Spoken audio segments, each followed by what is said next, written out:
know a lot of times it is medically determined. Sometimes there might be conflicts when the doctors determine. For instance, a child might be born intersex with sex organs of both sexes, but the doctors may make a medical determination to say that, okay, we treat you as a male or a female, and they may remove part of the sex organs. However, a more difficult problem really is with issues of gender. Now, in the media, there are three aspects of gender which I would like to address with the limited time that we have. And all three of them, I think, have a basis in the, the way that law reacts with them. The first is, of course, as evidenced in the previous slide, the issue of stereotypes, of gender stereotypes. Now, this is common in media, whether we are looking at traditional forms of media uh, like newspapers or radio, or we are looking at new media today. We see that stereotyping on the basis of sex, that is, gender stereotyping, is very common. And we see that this gender stereotyping happens because of the way that the media has operated. Who is the media for? So, very often we see that when we talk about democracy in law, we say it's a government of the people, by the people, for the people. When we look at media, we often see it as media of men, by men, and for men, meaning that media is made for male consumption primarily. That media has been created largely by men. It still is a very male dominant profession.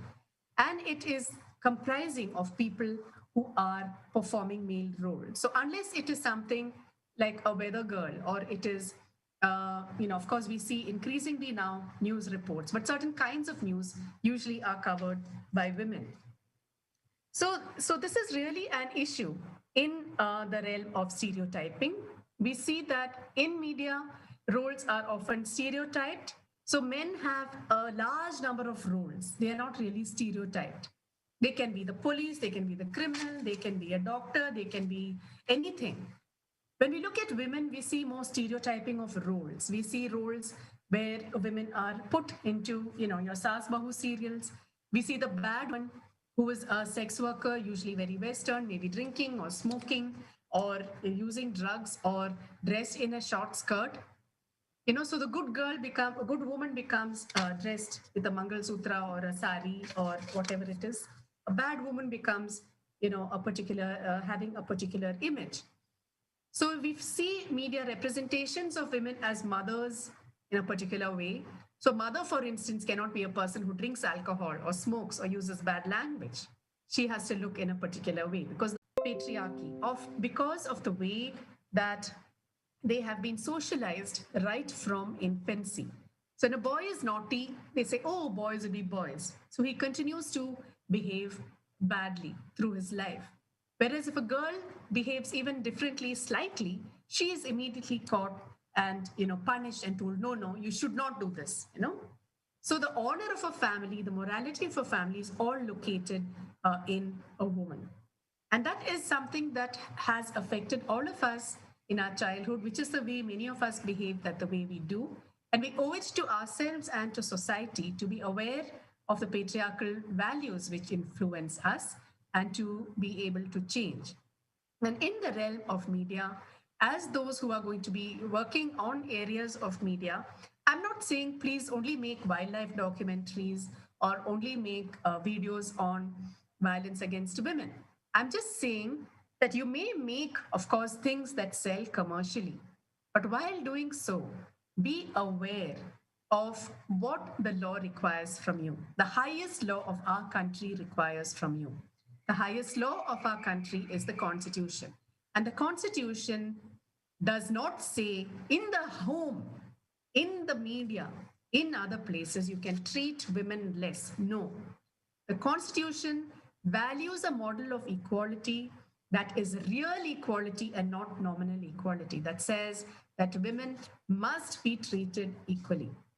So have in mind those constitutional values, and where you can, I would request all of you to make more sensitive portrayals of women, more sensitive portrayals of caricatures, women as more than the traditional roles, transgenders as more than people who clap and beg on the street, gay people, gay men as more than acting in a particular way.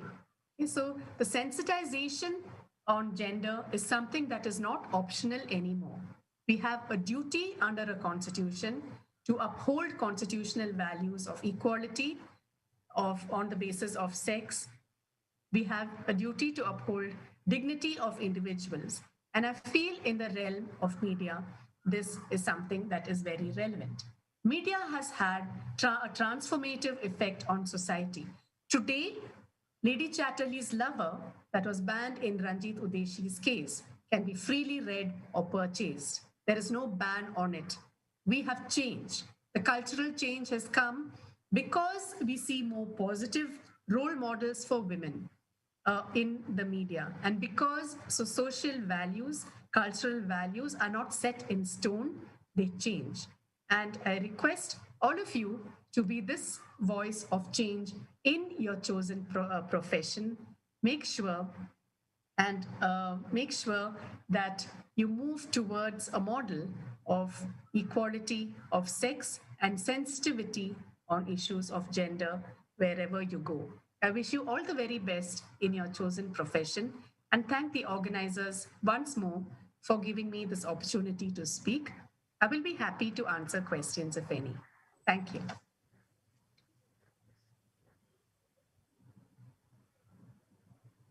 Dear participants, in case you may have any questions or any inquiries to make, you're free to type them on the chat box.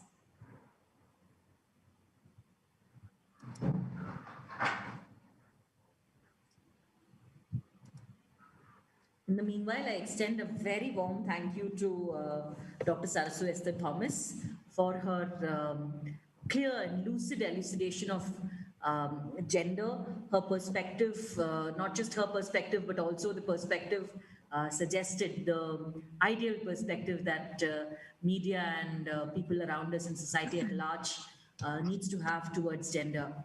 Thank you, ma'am. I think it is, as you rightly pointed out, not just the need of the hour, but also something that requires all the attention from academia as it is receiving today.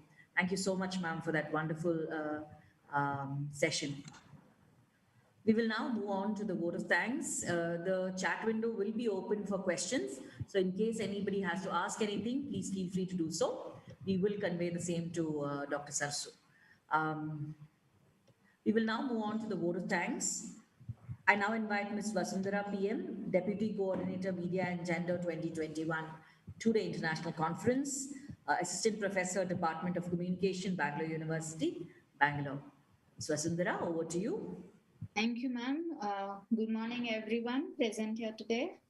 On behalf of the Department of Communication, Bangalore University Gnan Bharati Campus, and St. Paul's College, Bangalore, as the Deputy Convener of this International Conference on Media and Gender, it is indeed my pleasure to be delivering the vote of thanks for this inaugural session today. So, in the backdrop of the rapidly changing world and the disturbingly decreasing sense of sensitivity, gender as a concept becomes an extremely important consideration in development. And it is the way of looking at how social norms and power structures impact the lives and opportunities available to different groups of men and women. So, hence, this conference is a small initiative to put together multiple perspectives of gender and its impact and implications, and press the refresh button to think through the role of media in the same. So it has definitely been a great start to this initiative. The concept of gender, though, is extremely sensitive and is definitely the need of the hour. And for simplifying this and making us understand this concept better would not have been possible without our distinguished speakers today. Firstly, Professor B.K. Tulsi Mala, the Honorable Vice Chancellor of Karnataka State Akkamadevi Women's University, Vijaypura. Thank you, ma'am, for joining us today and for that wonderful talk on how media could contribute to women employment and participation of women in different streams and professions. The data you put forth in your talk has definitely left us thinking. Thank you, ma'am, for being with us today again. Our keynote speaker for the day, Dr. Sarasu Esther Thomas, Registrar and Professor of the National Law School of India University, Bangalore. Thank you, ma'am, for taking your time out and taking us through the timeline of how media has impacted many of our viewpoints, from Shakespeare to Bollywood to differentiating the basics that many of us don't even realize with understanding gender and the concepts of gender itself. So, thank you again for taking your time out and being with us today. And it has been an honor to listen to you. Your message will stay with us for a really long time to come. I would like to acknowledge the presence of some of the faculty who have joined us today: Dr. Usha Rani, Professor Emeritus, Mysore University, Senior Journalist and Media Educator, Dr. John Thomas, Father Arogya Swami, Senior Administrator of St. Paul's College. Thank you all for being with us here today again. I would like to extend my gratitude to our Honorable Vice Chancellor, Professor K.R. Venugopal. Sir, your support in all the departmental undertakings has been immense. We really appreciate your constant support and encouragement in all the department activities. Thank you again for being with us always. I would like to thank our chairman and professor, Dr. B.K. Ravi, without whose encouragement, guidance, and constant support, none of us would be actually putting this conference together here. So I could possibly not thank you enough, sir, for putting the conference together. Thank you again. Thanks. I also extend a big thank you to Reverend Father Dr. Thomas, MJ, Principal of St. Paul's College, and Reverend Dr. Father Sajid Syriac, Vice Principal of St. Paul's College, for being so forthcoming and enthusiastic, for collaborating and putting this conference together with us. Thank you, Father.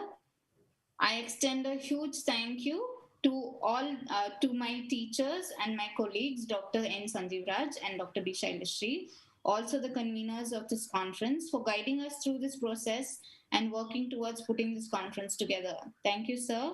Thank you, ma'am.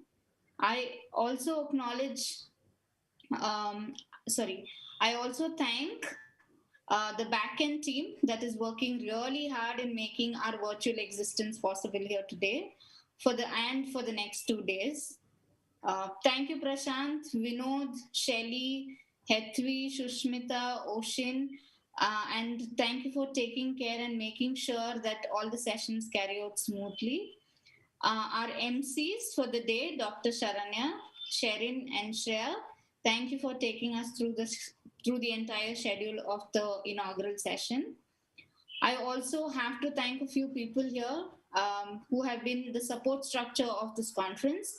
Jenin, Assistant Professor and the Head of Department of Journalism and Mass Communication, St. Paul's College, Dr. Prashant, Supriya, Sridevi, and all the faculty and students of St. Paul's College.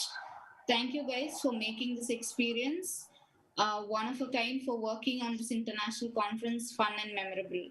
Lastly, a big thank you to all the media personnel, media faculty, media experts, participants, and attendees who have logged in to encourage um, and support us in making this conference a success.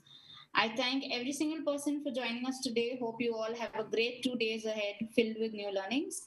Thank you all. Have a great day of deliberation and discussion. Thank you. Thank you very much, madam. Finally, you made it. Thank you very much.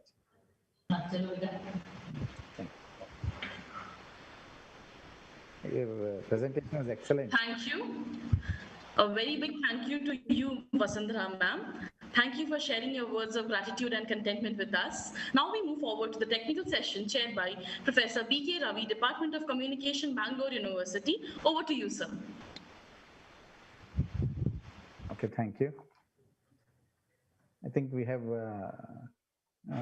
6 papers. I don't know how many of them are present. Whether P. Kishore Kumar is there? So just give us 1 minute. We are just checking out everybody. Just give 1 minute, sir. Yeah, yeah.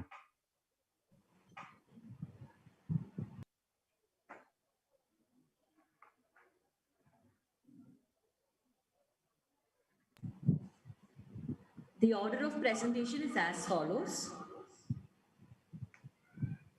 Mr. P. Kishore Kumar from Lakshmipati College of Science, followed by Ms. Tendril Rajagopal from Anna University, Chennai, followed by Professor Justin Prabhu S.J. from Loyola College, Chennai, Ritu Vanna, Assistant Professor, Garden City University, followed by Mr. Raghavendra and Ms. Bharati R.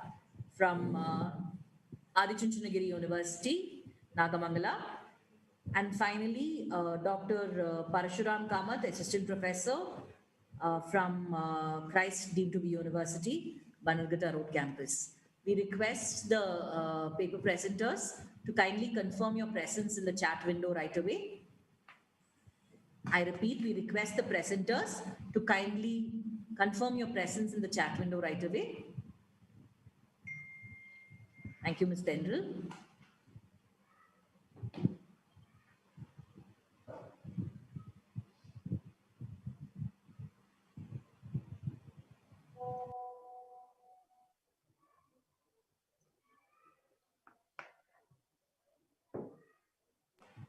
Ms. Ritu, thank you.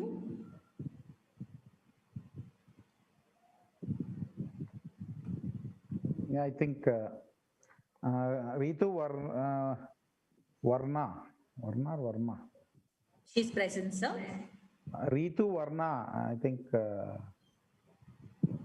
is present. She's assistant professor of School of Mr. Media Kishore Studies. is not present in the meeting. No, Ritu Varna. I have a message on the Ritu Varna is on the chat box. Ritu Varna, assistant professor, School of Media Studies, Garden City College. I think. Ms. Ritu? Have you joined? I am here. Noted, ma'am. Namaste, sir. Namaste, madam. Yeah. So Ritu Varna will be presenting on challenges and opportunities faced by media professionals during COVID-19 in Bangalore. Yes, sir. Yes, sir. Okay.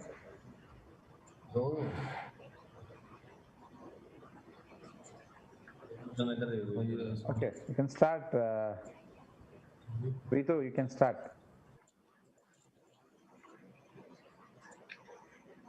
Yeah. Yeah.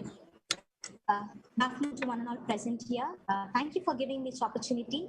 If you don't mind, can I share the presentation, sir? Yeah, you can share. No problem.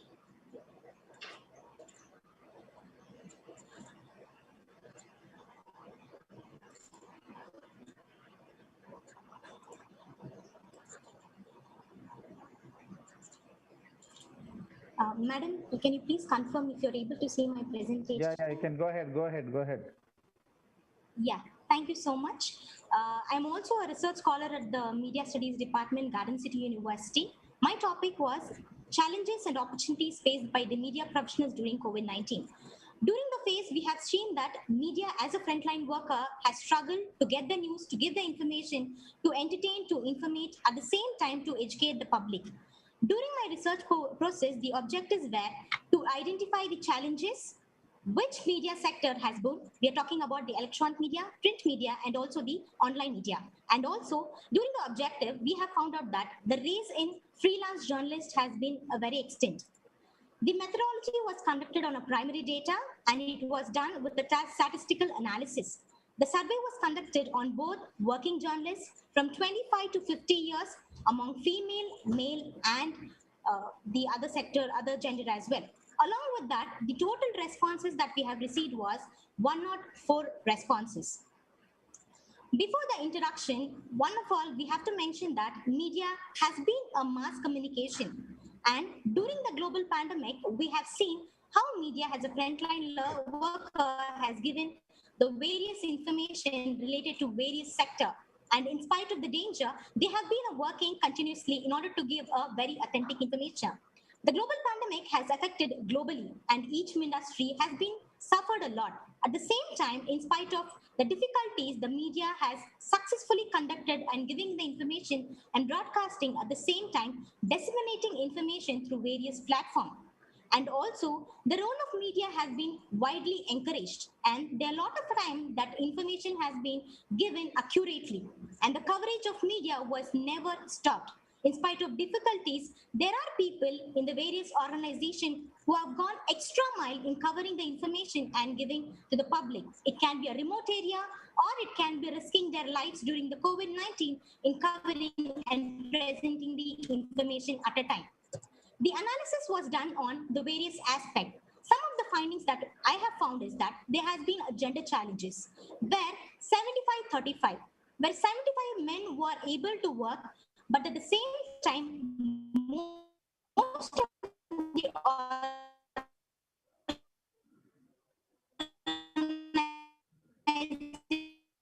organization has given chance to the female and of it, and most of this sectors was given to the female journalist, irrespective of print, broadcasting, or online. There has been a very important challenge in gender challenges.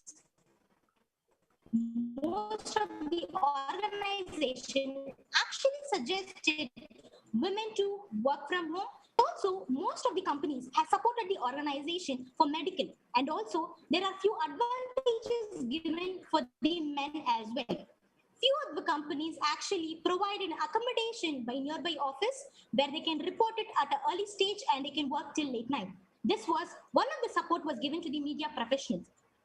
Apart from that also, the challenges that the media professional faced was people were not ready to accept it.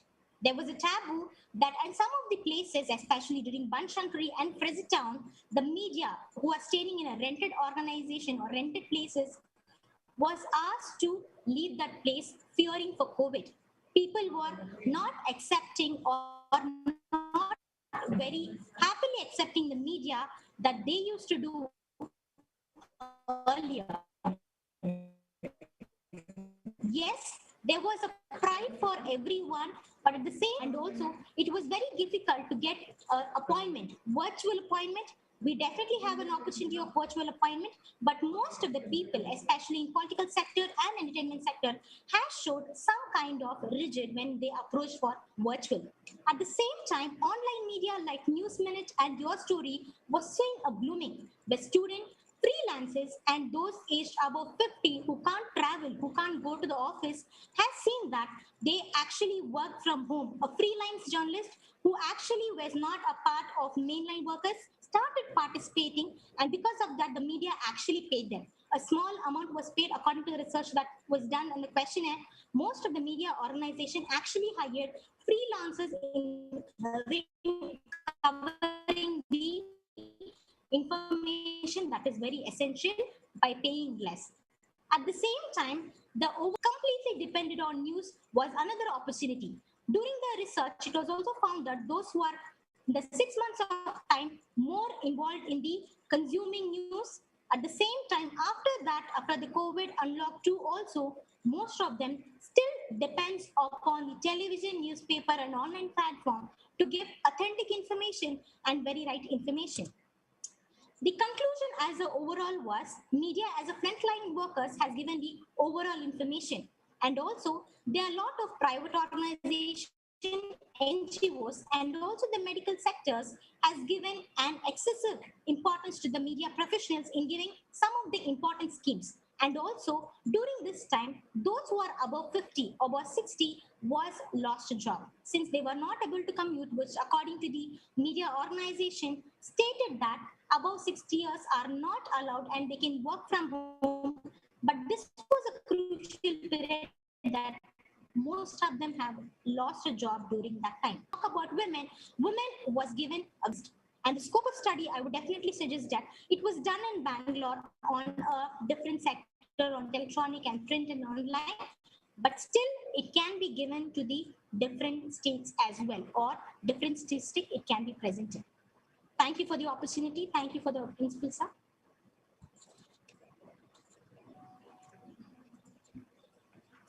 Okay. Thank you, Ritu. Will you stop the share screen? Just 1 minute, sir. Yeah.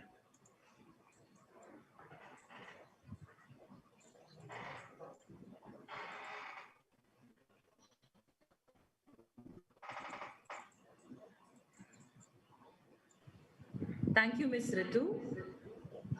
There's some technical issue. Just 1 minute, ma'am. I'm just closing it.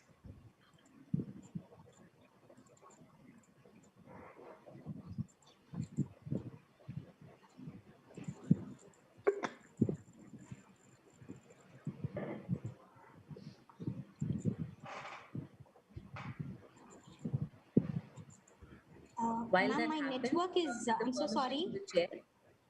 My Sir, network is unstable. Can I leave the meeting we and announce? rejoin it?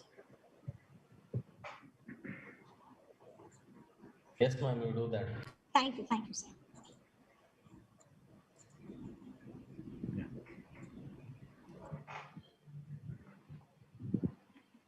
Sir, with the permission of the chair, while that happens, may we announce the name of the next presenter, sir?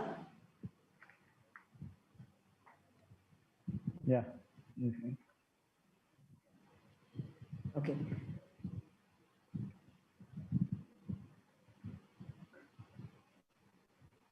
While Ms. Ritu Verma tries to join us back, we apologize for the brief confusion in the beginning of the session. The first technical session will be chaired by Professor B.K. Ravi, Department of Communication, Bangalore University, Bangalore. We apologize for the interruption, sir, and not having had the chance to introduce you before the session started. A brief introduction of Dr. B.K. Ravi, not that he needs an introduction because of his immense work that is done into establishing not just the different departments in the university, but also being present for a lot There's a of us. convention, especially technical sessions. What we do is, so the presenters should know because they will be joining from different parts of the world, and presenters Yes, sir, should we know are- that who is chairing the session, what is his background, and the chair should also know because next session father will be chairing the session. So as participants, we should know who is chairing the session. There's a convention how it should go. No problem, we can carry. Because Yes, in sir. the inaugural session, I stopped you. I'm sorry because there is no time. We were hardly pressed with time. I'm sorry. You can do it. No problem. Sorry, sir. My personal apologies No, as no, no well problem. on that account. No problem. We go ahead and introduce Dr. B.K. Ravi. Dr. B.K. Ravi is the professor and chairman, Department of Communication, Bangalore University, Gyanabharati campus. He has 30 years of teaching and research experience. During his academic tenure, he has presented research papers in India and abroad, including USA, Poland, Japan, Morocco, New Zealand, Kenya, Qatar, Thailand, Malaysia, Canada, and China.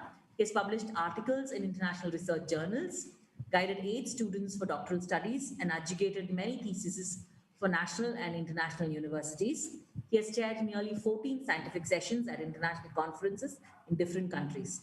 Dr. B.K. Ravi was on the scientific committee of the first International Forum on Media and Information Literacy, constituted jointly by UNESCO and University of Fez, Morocco, Africa. He chaired a session on media and information systems, worldwide critical analysis, and also presented a paper titled Information Literacy and Theory of Outreach.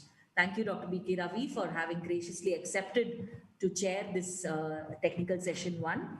With due apologies again for the lapse in the beginning. Maybe please check If there are any questions, you please tell the participants, let them put on the chat box.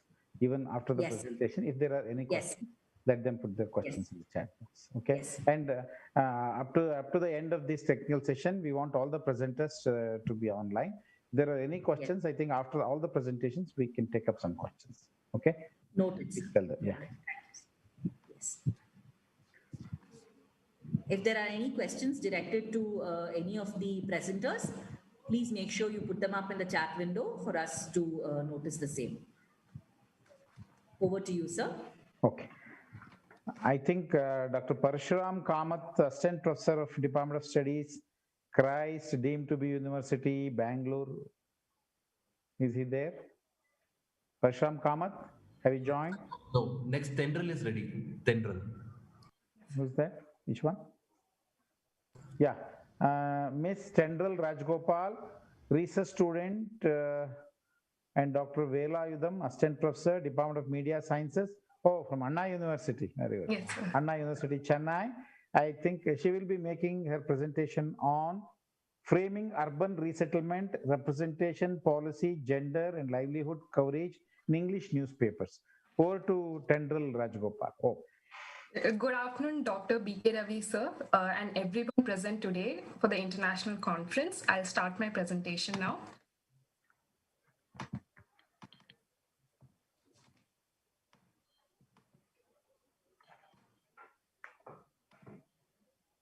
Is everyone able to see my presentation? Yeah, can go ahead. The topic of my presentation is framing urban resettlement representation policy, gender, livelihood coverage in English newspaper. Slum clearance led to the resettlement of they were earlier residing to a completely new environment. This resulted in a lot of shifts precisely in their livelihood, economy, and psychology of the people. Media plays a pivotal role in addressing the issue of marginalized section of the society. A few important literature review. Marginalized groups or individuals are socially, politically, economically vulnerable. They have fewer resources and greater needs, and they're exposed to great harm due to exclusion from critical resources and amenities. Displacement of individuals in India is essentially triggered by factors like development projects, political conflicts, and natural disasters. Framing is basically agenda setting, wherein the media sets the agenda by bringing the focus of audience to a particular issue or event they think is significant and place them within a field of meaning. Framing influences the perception of people and their consumption of news or information. Aim of the study: the aim is to understand, identify, and analyze media representation of marginalized people and the frames adopted by English resettlement and displacement issue.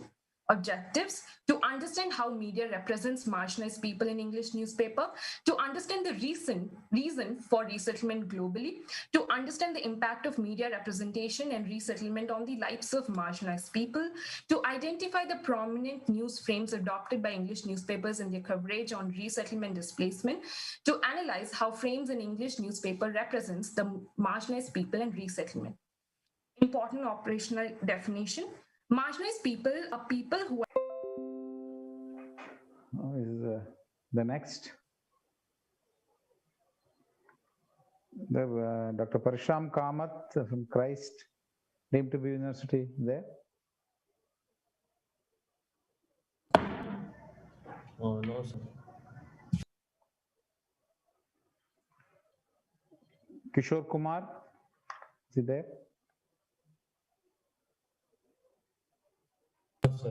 Professor Justin Prabhu of Loyola College, Chennai. Is there? No. No. Who's the next person we have? We have Raghavan. Sachin? Raghavendra. On course right there. Raghavendra. Yeah, we have made him coach. Raghavendra has come? So 1 minute, sir. 1 minute, sir. Yeah.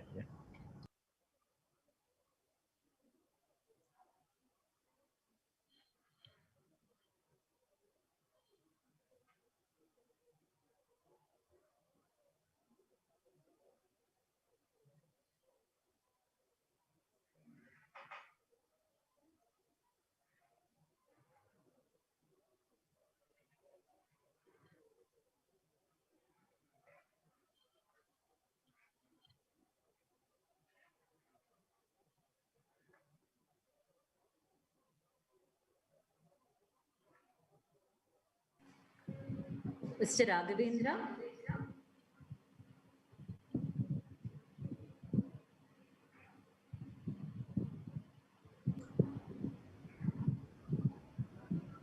I'm checking with him only. Mr. Raghavendra, are you able to hear us?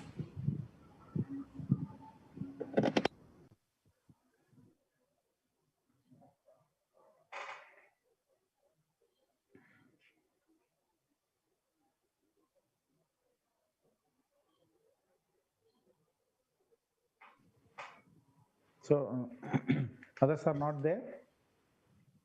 Sir, he is on the meeting, but he is not responding, sir. Has he joined? Yes, sir, he is in the meeting. Okay. Raghavendra K is on the meeting, sir. He's there, he's joined, but he's not responding, sir.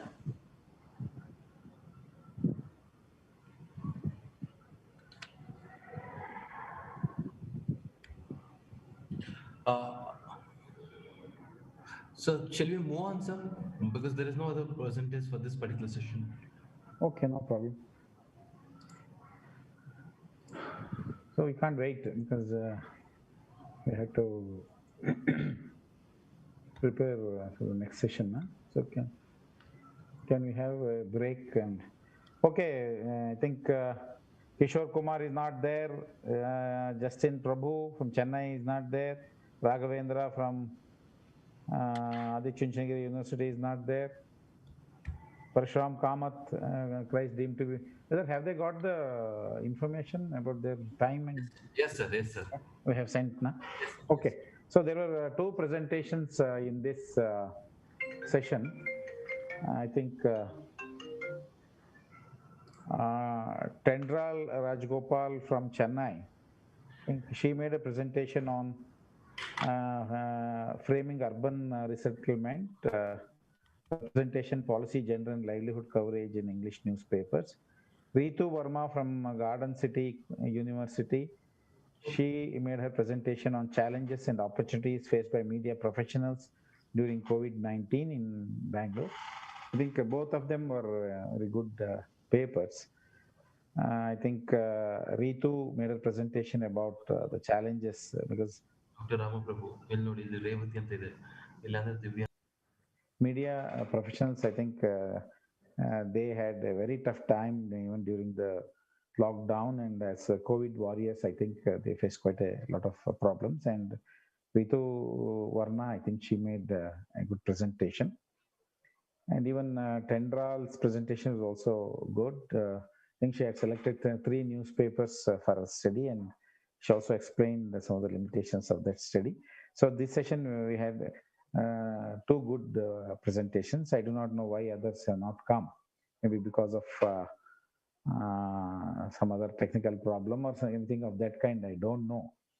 So we have two presentations, and some of the abstracts are really good. When we go through some of these abstracts for this conference, I think we have excellent abstracts which we have received, and we have divided all these accepted abstracts into different technical sessions. So I congratulate both of them, and I don't see any questions on the chat box. So if any presenters are present for the next session, kindly make your present recorded on the chat box so that we can plan. So I think we will wind up this session, and after a small break, because we have fixed the session for 1 p.m. And if any other presenters are there, I think we can start the second session, or should we wait? Prashant, are any presenters there for the second session? Only two people have joined for the next session, so four more people to join. So shall we continue, or shall we? Shall we start the session at 1 o'clock, sir? Do you want to give the break? Yes, sir. Yeah, no problem. Okay, thank you very much. And both of them were really good presentations. I think Ritu, if possible, since you are working in the Department of Media Studies, Ritu, are you there? Yes, sir. I'm here, sir. I think you have to still go in depth, because this is a very important topic that needs to be studied. Because status of media professionals during COVID-19, I think still you should go in depth, and I think there's a lot of scope for you to do a lot of study. Sure, sir. So you go ahead. And even Tendral, it is an excellent topic you had chosen about the coverage. Are you there? Yes, sir. Yeah, so I think still, I don't know why you have selected English newspapers, but still you have a lot of scope to extend this research. So you can go ahead. I wish you all the best. Thank you, And sir. we will wind up this session now, and I think we'll give a small break. And again, the second session will start by 1 p.m., which will be chaired by Reverend Father Dr. Thomas, Principal of St. Paul's College. Okay, thank you very much.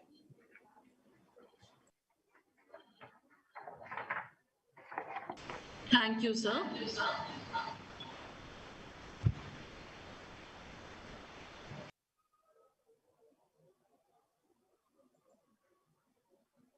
Participants, please don't go away. Please wait. It's a small break we are giving. stay on with us.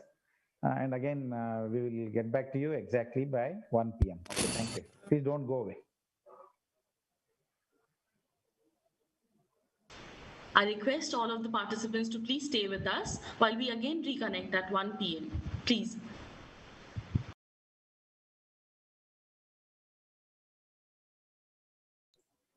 Prashant, do you have some music or anything? You can go on. Prashant? Prashant, do you have some music or anything to go, some audio which will go on? Yeah, we will engage them. Yeah.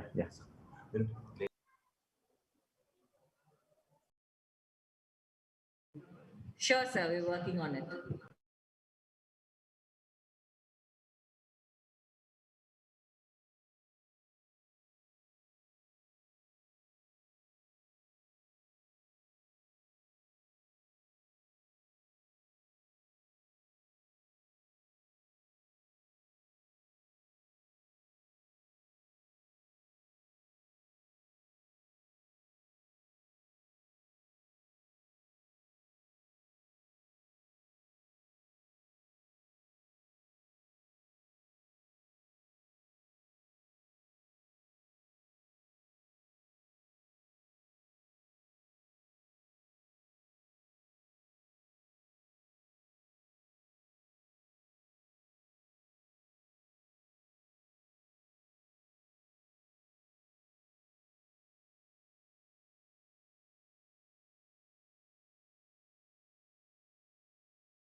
Crossing the threshold of St. Paul's College is stepping into your future.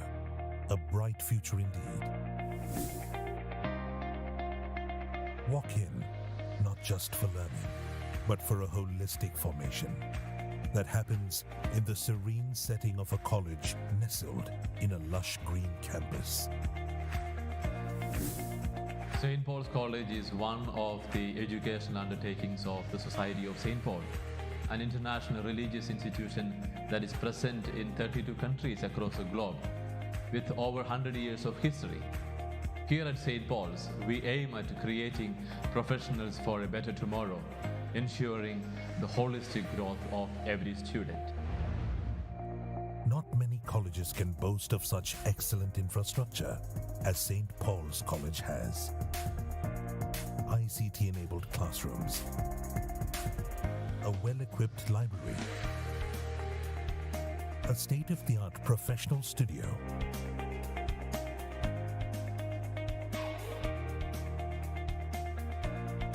a new and exceptionally spacious auditorium,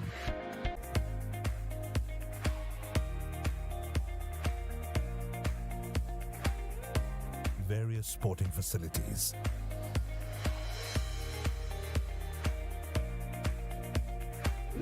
Hi, I'm Abhiya Babu of First BA. I never knew college life would also be so much of fun. I enjoy taking part in all the cultural events that is organized here, and there are a lot of them. It's wonderful to be part of this family of St. Paul's College.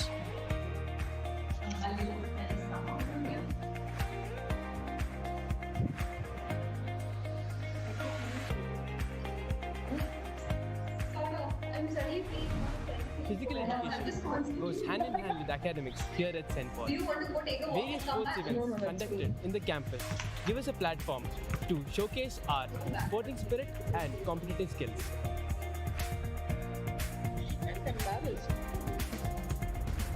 What I admire the most about St. Paul's College is their excellent placement assistance. That's true. In fact, all of us who attended the campus They trial love got to placed in choose renowned you. colleges. I I feel proud to be part of the teaching fraternity at St. Paul's College. Here, the pursuit of academic excellence is a concerted effort for the all-round formation of our students who come from diverse cultures and languages. We strive to educe the best in them as they imbibe lasting human values. Rising to greater heights, creating professionals for a better tomorrow. St. Paul's College, Bengaluru.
A very good afternoon to everyone present here.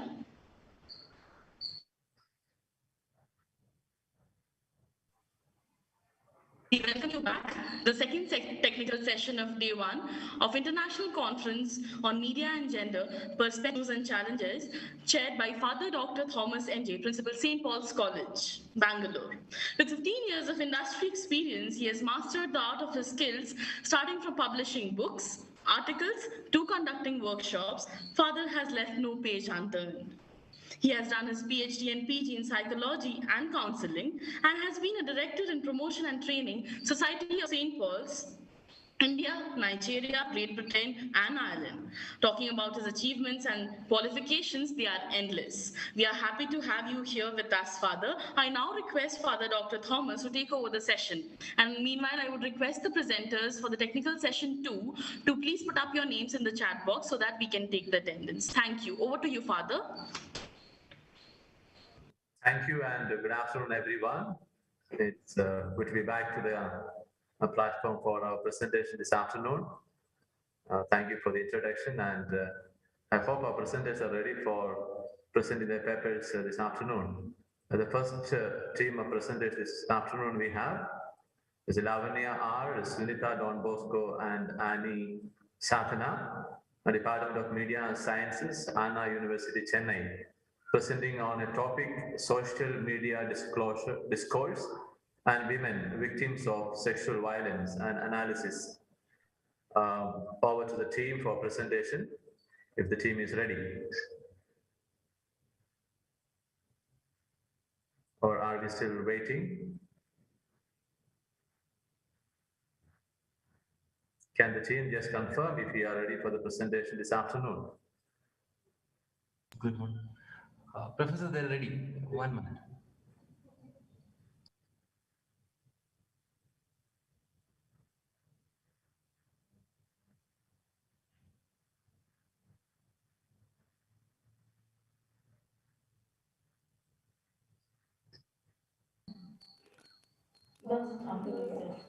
Father Thomas, the first set of presenters,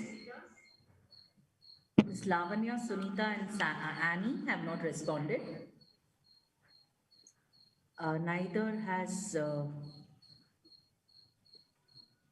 have the later participants. We have in attendance Kartika Pooja, PhD scholar from PSG, College of Arts and Science, Coimbatore. So with the permission of the chair, if you find it appropriate, you may go ahead, Father. Yes, if the team is ready, we are ready to listen. Presenting on the topic, a study on post-hysterectomy and gender identity among Badaga women in Nilgiris district, Tamil Nadu. Over to the team for the presentation. And all the best. Sir. Good everyone. Sorry, I want to stop the video because my internet is very poor. Is that okay? Am I audible? Yes, you are audible, yes. Okay, so I'll start with my presentation. So my topic is on a study on post-gender identity among Badaga women in Nilgiris district, Tamil Nadu. So first I'll brief you about my study. So my study is about gender, a socially constructed identity of human beings. So being male or female is a part of everyone's social identity from birth till death. So gender identity of women is more intertwined with your physicality and femininity. So hysterectomy as well is the surgical removal of the uterus. So the removal of the uterus also removes the childbearing capability of a woman. So it is very important to observe the quality of life after hysterectomy. So even the post-hysterectomy, as study shows, there are many problems in physical, psychological, and self-concepts among women. So I give you by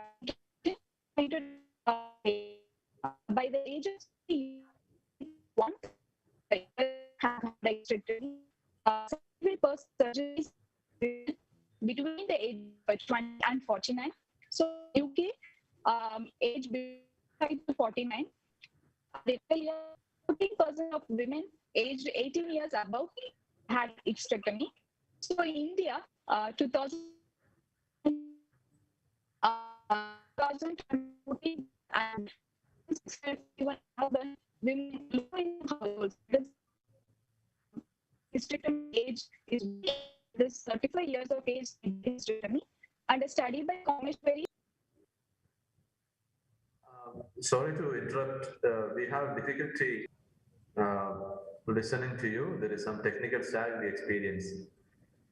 If it is Kartika Pooja.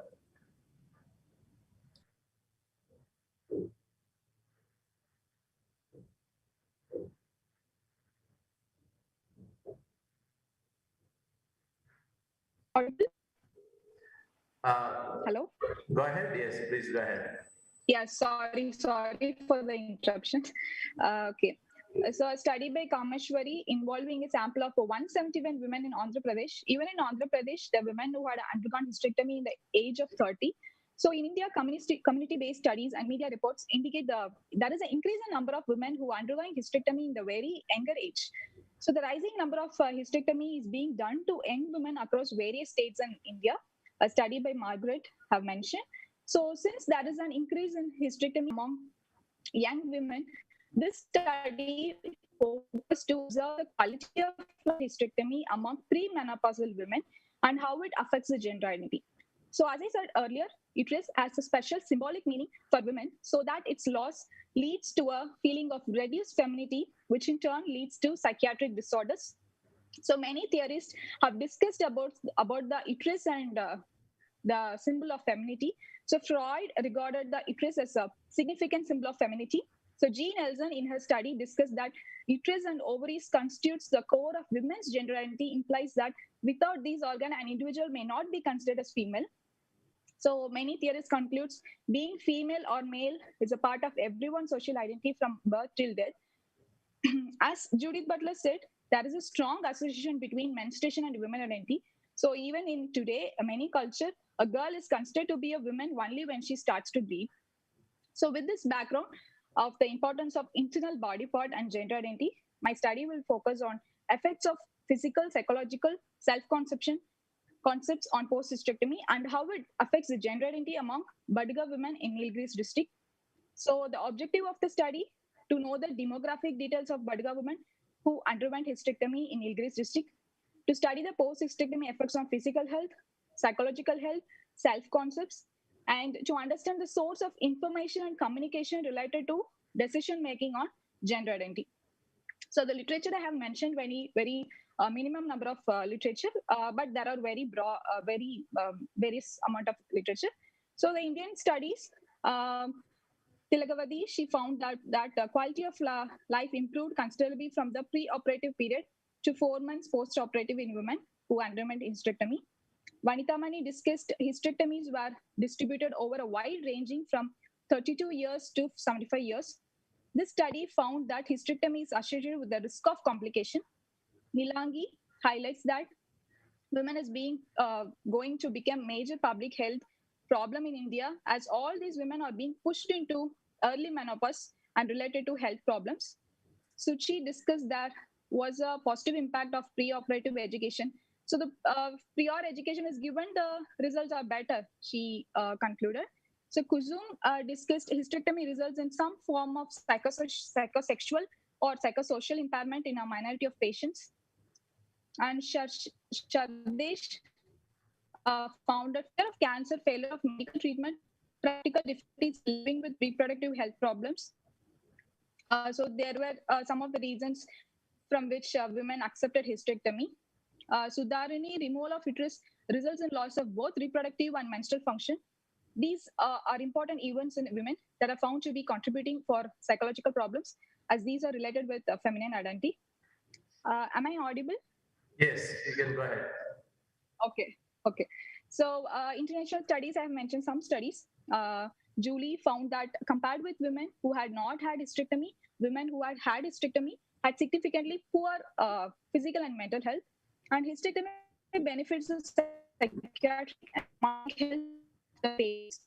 Women who are younger, more prolific, less educated, complain of dysmorphia, and have other medical disorders, are more prone to pre-operative depression.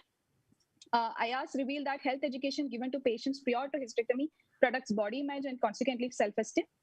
And Wang, the findings of the study indicate that care for Chinese women post-hysterectomy before discharge should address their physical, psychological, social, and economic well-being.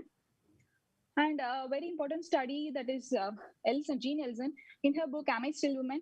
It is exactly talks about hysterectomy and gender identity. She examined the impact of lost body parts on gender identity by studying women who had undergone hysterectomy. So I'll move with the methodology.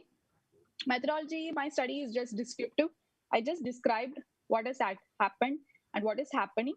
So descriptive research attempts to describe or document current condition or an attitude that is to explain what exists at the moment. My study used quantitative method. The sample for the present study was women from Badga women. So Badga women, who is Badga, is an indigenous community.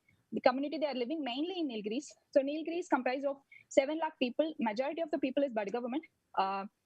So for the sample collection, snowball technique was employed. So data were collected using structured questionnaire. Due to pandemic, as I mentioned, I couldn't get the Badga women, or I can't go to Nilgiris. So I contacted, there is a Facebook group, Badga Association group. It comprised of 9,104 members. So I contacted the Facebook admin and he gave me some Badga women contacts. And it was very tough to contact with them because they don't respond, first of all, and they want to know about our study, why we are doing this, etc. questions.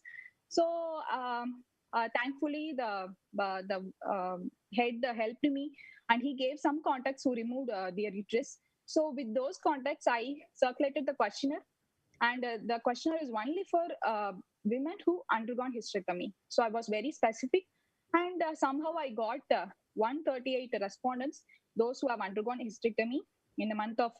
I started this process by August, and then I circulated, and it was 1.5 months. I collected 138 respondents. Kartika, Yes, sir. can you please make it a little faster?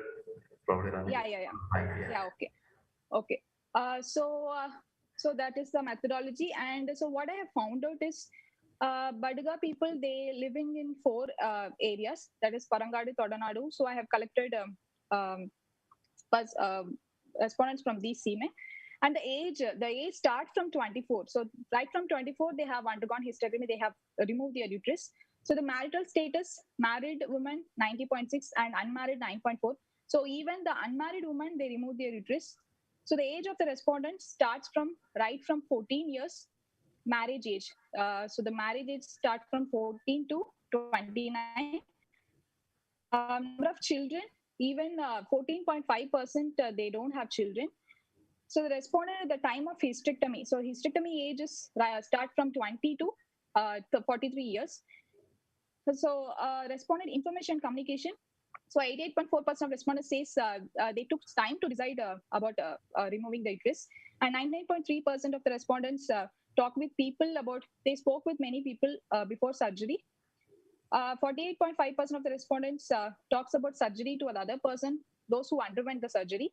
18.4% of the respondents says it was difficult to make the decision. 97.8% of the respondents says they feel difficult to discuss with others. 94.9% says their physician, they doesn't suggest any alternatives of hysterectomy. So respondents' opinion related to hysterectomy is everyone feel happy after hysterectomy.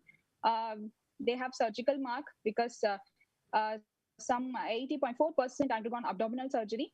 So effects of hysterectomy on physical health is many they gain weight after hysterectomy. Some they experience constipation.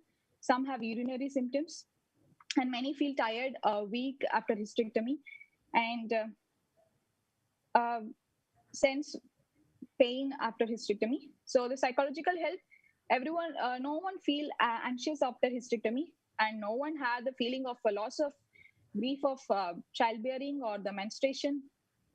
So the self-concepts, their physical, personal self-concept is all good. There is no problem.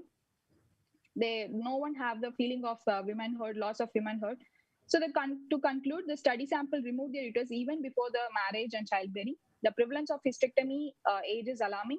The counseling prior to the surgery was not there. The sample lacks education about the reproductive organ and the importance of having it. There is an impact on physical health. The psychological health and self-concept is satisfactory. Hysterectomy, for some reason, among the sample lack a physical organ, which is primarily for reproduction. This lacks the sexual reproductive organ, questions their identity as a female gender. So the respondents needs awareness towards decision making. So the limitation of the study, I limited to minimum number of respondents. And also the study doesn't attempt to correlate the variables. That is, I didn't correlate with anything, only descriptive. The scope for the future research is, I found out something that their post-hysterectomy effects, but I didn't tell anything about their pre-hysterectomy or the reason behind it. So I may include that in my future research. So these are the reference I include in my study. Thank you. Thank you, Kartika Puja, for your presentation on this topic on hysterectomy. There is much more that we can explore on this topic, very relevant topic. Thank you for the presentation, and we'll come back at the end for a self-evaluation of the presentation. Thank you so much. Thank you, sir. And if you can stop sharing the screen, we can invite the next participant for the presentation. Yes, sir. Thank you. Do we have Lavanya? Who do we have on? Sorry, Father. Father, we have Kia Banerjee who has joined in. You might invite her next. Sure. So we have the next participant, next presenter, Kia Banerjee, first year BA student from St. Claret College. That is his commendable task. Presenting on the topic, representation of women in Indian media, an analysis of 5 popular television commercials. So, Kaya Banerjee, for you to present. Good afternoon, everyone. And you have 10 minutes. Good afternoon. I'll just share the screen.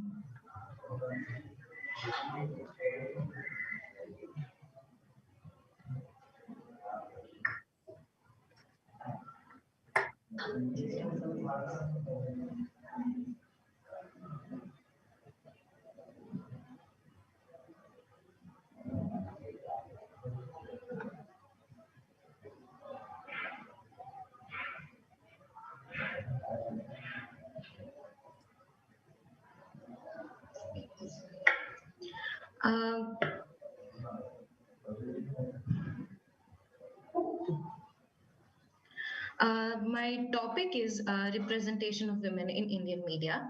It is an analysis of 5 popular television commercials. What is gender? By gender, we mean the roles and responsibilities that have been constructed by the society. It depends on the given culture or a location. Television advertising presents the idealized images of and appropriate behaviors of and roles for men and women.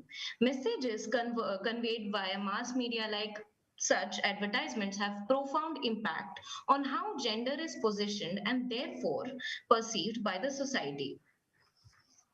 Since television was introduced much later in India, so the influence of television advertising is likely to be more prominent. Studies have proven that women are more influenced by their advertised portrayals than men do. Moreover, advertising influences the way adults and children view themselves and learn appropriate gender behavior. Television advertising is a very prescient medium for shaping gender perception and gender behavior. Hence, the advertising content must be devoid of any stereotypical messages. Existing studies have clarified that women are portrayed mainly in homely settings and are rarely shown in occupational environment. Their roles were merely restricted to taking care of family, cooking for the household, bringing up children, and mainly doing all the household work. Even if women were shown in the employed category, they were never shown in frontline positions. They were either secretaries or middle level executives. They were mainly shown in supportive roles and sympathetic roles to men at work rather than in superior roles. They were never given a power or an authoritative position. Women as a responsible and authoritative figure is absent outside the domain of their homes. Men were actually the expert in their fields, while women were just ordinary interviewees. The objective of the research. This study aims to find out how present-day television commercials have shattered the stereotypical image of women. The researcher has tried to analyze the transition that there has been in representation of women. We have basically walked through how they were portrayed earlier in the Indian television advertisements and how they are being portrayed now. The study discussed how portrayal of women in such advertisements has changed over time. This is a qualitative study which has used content analysis as the research tool, also followed by an expert interview. 5 Indian television advertisements were taken as sample units for this study and they were analyzed closely. The ads were selected based on the popularity of the brand being endorsed. Analysis and findings. 5 advertisements were selected and they were closely analyzed. These advertisements were as follows. The Titan Raga watch advertisement, Havells coffee maker, Lloyd washing machine, Samsung, and Google Pay. These advertisements had one thing in common. They did not portray women or a dependent individual. They were shown as authoritative, independent, bold, assertive, headstrong personalities who are much more than someone who deals with just household tasks and taking care of the families. An expert interview was also conducted with a media professional who too seemed to have agreed to have witnessed this transition in the portrayal of women in advertisements. He mentioned how women were shown earlier buried in household work, looking after the family and kids. According to him, the advertising agencies are striving hard and they keep this thing in mind to portray women in a more progressive way. They are striving hard to break away from the stereotypical image of women who was always demeaned and subjugated. These days, they try to motivate the customers to purchase their products by showing an image of a woman who is confident, independent, and bold. He pointed out that objectification of women still exists in some of the advertisements, for instance, the deodorant advertisements. But based on the ads that we have studied, we hope that there's still room for hope that this objectification factor shall change too. Indian television advertisements have come far when it comes to breaking the stereotypes. Based on the analysis, the study has found that Indian television advertisements have made a significant change in the way women are portrayed. A large number of current Indian advertisements have included some very important and breakthrough messages questioning the century-old Indian tradition. From what we have seen earlier, the image of women that is being showed to us these days is completely different. Earlier, a woman was shown in home setting, doing household work, taking care of the family and all. But now the woman we see today is the image we see today is completely different. The woman we see today is confident, has great aspirations from life, holds an authoritative position. She's independent and also she's capable of taking her own decisions. Brands are realizing that they can no longer take the advantage of projecting women as inferior or identityless individuals. With the increase in the rate of literacy, women consumers of products have learned to assert themselves. Indian advertisements have evolved and started projecting the changing roles structure in the family. Thank you. Yeah, thank you, Kaya. That was a very good presentation. Such a young age, you have taken up this topic and also very positively presented. Thank you. Really appreciate the initiative and wish all the best for all the future projects that you have in mind. Thank you so much. I wish you all the best for your studies at St. Clara College. Sure. Yes, we have, you can help me with the next presenter who is ready for us this afternoon. Scheduled to have Divyashree. Is Divyashree present for presentation? Yes. Divyashree presenting on the topic, role of theatre in school education, an analysis of Bengaluru school kids. Yeah, should be a very interesting topic that we have for presentation. So welcome and over to you, Divyashree. Is it mandatory to share the screen? Not necessarily. Okay. And, thank you, and I was very late, I'm sorry. My topic is role of theatre in school education and analysis of Bangalore school kids. Contents are introduction, review of literature, research methodology, major findings, conclusion. Introduction, the main aim is to draw attention to the importance of theater in education at school level for the school children. And the teachings of theateristic and dramatistic incorporated in school curriculum is expected not. Divishri, sorry to interrupt you. It might help all the participants if you are able to share. In case you don't have any technical difficulty, any network issues, if you can kindly share, it will be helpful to all the participants. Okay. Is it difficult for you, or can? Yeah, right now, actually, I just got to know right now. I need 5 minutes of time. If any other presenter is ready to present, can I take a next chance? In the technical team, do we have some next person ready for presentation?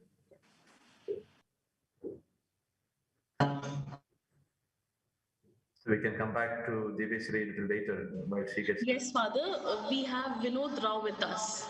Vinod Rao, okay. So Vinod Rao. Yes, sir, I am ready. Can you just check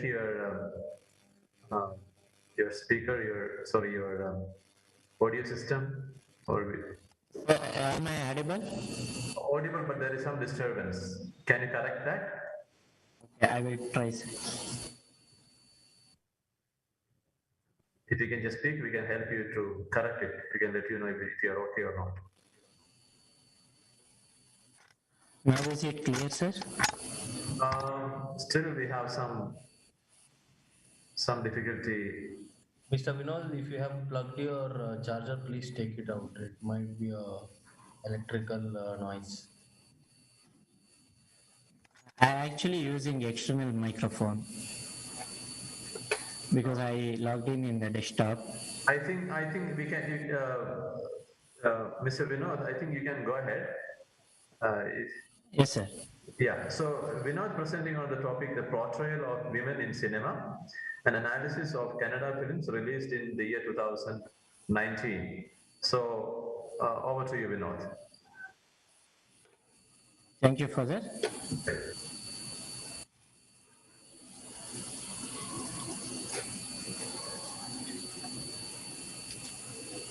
The topic is the portrayal of women in cinema and analysis of Kannada films. My guide is Rajeshwari, Dr. Rajeshwari, Assistant Professor, Department of Electronic Media. Introduction. According to first ever UN responded globally study of female characters in popular films across the world says that Indian film industry topped in objectification of women. But the Indian film history began with no women, and women characters were performed by a male. For example, Chandramati character in the movie Raja Harishchandra was performed by a male who was the hotel servant. Gradually, time has changed and a lot of women artists started acting in male-dominated films. Today, we can find sufficient female artists, but less number of females crew in the cinema field. Malashri, in the Kannada film actress, inspired many women, young girls in that time grown up taking Malashri as a role model. Even though in 1980s, Jayanti, Aarti and other actresses are acted equally to men in the Kannada film industry. They gave life to the character, whether it is a small role. Many other films portrayed women characters realistic, positively, which are helped many women to construct their lives in the better way concerning socio-economic status. Literature review.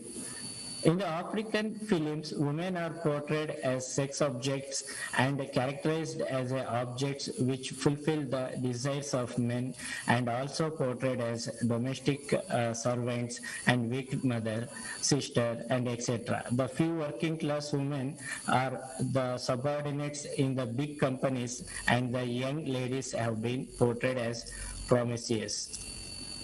And next literature review, Al-Zerani, he observed in his study that when it comes to gender representation in film, female portrayal is not so effective than portrayal of male and men are depicted as the stronger sex. Many film scenes portrayed women as submissive and still dependent on men. Further, I note that there is no gender equality in film with reference African and Hollywood movies. In the Gauntlet research, while women may be depicted as feisty, successful girl power icons more often in recent years than in decades past. One reason gender stereotypes and traditional views of women regarding familial and career roles continue to permeate the media could be due to the influence of post-feminism. UN report, the research conducted by UN Women titled Global Film Industry Perpetuates Discrimination Against Women shows that only 30.9% of speaking characters are female out of 100%, and when it comes to Indian cinema, it is 24.9%. Among 1,452 filmmakers across the globe, 20.5% are female in the cinema crew and the rest is male, which draw a conclusion that women's perspective in cinema is less across the globe. Study also figured out that in cinema across the globe, sexualizing the women characters to attract an audience, and females are shown twice than male in sexually revealing clothes, fully or partially naked and thin. This is another review. I go to the objectives. The objective of the study is to explore the portrayal of women characters in Kannada films. Specific objectives are to study reasons behind stereotyped representation of women in Kannada films, to explore how these characters are perceived by the viewers. Methodology, I used threefold methodology. In this, quantitative and qualitative both methods are used. Kannada films released during 2019 were considered for content analysis. In-depth interviews were conducted among the people who are involved in the filmmaking from Kannada film industry. Online survey conducted with structured questions among 50 respondents. These 12 films taken one film from each month, which is popular in that month. Content analysis shows that one film is titled with a woman name. Among 12, 3 are women-centric, but except one film, that is Gantu Mote, other are 2 films did not show women in a positive and a realistic character. In Eurocentric cinemas like Pailwan, Yajamana, Kurukshetra, women are inferior to men. They are limited to complement men characters, helpless and dependent. Data analysis, Google Form were distributed among respondents who are interested in watching movies. Researcher received 50 responses. Among them, females 50% and male 50%. Age group, 52% were between 18 to 27 age group. 34% of them were 28 to 37 age group. 8% were from 38 to 47 age group, and only 6 were from 48 and above age group. This shows that youths are prominent among respondents. Majority of the respondents, 42% were students, 36% were employed, next to them were unemployed, 10%, and 8% were housewives. The question asked how they expect the portrayal of a heroine in Kannada cinema. 52% of respondents want them to be seen as empowered. 48% of respondents said as achievers. 43% of respondents want them as strong and brave. Only 7 of respondents replied as emotional, and only 4% reacted as hot and romantic. It proves that the majority of the respondents expect the filmmakers to portray women in realistic character. Various statements were given to know the perception of the audience about the representation of women in Kannada cinema. For the statement, heroine gets equal importance as a hero in Kannada cinema. 54% of the respondents disagreed, 30% respondents agreed, and 16 were neutral. For this question, majority, 70% of the female respondents disagreed and 60% of the male respondents disagreed. Therefore, it is concluded, sir. Can you, you have only like 2 to 3 minutes if you can go ahead. Okay, sir.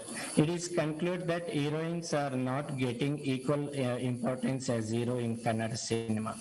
These are our statements. And I interviewed Rupa Rao, Kannada film director and story writer, Gauri Shakki, Kannada film director and journalist, Kavita Lankesh, Kannada film director and journalist and also the story writer. I will tell all the opinion in the conclusion part. These were the interview. In the conclusion, content analysis. One film is titled with a woman name. Among 12, 3 are women-centric. Female characters is limited to complement male characters. Women characters are portrayed as inferior to men. In an interview, female directors opined that patriarchal and men's ideals and their fantasies don't allow women-centric films, and censor board should show the morality in upholding women dignity. Heroines also actresses should be sensible towards choosing and developing their characters. Interview of male director, he opined that can't judge the runtime of the female or male on screen to identify the significance of the gender. Some directors giving their best competing with the commercial elements and taste of mass audiences. Online survey results. Irrespective of their gender, they agree to watch women-centric and positive stories. They least bothered about objectifying women and showing her vulgarly. They want women to be shown as empowered, independent, strong and brave, and not too emotional. They felt in Kannada films, heroine is not getting equal importance as hero gets. These are my references. Thank you. Yeah, thank you, Vinod, for that wonderful presentation. And actually, you did it in time. You just finished it in exact time. So thank you for that presentation. Thank you, sir. And all the best. Next we have with us Gayatri Biju, presenting on the topic stereotyping ethnic identity in Malayalam cinema.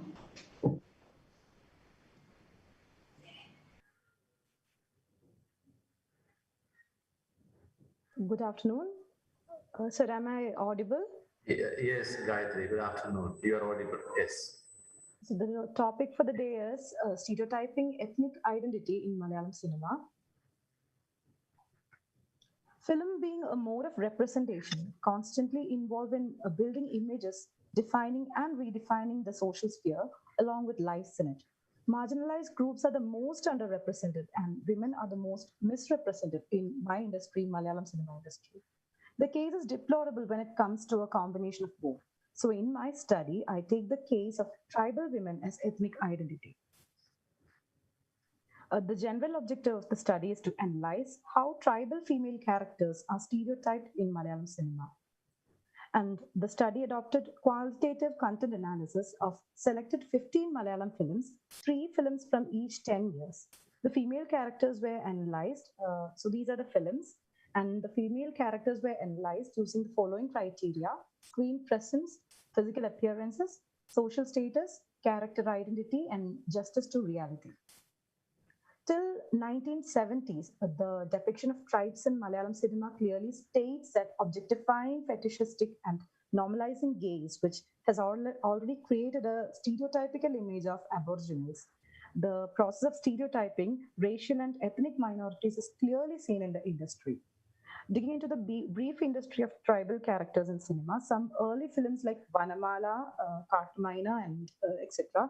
had jungle as its premise or backdrop.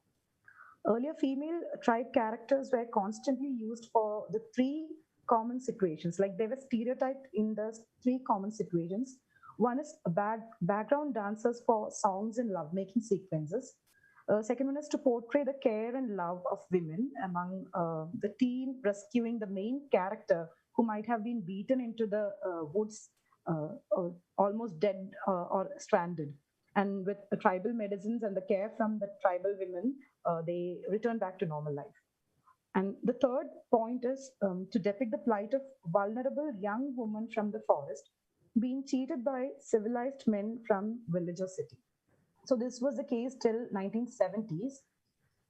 And from 70 to 79, there was a change. Like the first film with an importance to tribal life was created by Ramu Kariyar. The name is Nella. It was adapted from the novel with the same title written by P. Valsala. The film deals with unique customs, manners, beliefs, taboos, and prejudice among the tribal community Adiyar in Wayanad. So there was the main actress Jayabharati, was a celebrated actress in Malayalam industry, and another celebrated actress Kanaka Durga, who portrayed the main female roles.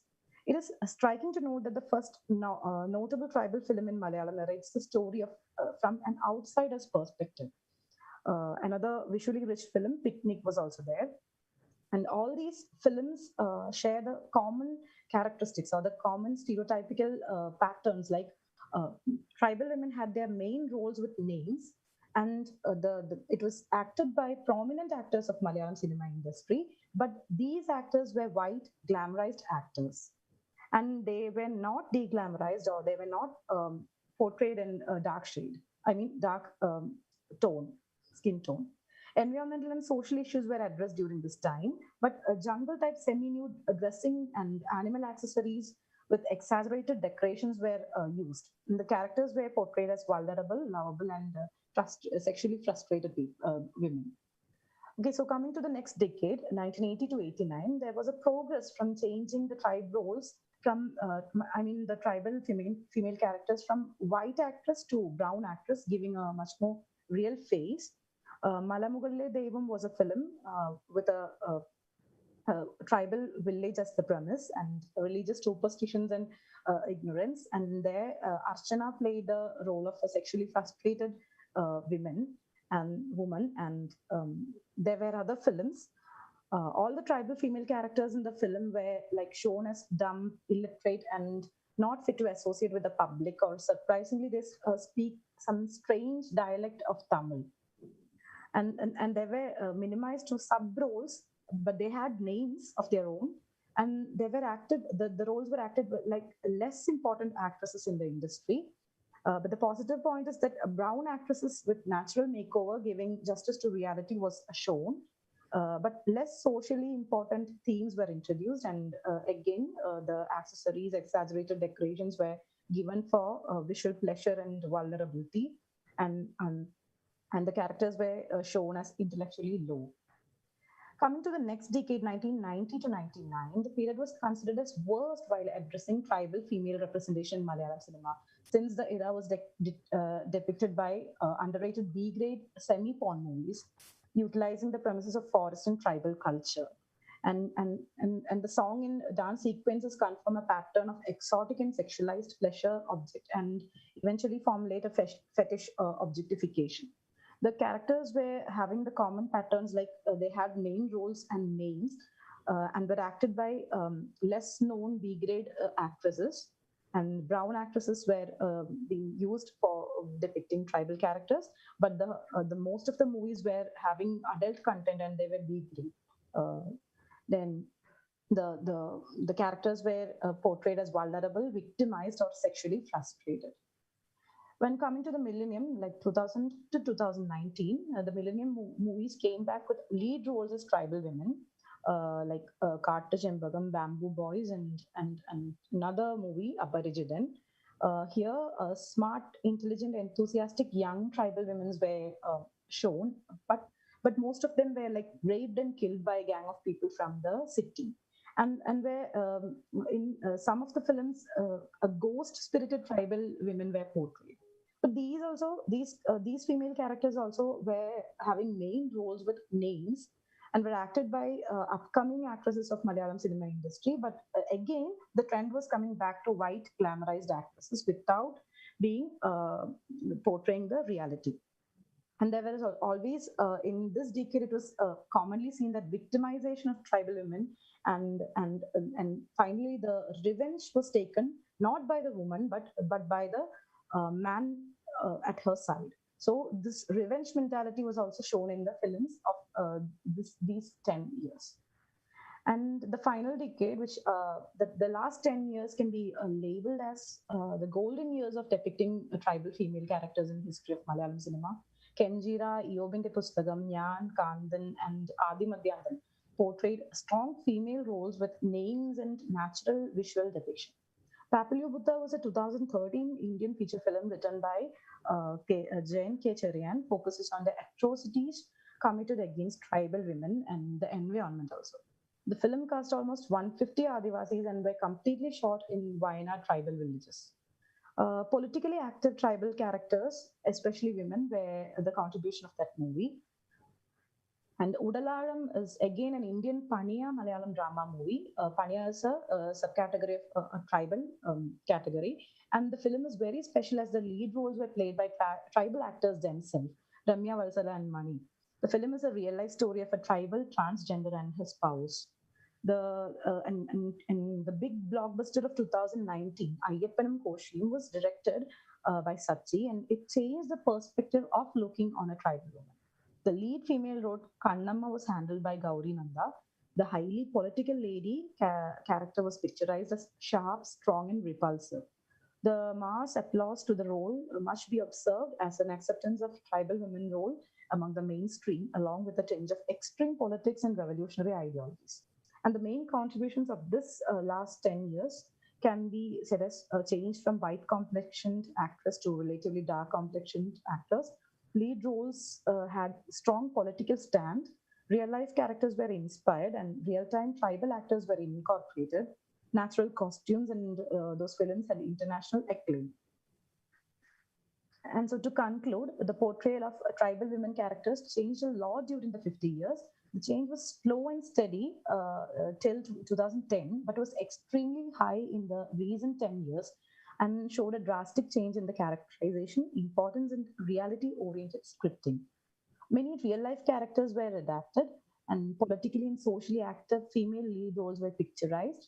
A major turning point was the presence of tribal women in the filming process itself. Ramya Valsala is a tribal woman who acted in many movies. And very recently, the old tribal female singer Nanji Amma from Attapadi tribal settlement sang the hit charter song of 2019 in her own ethnic singing style. And a woman director, Leela Santosh, a tribal lady, started filming her debut film after completing many short films. And this is a positive note in the representation on and off the screen in the Malayalam film industry. Thank you. Yeah, thank you, Gayatri Baiju, for that presentation on stereotyping ethnic identity in Malayalam cinema. Good presentation. And we move to the next presenter.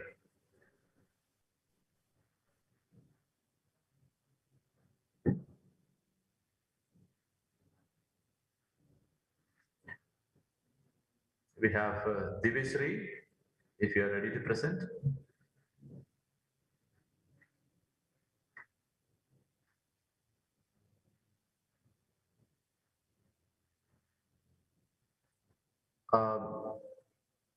Divishri, are you there? Yes, sir. But okay, so we have the next presenter, Divishri, presenting on the topic role of theatre in school education, an analysis of Bangalore school kids. I had to stop in the beginning, so if you can restart with your presentation, all the best. Disabled.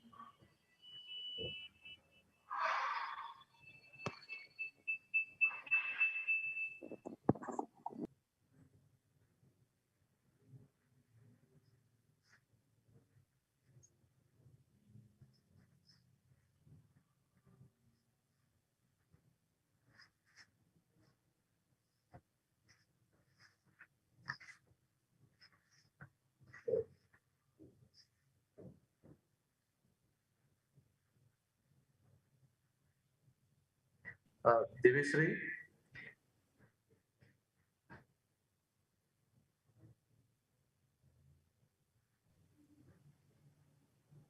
Divishri, can you hear us? Yes, Fine. you can share. It looks like she cannot share. Fine, Divishri, go ahead. It's okay. Don't worry.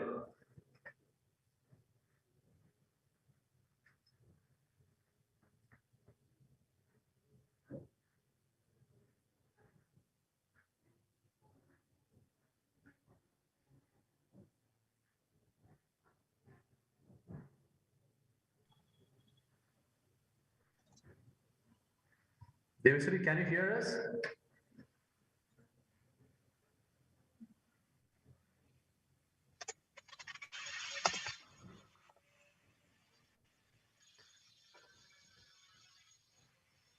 The technical team, please unmute Devasri. Okay, I think now it is audible. Okay.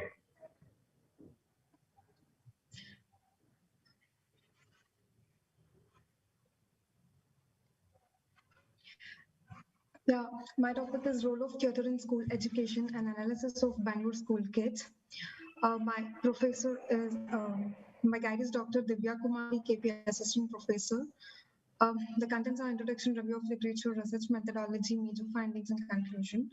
Introduction, the main aim why I selected this research was to draw attention to the importance of theatre and education at the school level of the school children. The teaching of theatristics or dramatics incorporated in school curriculum is expected not just to enhance academic discipline and thus helping society at the largest to grow and become humane, but also help to nurture individuals' potential of the children. When we provide theatre education for growing school kids, we must ensure that they learn discipline, ethics of life, self-confidence, and above all stage appearances and stagecraft as a whole. Study explore how far theatre can be alternative tool for education at the school level. For that end, this paper has included an extensive study of school kids belonging to different schools in Bangalore. A review of literature, paper 1, drama techniques to enhance speaking skills and motivation to the EFL secondary classroom by Tariq Fabio, 2014-15. This study has been intended to demonstrate how beneficial drama technique can be for EFL high school students. This paper has qualitative and quantitative method of study. The objectives are to promote students' mutual collaboration through peer and the group activities, develop students' creativity, ideas, and critical thinking. The next paper, review of literature, the role of drama on cultural sensitivity, motivation, and literature, and a second language context. Author was Brownton Thiles, 2016. This paper, they used qualitative and quantitative method, also pre and post testing field observations. The objectives of this study was to teach about Akkadian culture to one French immense class during drama and the drama groups, and the other French immense class using a more teacher-centered method, like with library groups. This study builds on a growing body of related literature that highlights the positive impact drama in the classroom has on creating meaning and developing literacy skills for the students. And the next paper, review of literature, is an examination of the hidden curricular of theatre education by Ajina Helnes, 2013. This study was to determine how the hidden curriculum manifests in the theatre education programs at the secondary school level. This research was in qualitative approach. This research found more additional space has to be given for the students on the theatre curriculum to study at primary and secondary level of education. Theatre education need to ensure that through the drama structure of their classes, students do not become more marginalized or this immense power through their pedagogy practice. My objectives of the research paper was to understand the tools used in school education system and to invest the role of theater in school education system and to analyze the effect of theater in school education among children and to understand the impact of theater on overall development of the personality of children. Theoretical framework, I used multi ways of knowing. Theory is used to understand the role of theater. This theater categorized four independent way of knowing. One is experiential knowing, presentational knowing, propositional knowing, and practical knowing. This theory has been useful in thinking about the wisdom that is critical to harness to affect meaningful social change in school children. And this theory was proposed by Professor Barbara Kaplan in 1978 to know the change in children participation on social activities. A research approach, qualitative and quantitative research approach is used for the collection of analysis of this data.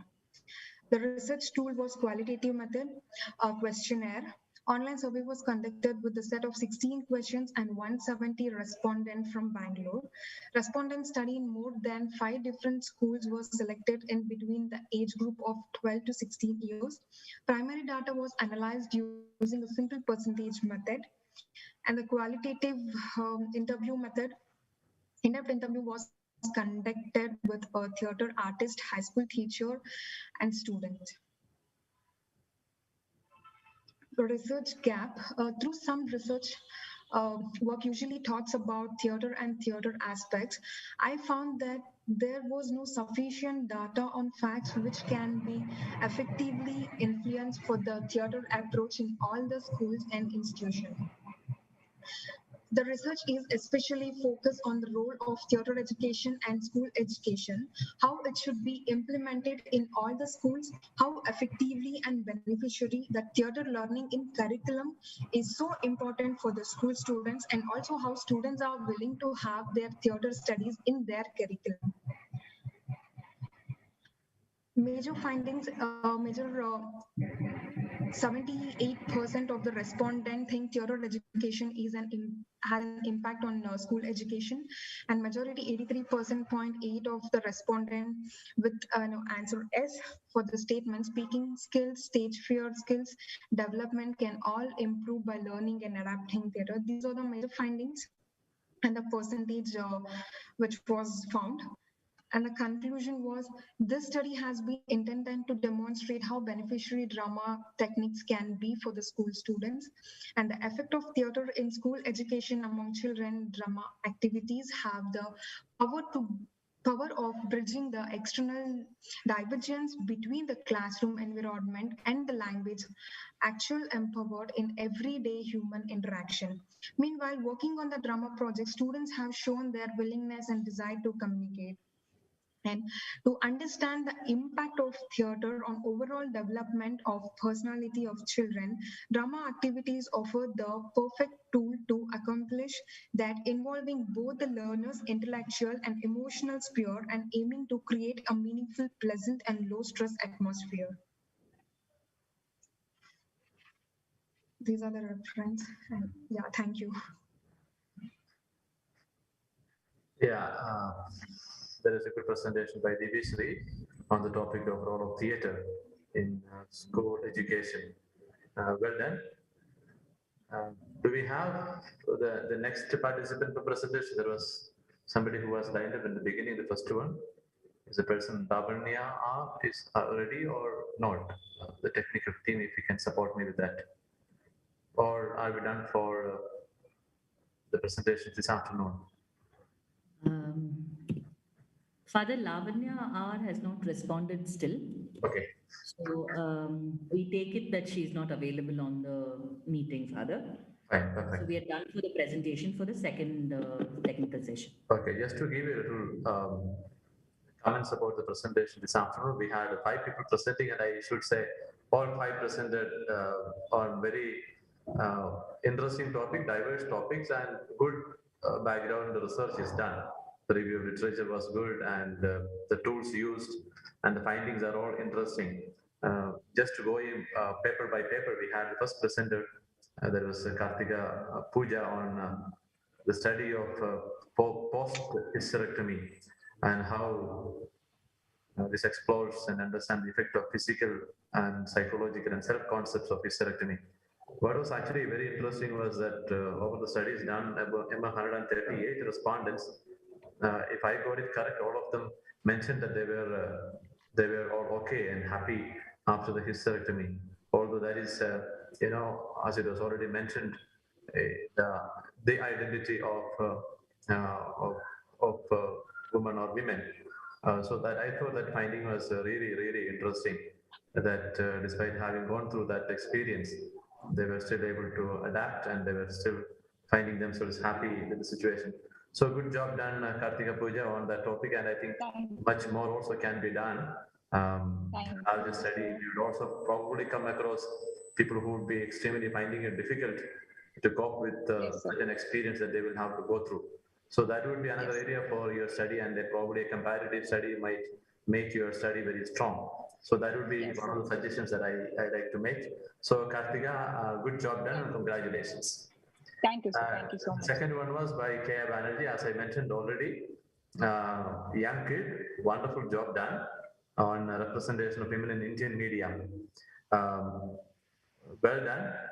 I think your interest in the research is really commendable, and how these advertisements, how the transformation has happened from the past experience, how women were presented from a negative limelight to coming back to a positive approach of how women are represented in the advertisements is something that we can all be proud of.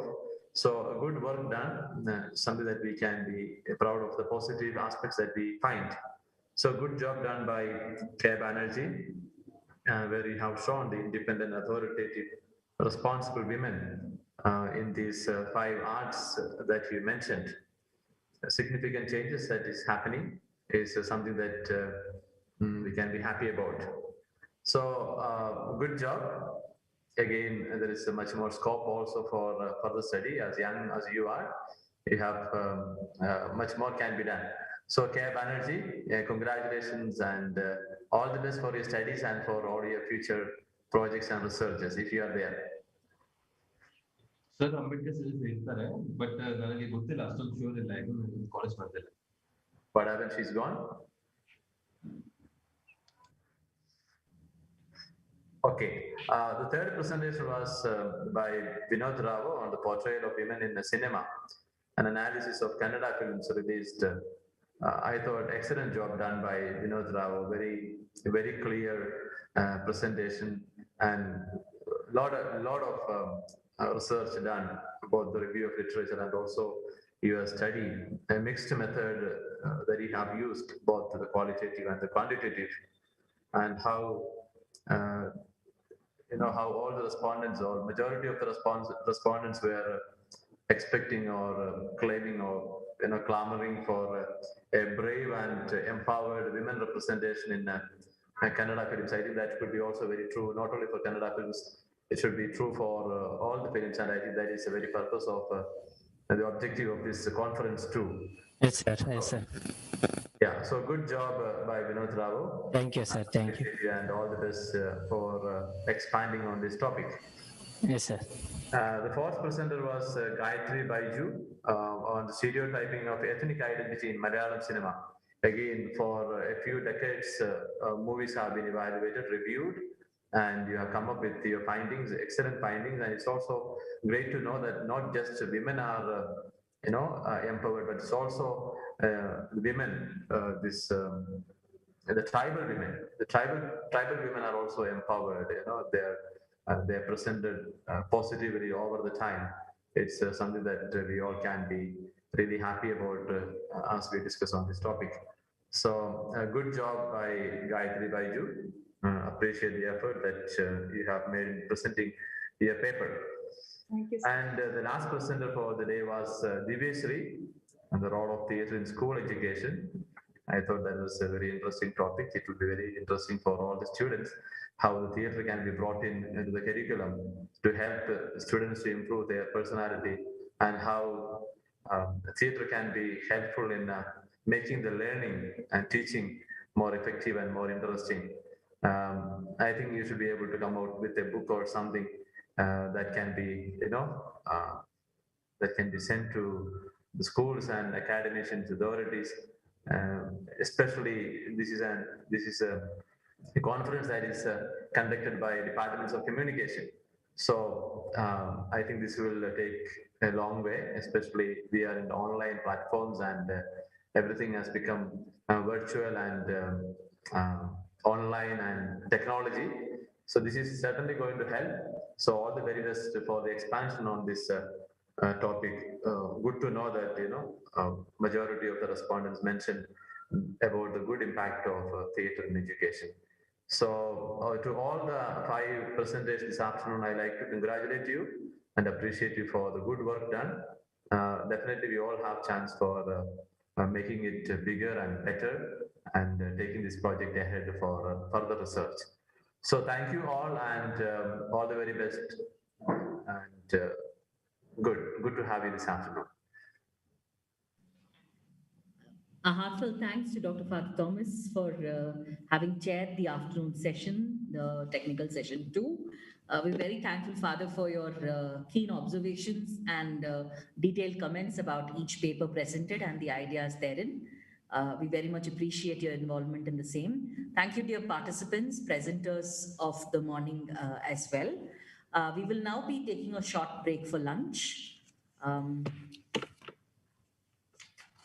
Our next session starts at 4 p.m.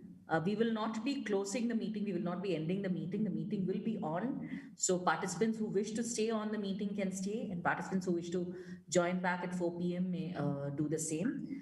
A very interesting afternoon ahead of us, with a lot of papers on the philosophical angle of media and gender to be presented in front of us this afternoon. So we make a request to all the participants to kindly join us at 4 p.m.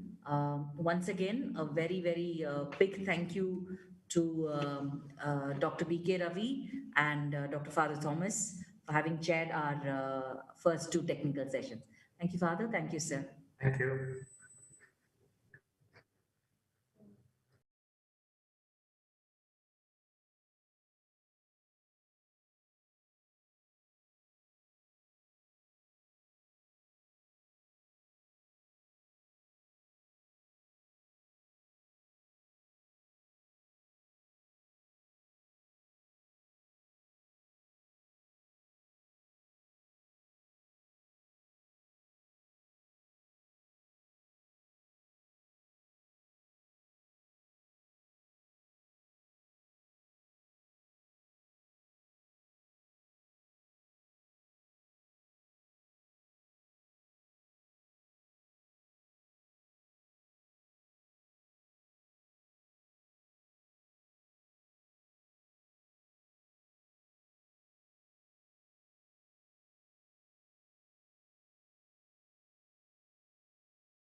Very good afternoon to all of you once again. We welcome you back to our technical session part 3.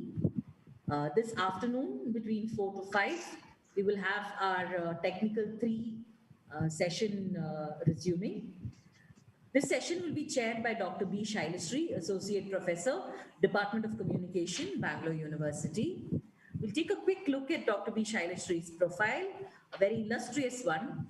Dr. B. Shailashri completed her undergraduation in journalism and mass communication from NMKRV College, Bangalore, and her post-graduation in mass communication from Central College, Bangalore University in the year 2000. Before she started her career in academics with Bangalore University, she was working as a journalist in Udaya TV. She pursued MPhil from Madurai Kamaraj University. Consequently, she also was awarded a PhD in the year 2010 from the same university. She has trained and guided PhD candidates, and 5 PhD candidates have received their doctorate under her supervision.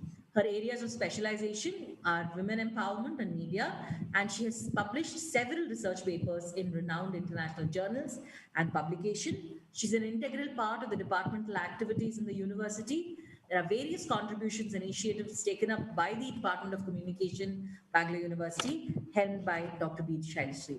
This afternoon, we are indeed overjoyed and privileged to have you in our midst, ma'am. Welcome to this 2-day international conference.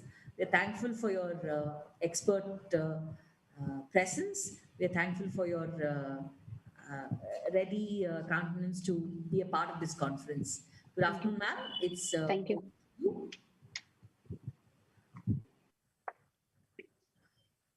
Thank you for the wonderful introduction, and I welcome all the participants for the third technical session on the International Conference on Media and Gender.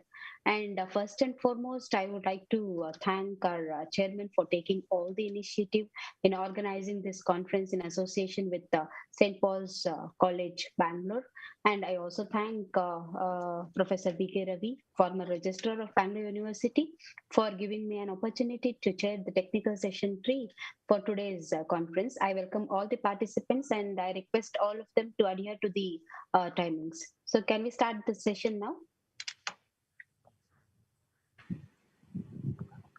Ma'am, we could. We'll just update you about the participants who are who have confirmed their presence in the meeting, ma'am. We have with us this afternoon Ms. Chanchal Meghani. We also have Anita Kumari. Yes, thank you, Ms. Chanchal. Sanita Kumari.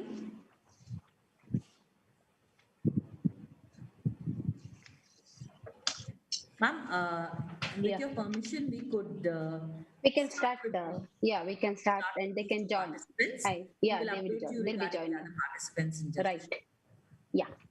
Yes, ma'am, I'm present.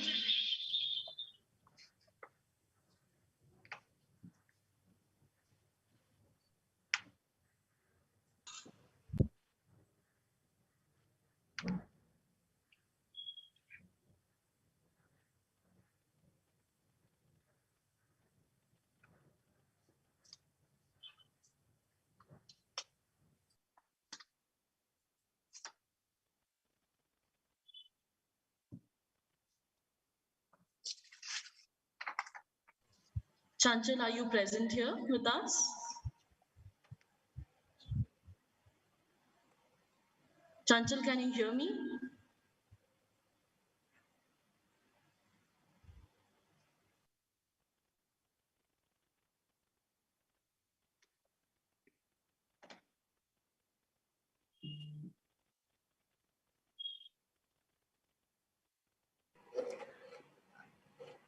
Dr. Shaileshri, with the chair's permission, can she start her presentation? Yes, she can start the presentation. Chanchal, over to you. Yes. Yes, ma'am. Thank you so much. Just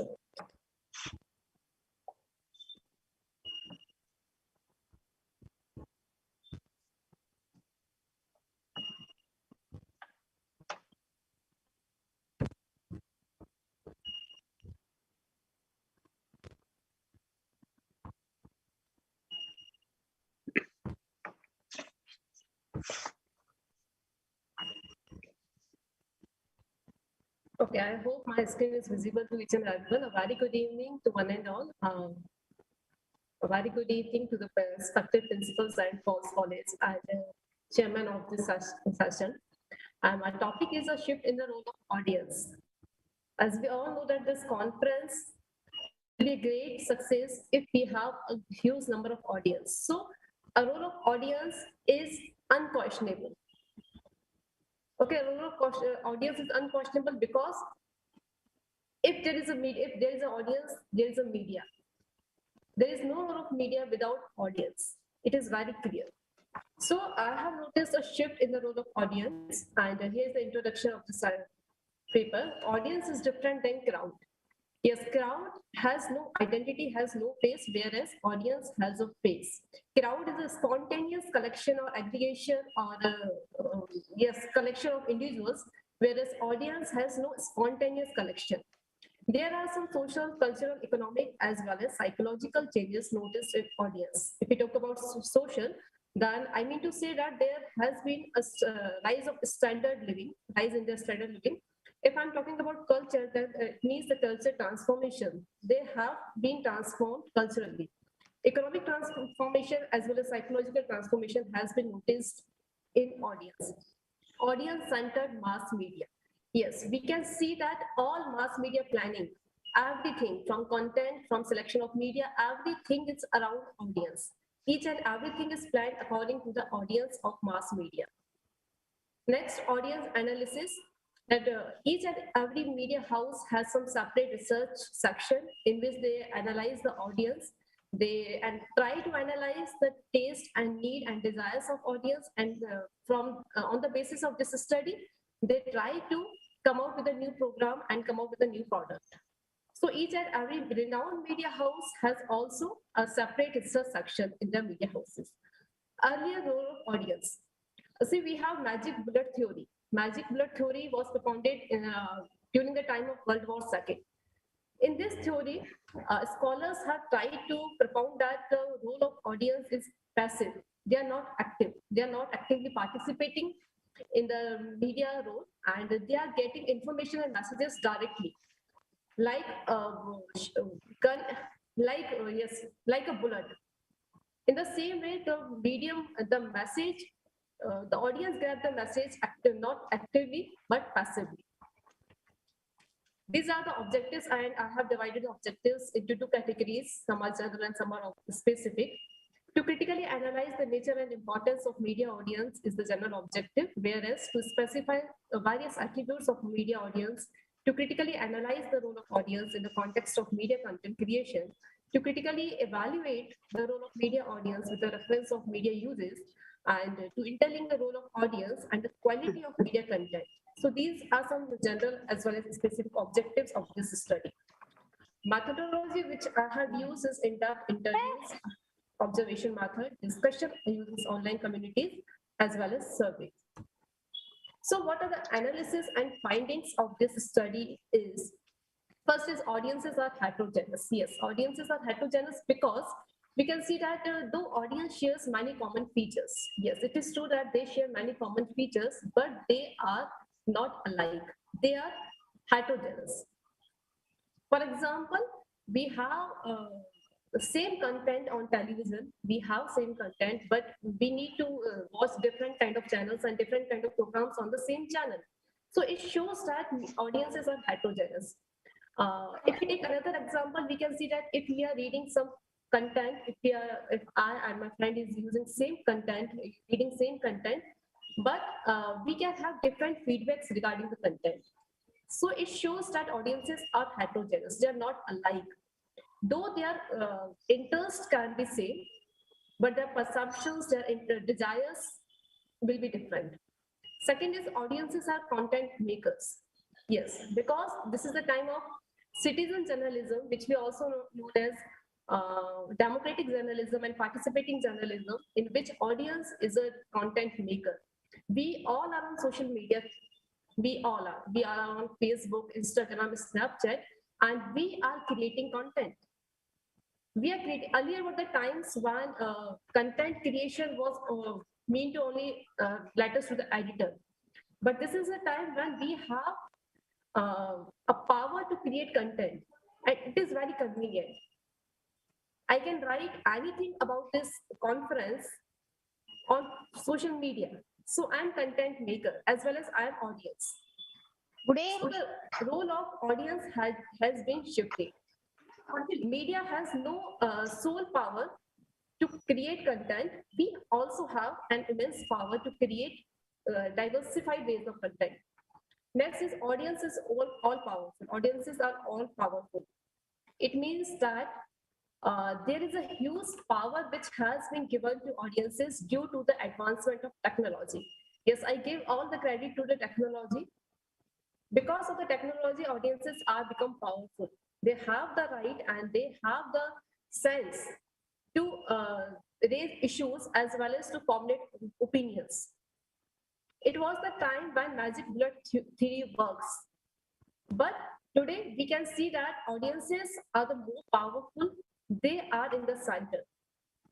Audiences are medium. We can get the quote of Marshall McLuhan, who says that medium is the message. Yes, medium is the message because the selection of media decides the efficiency of the message. Therefore, he remarked, medium is the message and audiences are medium nowadays. How? Because suppose we can say we have different now news channels and newspapers as the Times now. They were on television only, but they have been shifted to Facebook, to Instagram. They have created Twitter handles. Why so? Because audiences have been shifted there. They are chasing audience and they are trying to get more and more audience. They are trying to target young audience, and youngsters are available on social media channels. Therefore, mainstream media is trying to get the space and make the space on these social media channels. Next is audiences are market. Yes, audiences are market and the whole media house is a market. We all know that media is no more a social institution, it is a market, and we audiences are like customers, we are like market, we are like commodity. So main concept which is to be noted here that audiences are like market and they are like commodity. Audiences psyche is restructured. Yes, psyche has been restructured. Through some examples, I want to focus on this point that we always blame media and our cinema for the substandard quality content. We blame media, but no. Media can't be blamed because audiences are responsible. Our psyche has been restructured. We want to see the violence in the movies and the media. We are the one who make Arnab Goswami famous. We are the one. So we are responsible, not media is responsible. Okay. So our audience's psyche has been restructured. We want to see vulgarity. We want to see sexism as well as violence on TV channels. Therefore, media is trying to cater our needs. So audiences are responsible, I think. Audiences are information spreader. Earlier, audiences were curious to know. They were using media for the basic three functions, which were information, entertainment, and education. But today, they want to get information just for the sake of spreading it to more and more people. Whenever we get any message on WhatsApp, we will try to spread it to more friends and more relatives. Why so? Because our tendency has been shifted, our role has been shifted. We don't want to collect information. We want to disseminate it to more and more persons. Okay, and next point is audiences are centered. Yes, audiences are centered because it means that all media houses are revolving around the audiences. They want to cater the needs and desires and their interests up to any extent. They want to do everything for the sake of getting more and more audience. We all know the game of TRPs and circulation figures. We all know about it. And the game of TRP, television rating point, is about to get more and more audience. So the whole media game is structured or centered around audiences. There are some limitations of this study, which are there is no previous studies available on this topic. Next, we have audience study can be more diversified. Yes, it can be more diversified. More kinds of audiences can be taken into consideration. International media is not taken into consideration. And the chosen method of research has its own limitations, as each and every method has its own limitation. Therefore, the method which I have chosen has its own limitations. So here is the conclusion. Psychological behavior of audience is of tremendous role to play in the field of mass media. The popularity of media content depends on the audience only. The war of circulation, readership, TRP is a way based on audience. The increasing influence of audience gave birth to a new media study, which is of media management. We all know that we are a part of media education and we have a separate course, which is of media management. So why this course arises? Because of the need of media study, because of the change in the market structure, because of the change in the media houses. Media education institutions have started offering various new media courses, one of which is media management, and the shift in audience domain results in interchanging roles and responsibilities. Media houses have a specified team which works on analyzing the needs and interests of audience, as it is the active part of mass media. Now audience is playing an active role which cannot be ignored. By analyzing their needs, media starts mobilizing them in the desired direction. And I gave the full credit to the social media, to the advent and growth of social media, because due to the social media, the audience is holding the position of content creator as well as curator. And the audience is responsible for adding more and more values to the news and to the media items, media content. These are some references. So thanks to all of them.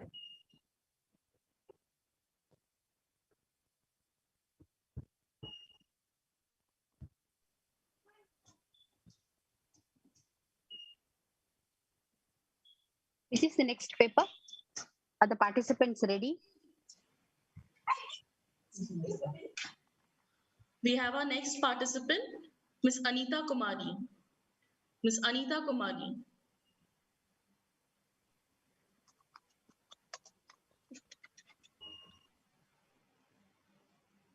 Ms. Anita Kumari, are you ready? Yes, ma'am. Okay, over to you. Can you just unmute the other participant? Just ask ma'am to unmute. Adiba. Just no 1 minute.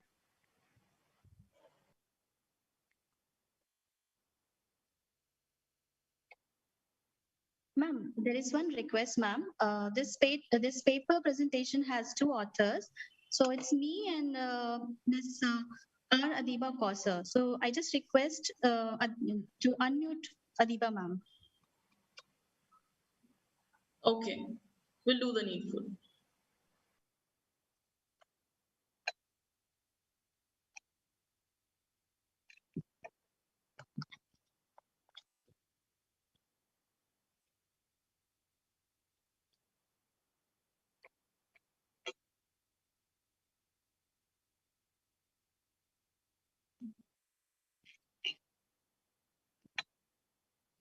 Am I audible, ma'am?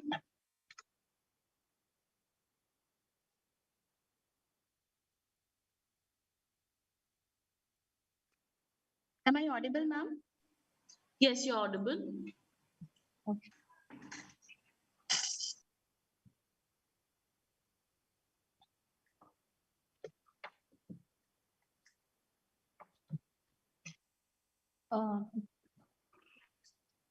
A very good morning to one and all present over here. Ma'am, can you all see my PPT?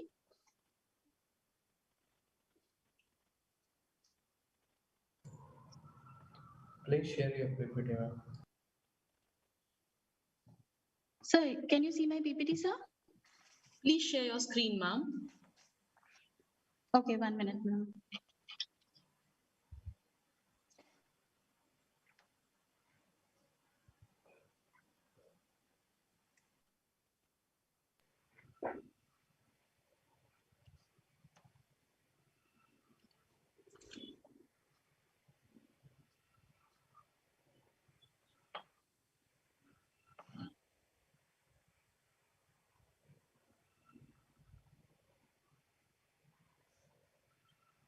Just 2 minutes, ma'am.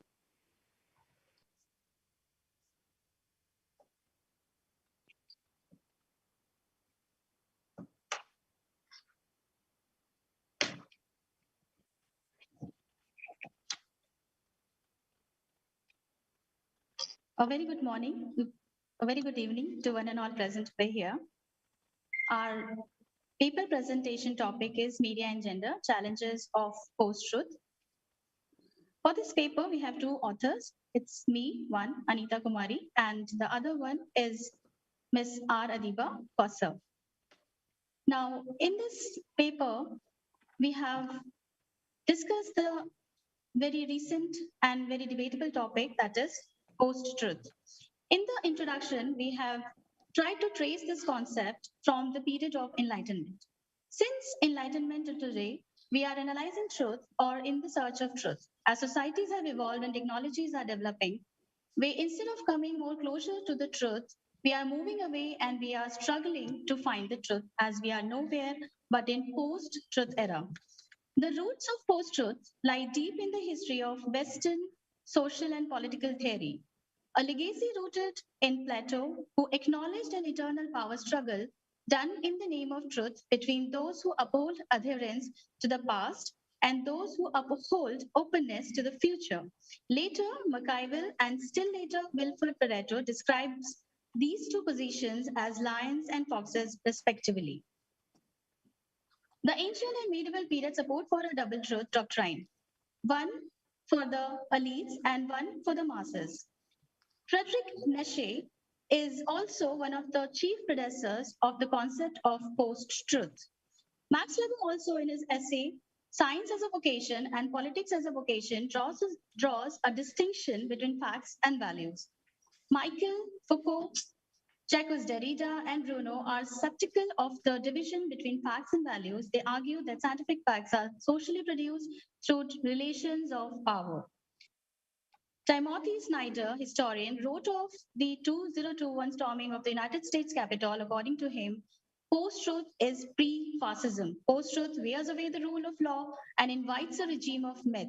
If we lose the institutions that produce facts that are pertinent to words, then we tend to wallow in attractive abstractions and fictions. This research paper is striving to explore the relation between the increasing incidences of rape or sexual harassment against women and the insensitivity of social institutions in order to deal with the social problem in the successive stages of post-truth era in reference to India.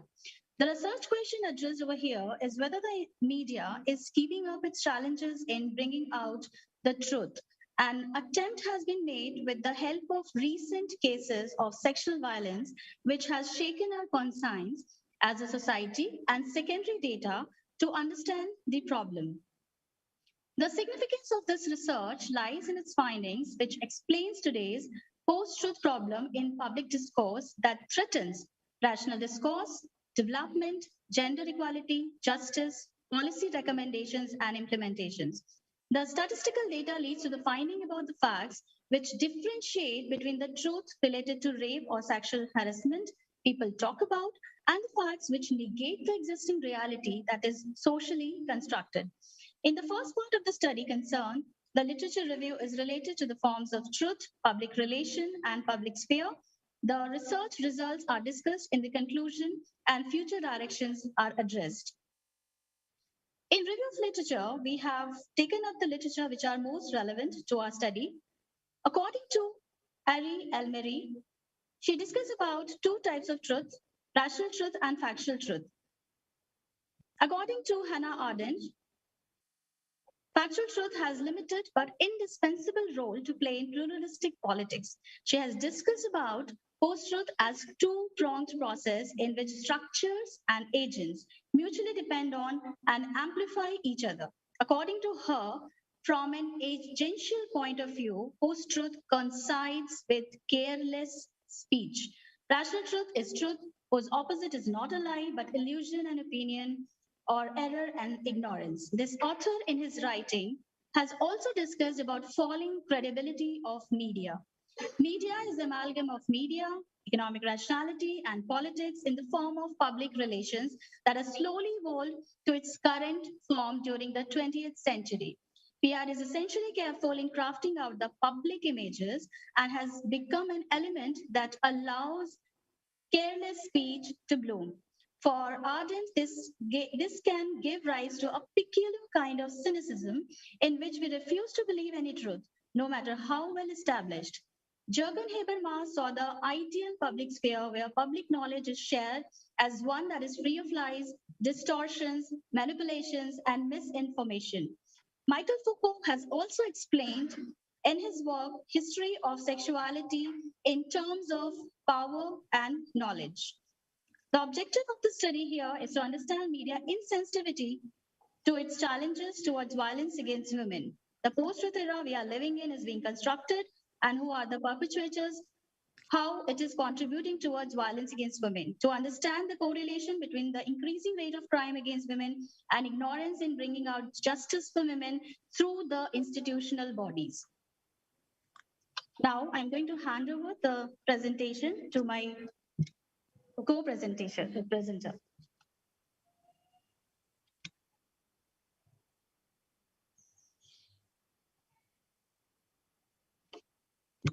Good evening to all. And am I audible, ma'am?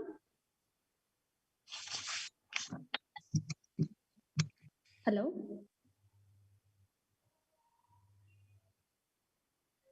Hello, ma'am. Am I audible? Shalashri, ma'am? Yes, ma'am, you're audible. Yes, you are audible. You're audible. You go ahead. Moving towards the research methodology, how did we do our research paper or paper presentation? We did with a case study. So our first case study is on former CJI Ranjan Gogoi case, which is against the sexual harassment case at workplace. In this case, the internal panel was set up by the Supreme Court to look into the allegations gave by Gogoi, a clean check in May 2019. The panel continued with its investigation despite the fact the woman complainant said it was a hostile environment in which she was not allowed to have her lawyer present and withdrew from the investigation after a certain point. The final report of the panel was given to then CJI Gogoi but not made public. Even the complainant was not given a copy of the report, but the accused was.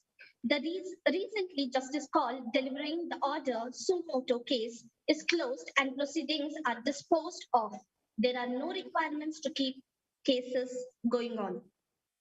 The analysis of this case was these institutions, institutions and their agents who have adopted frequently the shield cover jurisprudence in case of Rafale or in sexual harassment case against the CJI indicates that the state cannot want factual truth to come out in public domain knowledge because factual truth has despotic characteristic when used as a public knowledge in a democracy. The sexual harassment case of former CJI, where the reports commission in-house committees were more concerned about the conspiracy against the CJI on his tough decisions like in case of NRC, Rafale or Ram Mandir judgment, than the probe or investigate about the complaint which was leveled against him. Whether or not he was guilty of the complaint by disbelieving and disregarding a female victim.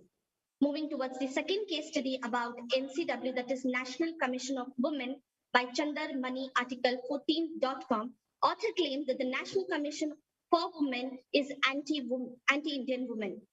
She has mentioned about the National Commission's inactions and raised questions on its patriarchal mindset.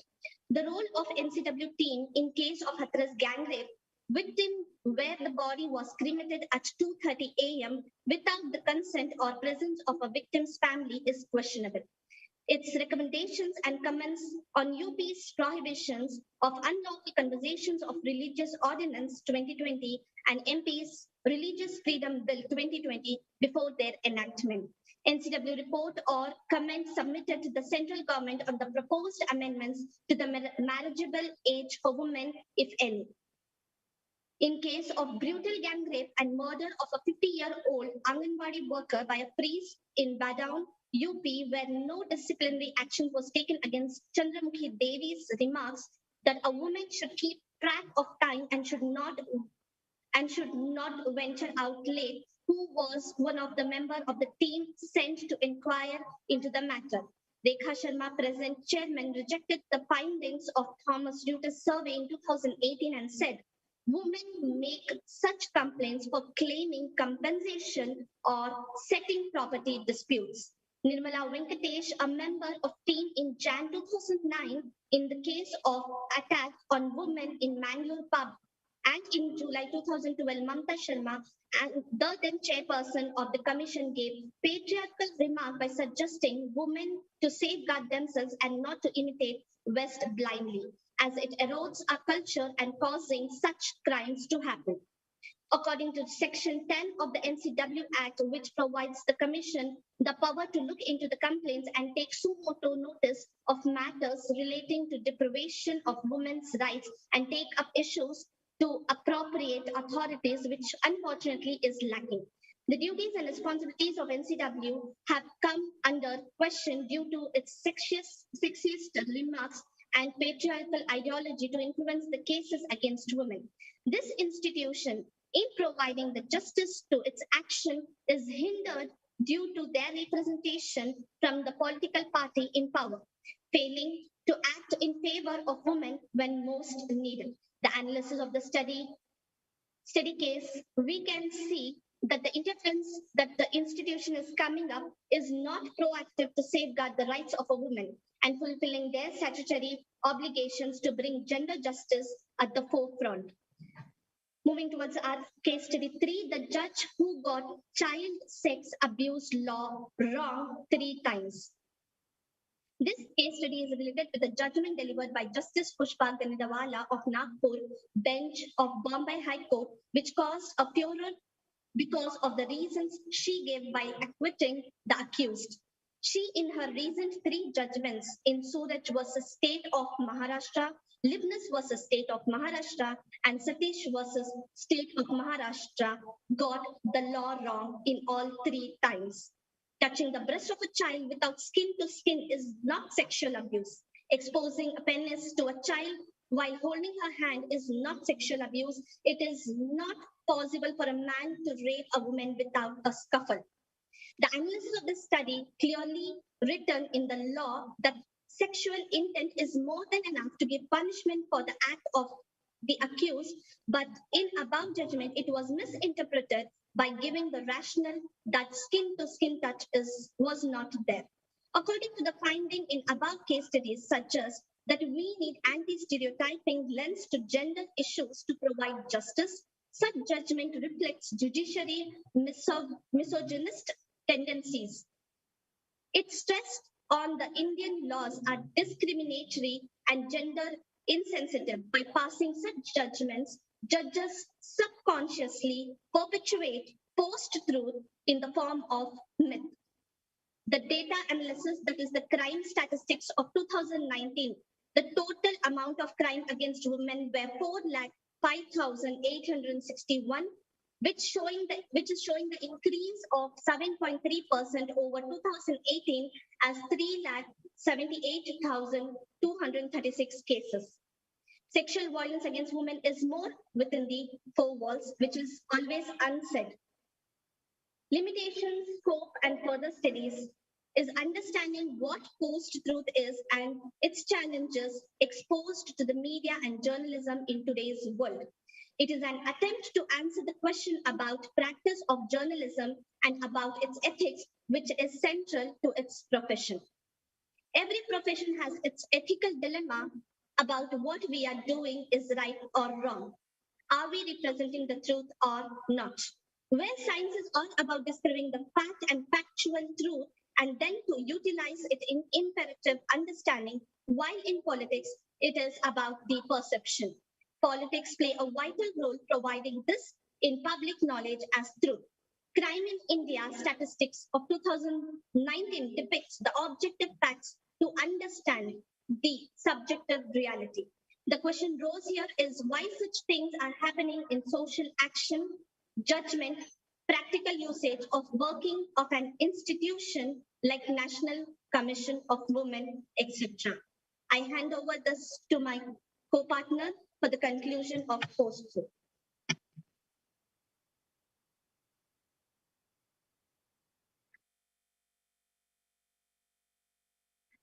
In the conclusion, all the findings shows that the pillars of our society, judiciary, executive, legislative, and media are male-dominated and hence poses a challenge to uproot gender discrimination and its sources of survival, that is post-truth, which manifests in all the above-mentioned institutions. Media, in its hitherto transformational phase, has more social and moral responsibility as it reaches the mass audience. The creation of this socially constructed post-truth in response to violence against women is one of the most pressing problems of our times. Post-truth is allowing people in authority to yield unprecedented forms of power over other people and creating a disgruntled environment difficult for our survival. The challenges of post-truth is weakening the fabric of our society by loosening the link between evidences and decisions, which acts as potholes on the road of development and gender equality, as they change the nature of facts and influences opinions which media as a medium need to criticize and uphold the responsibility.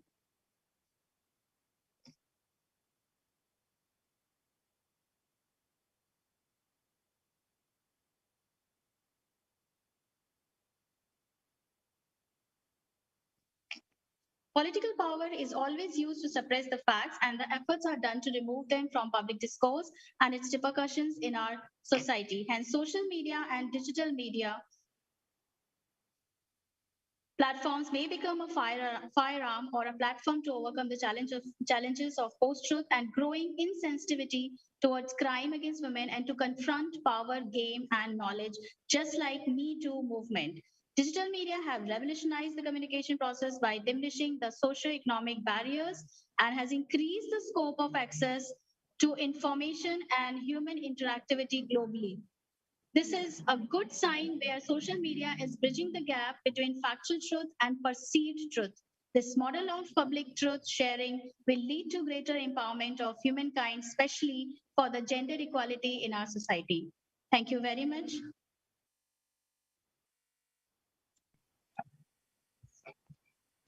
Thank you, ma'am. Participants are kindly requested to stick to the time limits as mentioned earlier. We have with us our next presenter, J.K. Anthony, sir. J.K. Anthony, sir, can you hear me?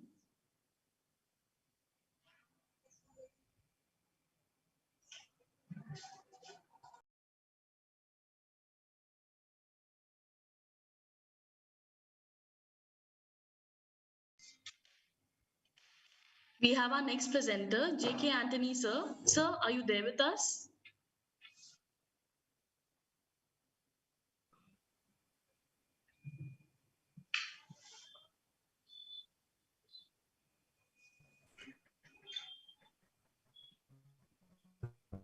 Yes, ma'am. Yes, ma'am.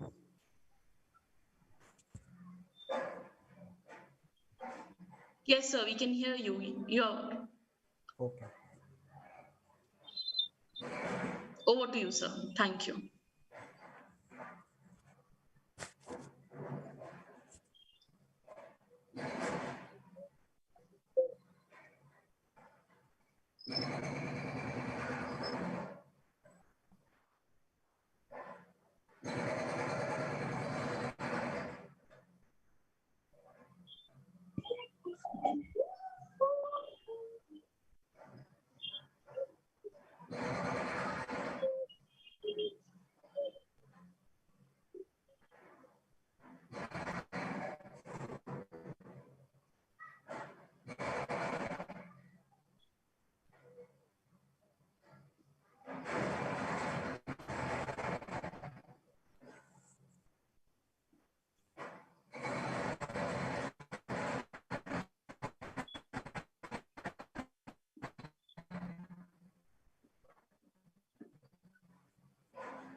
Yes, ma'am. It's audible. It's audible. Yeah, it's audible. You can go ahead. Yes, sir. Yes, sir. Yeah.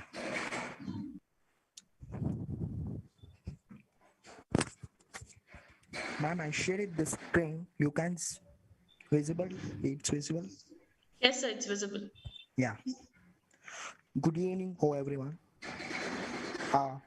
St. Paul College, Father, and all the dignitaries and all the colleagues. Good evening, everyone. My name is J.K. Anthony Raj from the National Degree College, Basangudi, Bangalore. My topic is gender.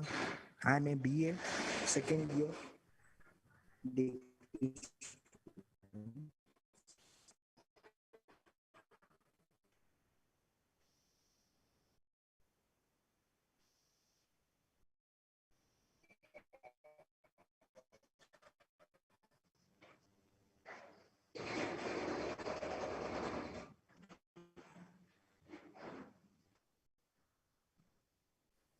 Sir, you're not audible.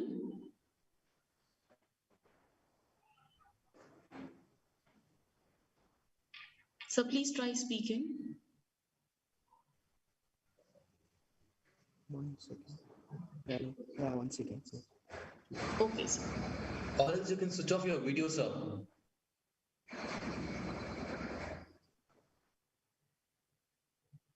Who's that person?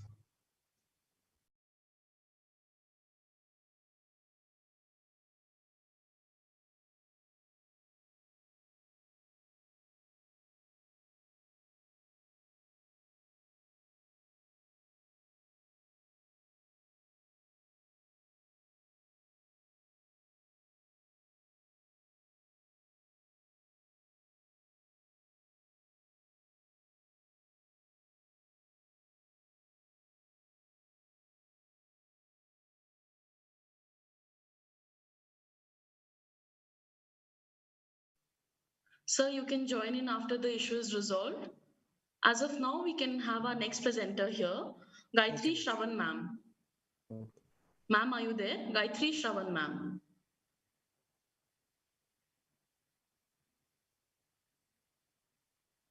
Ma'am, can you hear me? Gayatri Shravan ma'am.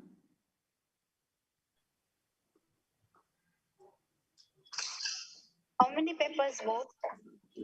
Ma'am, this is the last one, and prior to this, we had J.K. Anthony sir. He has some issues now. So if we do not have Gayatri ma'am now, we'll just wind up with J.K. sir for this session. Right.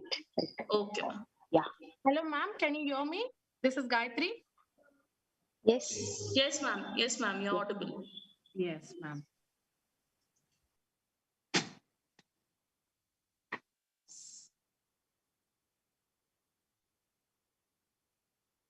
Yes, ma'am.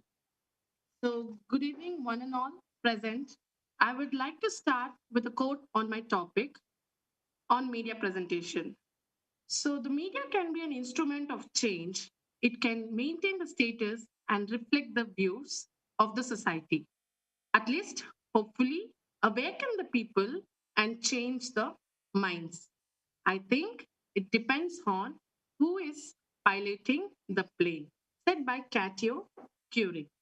So my topic of today is representation of Dalits and Muslims in Indian media.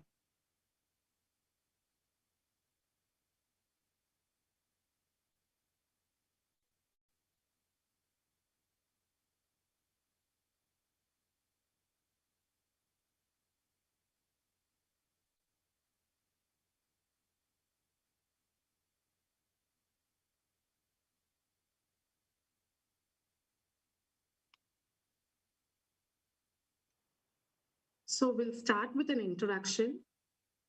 My analyzing existing data and referring available sources of literature with a reference to the representation of Dalits and religious minorities in India, it is basically a suggestive conclusion can be arrived from the study. So my main motto is to give you the suggestive on based on media representation in a democratic country.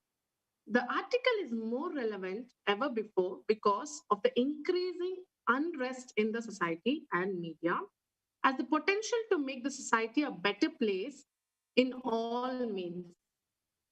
From informing and educating the people to criticizing and questioning the governance. But somewhere there is a gap between the media and the society and the prevailing unrest in society caused by political or religious or communal tensions, which is unavoidable.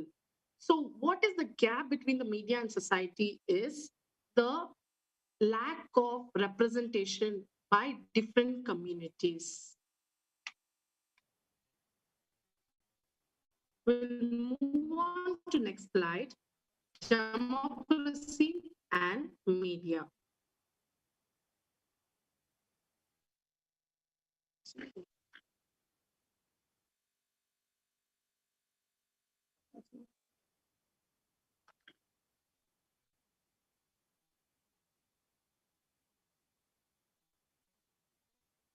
Dr. B.R. Ambedkar once said, democracy is not a mere form of democracy, it is a form of social organization. There are four estates to the democracy, or rather, it is called four pillars that hold the great structure of democracy, which are legislative, executive, judiciary, and lastly, the media. So, when all three estates of democracy fail, it is the media that has to do damage control. And being the last layer of protection, media has the responsibility that's crucial to essence of democracy itself. So when there is executive and legislative judiciary fail, the last layer is media, which has to have the responsibility, and media is have the capability to give the democracy the essence. Next slide, we'll talk about the right shift. The rise of right extremism is resulting in a move towards authoritarian governance rather than libertarian.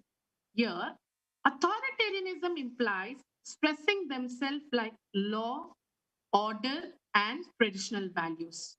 Though they come to power through elections and traditional voting systems, they tend to step away from several other democratic activities, such as paying attention to the people, opinion in policy making and lawmaking.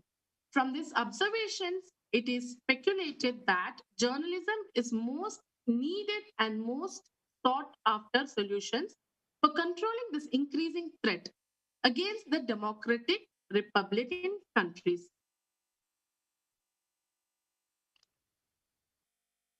India among other democracies. India might be at the brink of giving info mass movement that has already taken over the West, where India is not only the largest democracy, it is also one of the most diversified in terms of religious and culture. According to the Census of India of 2001, India has 122 major languages and 1,599 other languages and has more than 6 religions. Even geographically, it has extremely different conditions in various parts, a reason for it to be referred as subcontinent. The Constitution of India states that India is the union of states. To specify it, the geographical, linguistic, and also ethnic diversity.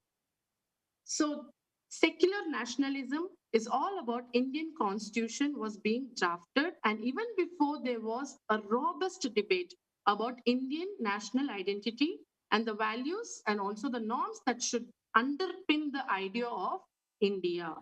With the political dominance of Congress party and with due defense to the country extraordinary diversity, secular nationalism came up to define India's post 1947 identity.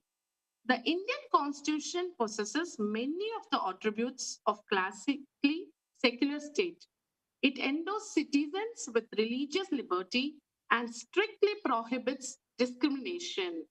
So I repeat again, it endows citizens with religious liberty, with a pride, and strictly prohibits discrimination on the grounds of religion as well as caste, sex, place of birth, or any other factor. Representation in Indian media. Violence against Dalits and other religions are becoming more and more frequent since a right wing came to power.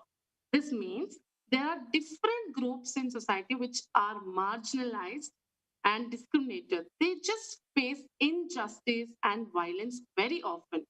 But how much of it makes it to the news? That is a question mark. Where they gets the attention of media and people.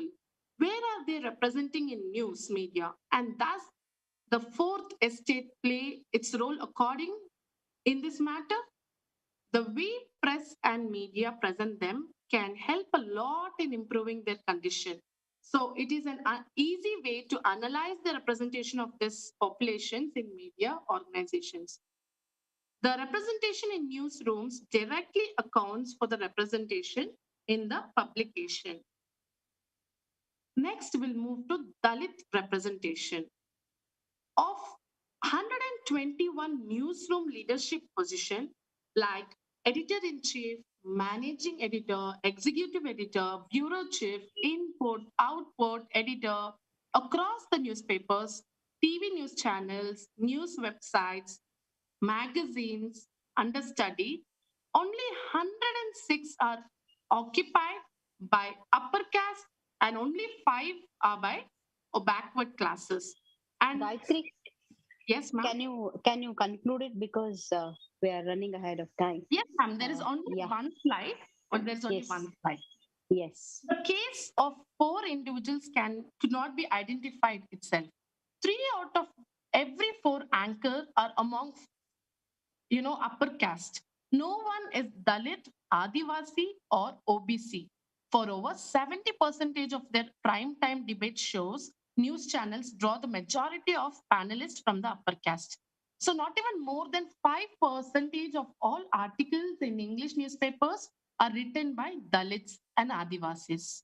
So only 10 of 972 articles featuring on the cover pages, only 12 magazines under study are about issues related to caste. So the final slide is all about Muslim representation. The religious minorities in India are also lack of clear representation in media. The fact that Hindu nationalism and religious purity is on the rise in democratic country that has unity in diversity as its motto, very unsettling and alarming for the religious and ethnic diversity of the country.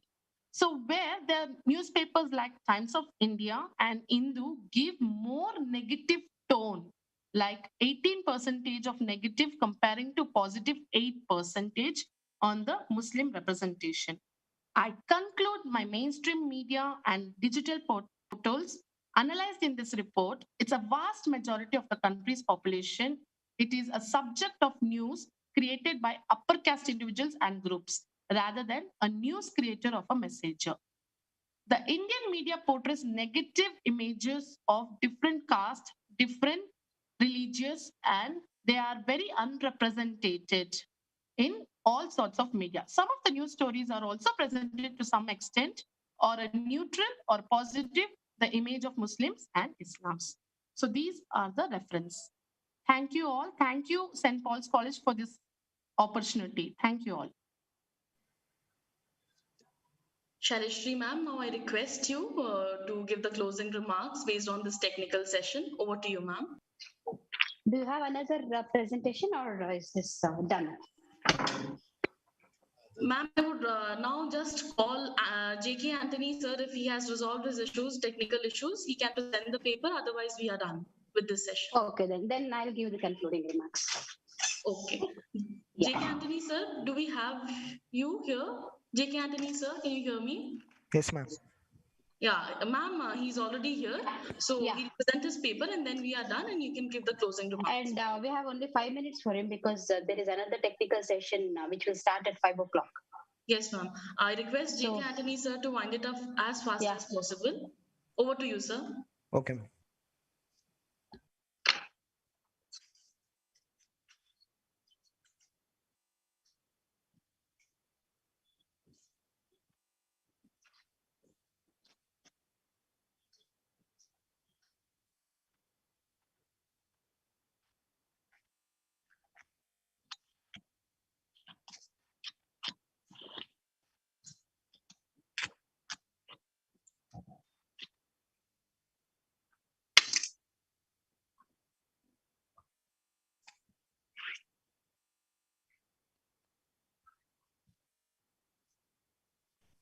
Yes, ma'am. It's visible? Yes, it's visible. Yes, ma'am. J.K. Anthony, kindly adhere only to your objectives and methodology and conclusion. Okay. Yes. Yes. Okay, thank you.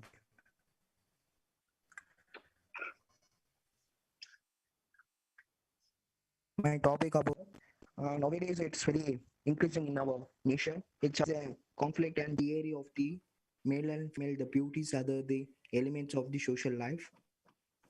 There are some symptoms. Gender is not a biology, it's a determine the role of male and females, and also it is a mainly brief. Its gender roles result in the power distributions between sexes, and there are the two types. And the common we know the everything the male and female their differences, the general and the differences is a biology basis and the sociology basis.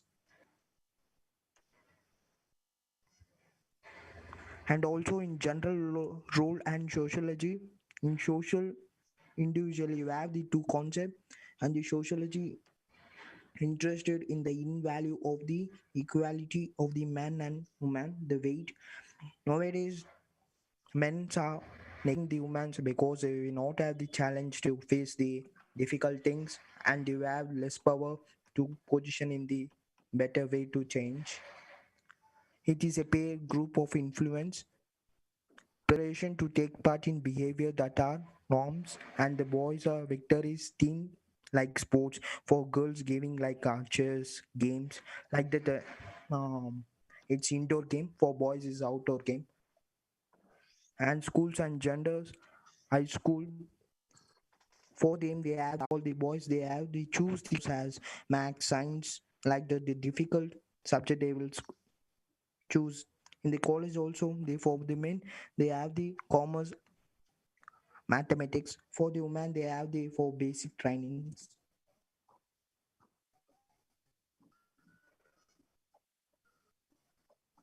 And it's also division of labor general roles.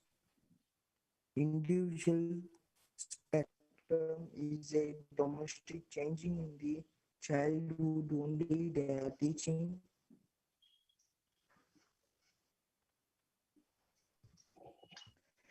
They have the differences, the both of members, the social position in a society, unequality, distribution of wealth, power, and prevailing between.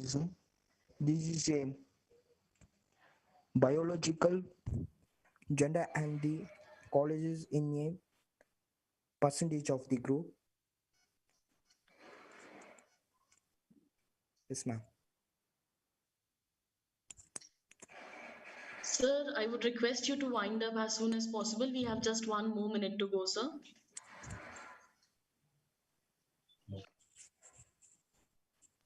So please proceed towards the findings, as ma'am said. Okay, ma'am, done.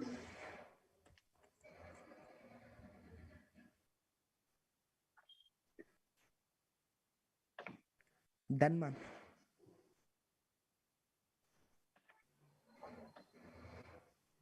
Are you done with your topic?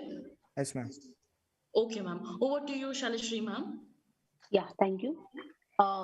First and foremost, I would like to congratulate all the paper presenters today. And all the papers were very well researched with a very appropriate theoretical background. And everybody have adopted apt research methodology and a very vast review of literature. And the objectives and the case studies were really good.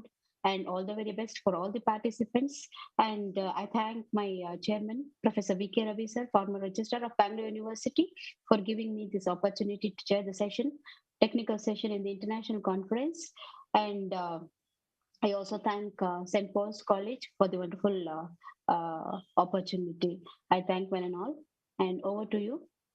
We can start the next technical session as we are running ahead of time. Thank you, ma'am, for your valuable comments. Now we move to the technical session, part 4 of this International Day Conference, chaired by Reverend Dr. Father Sajid Syriac, Vice Principal, St. Paul's College, Bangalore. Father Dr. Sajid Syriac, Vice Principal and Assistant Professor, PG Department of Journalism and Mass Communication, St. Paul's, has done his PhD in Sciences of Social Communication. He's a former chief editor of Inspirational Quote, a monthly for Inspired Living, and a former associate editor of St. Paul's Publications and Better Yourself books. We are honored to have here, Father. Over to you, Father. Our speakers also are present here today. I would just name them, Father, and then you can take over the session. The first speaker that we have here with the technical session 4 is Satyabhama Opili, followed by Ms. Vismaya, followed by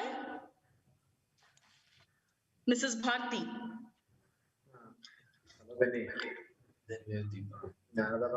Followed by Deepak. I would request all these participants to at least put up a message in the chat box writing yes for your confirmation. Over to you, Father. You can start the session. Thank you. Thank you, Shreya. Good evening to all of you. I am happy to chair this session, technical session. At the very outset, I'd like to congratulate Professor Dr. B.K. Ravi, sir, from the Department of Communication, Bangalore University, and Father Dr. Thomas M.J., Principal of St. Paul's College, for organizing this session, organizing this international conference. I'd like to welcome all the participants to this today international conference on media and gender perspectives, issues and challenges, especially to this technical session. A few guidelines. You have 10 minutes to expose your paper and you can present through PPT. Along with other details, I request you to adhere to objectives, methodology, and findings or the result of your paper.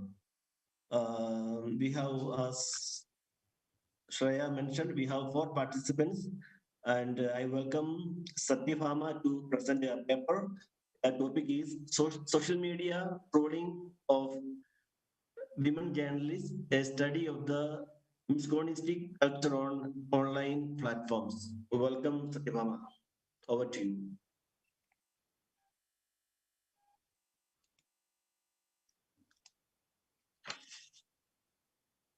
Father, we have the first participant. One more we are including. She has just joined in. Ms. Reshmi. Ms. Reshmi, can you hear us? Ms. Reshmi? Okay, followed by the other participant. Now I request Satyabhama Upili and Vidya Padmanabhan to take over, please.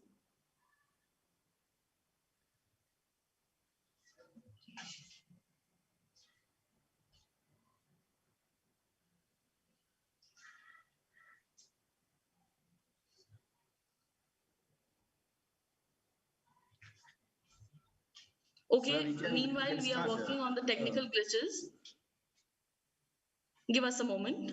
Okay.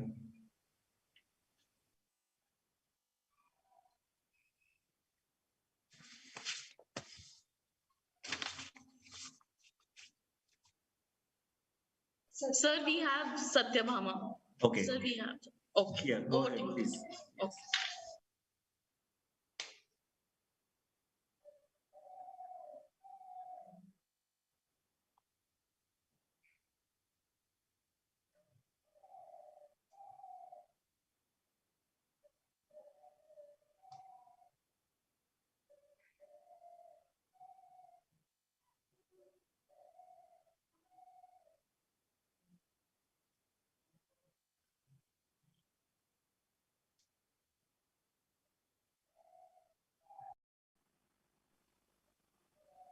Can you hear me? Yes, yes. Thank you. Thank you so much. Thank you so much. Uh, Happy evening to everybody here. This is Satyabhama Upili and my co-presenter Vidya Padmanabhan. Both of us are from MOP Vaishnav College, Chennai. So happy and we are so privileged to have this session with you all. Our topic is social media trolling of women journalists, a study of misogynistic culture on online platforms. So before I begin, I just want, just a personal, note that I would like to mention here.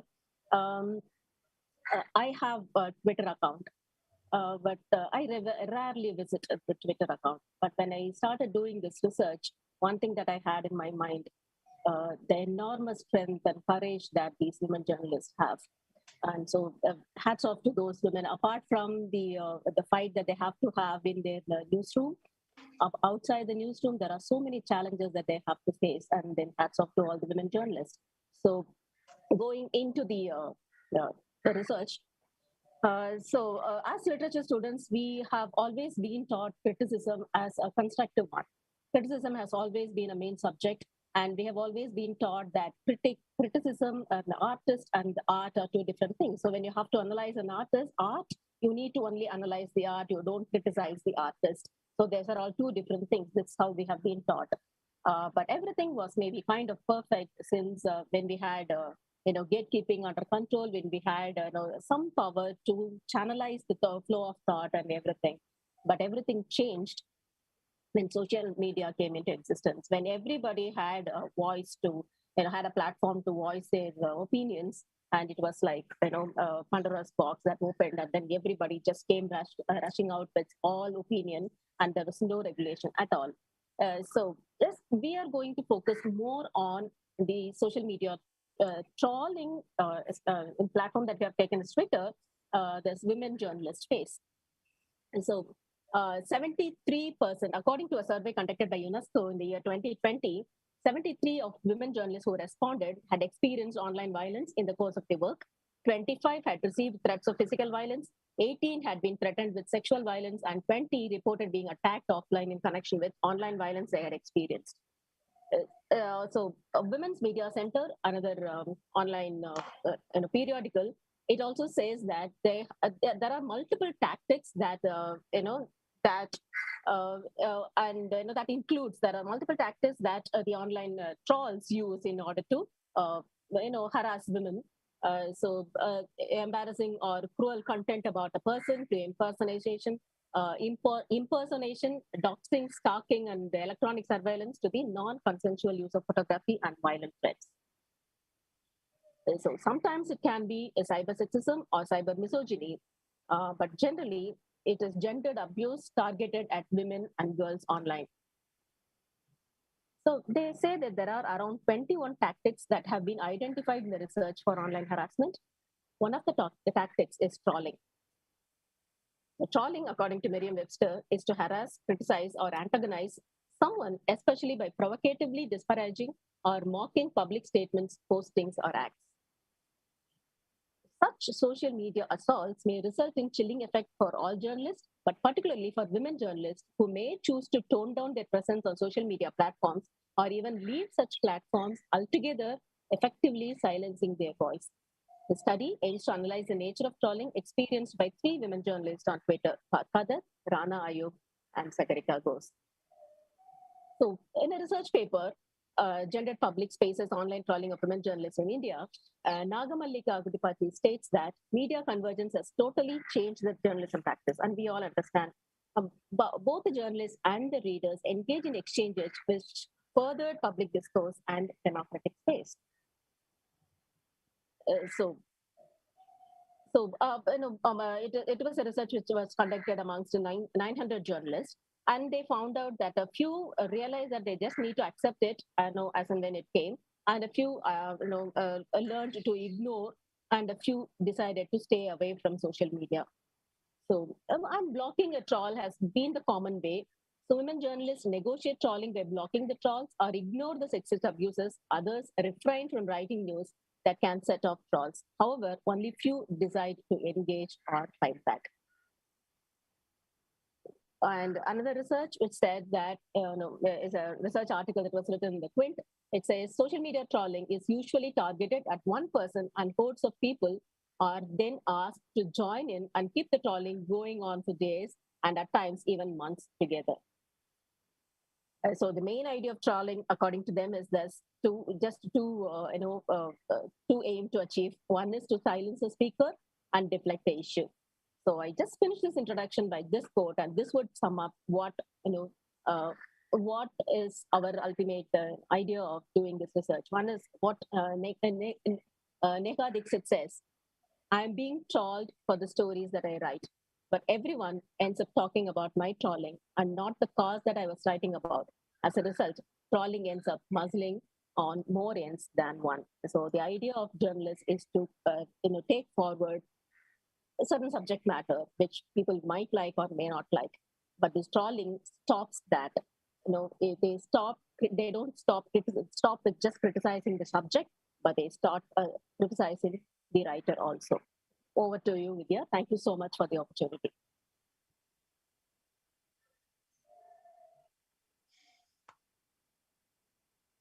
We have our next presenter with us, Miss Vismaya. No, Vidya ma'am. Vidya, ma'am. I think you have to unmute. So that's a little glitch. Okay, we'll do that, ma'am. We'll do that. You have to unmute. Okay.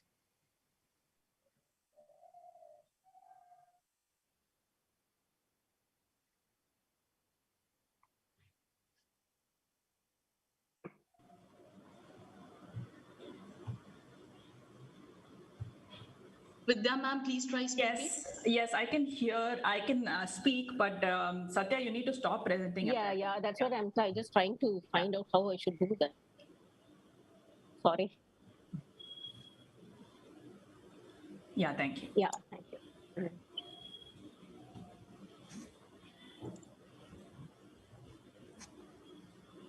Is my screen visible? Yes. Yes, ma'am. All right.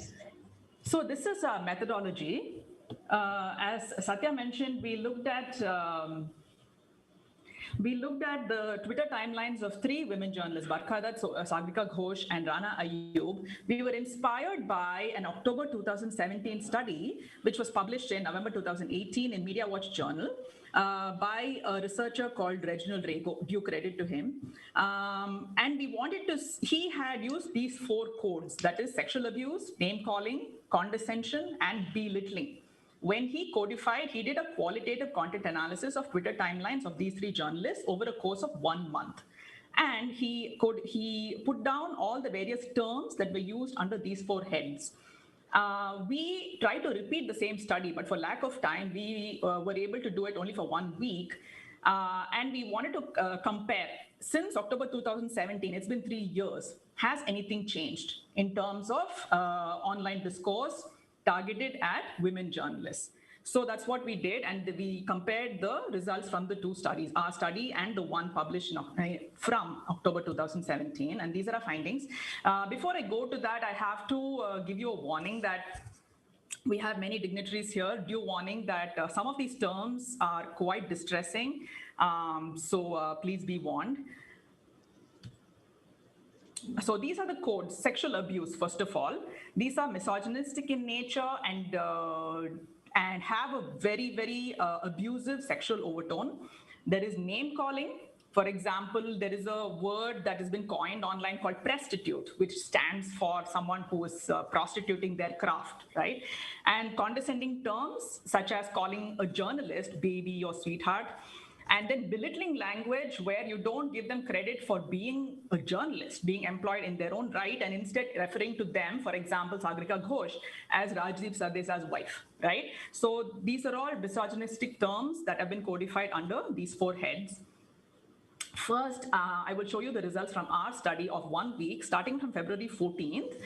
We thought this 1 week was very, very important in our recent history, because that was the day that a girl from your own city, Disha Ravi, was arrested. So a lot of activity on Twitter. So that was the week that we studied. And these are the results that we came up with. I'll just move very quickly through this. So and I have sort of tried to mask these distressing words. So under sexual abuse, you can look at, I hope it's visible. You can look at the various terms that have been used in various Twitter replies. And these are all replies to only original tweets by these journalists. So just to give you an idea of the amount of discourse that goes on, over the course of 1 week, Barkha Dutt put out 33 original tweets. This is not counting the retweets and so on. 33 original tweets. And the total number of replies that came in response to these 33 tweets was 1,977. So that is the amount of discourse that she attracts. And much of this is of this nature. Of course, there is positive, there is constructive interaction, which is what Twitter was meant for. But much of this is of this nature. Under name calling, you can see terms like anti-Hindu, anti-national, Barkhaji, which stands for the garment worn by Muslim women, and so on. Condescending terms like my dear Begum, Barkha Rani, playing the women card. Belittling terms like she is only popular because of Rajdeep. I don't know if the troller got her confused with Sagarika Ghosh or whatever. Stop playing the victim card. Right? Who is this man? Which is belittling her in reference probably to her short haircut, which she doesn't sport anymore, I think. But these are the kinds of terms that are used here. Fake journalist, right? Just to give you an idea of the kind of abuse that they have to look at every day when they go online, and they have to use Twitter, because that is the very essential tool of their profession, right? There's no way they can avoid it, but this is what they have to contend with. And Rana Ayub, who comes from Muslim family, she has to contend with a whole different intensity of trolling, right? Which you can see from some of these things that are codified here. Under condescension, you can see so scared Islamic auntie, right? And then under belittling, you can see terrorist, and then there is an abuse word. The Islamist has lost her mental balance. So just extremely abusive replies to most of this was just reply to one picture that she put up. It was in fact a personal picture. It was not even anything of a political nature. It was just of a picture of herself sitting in her house.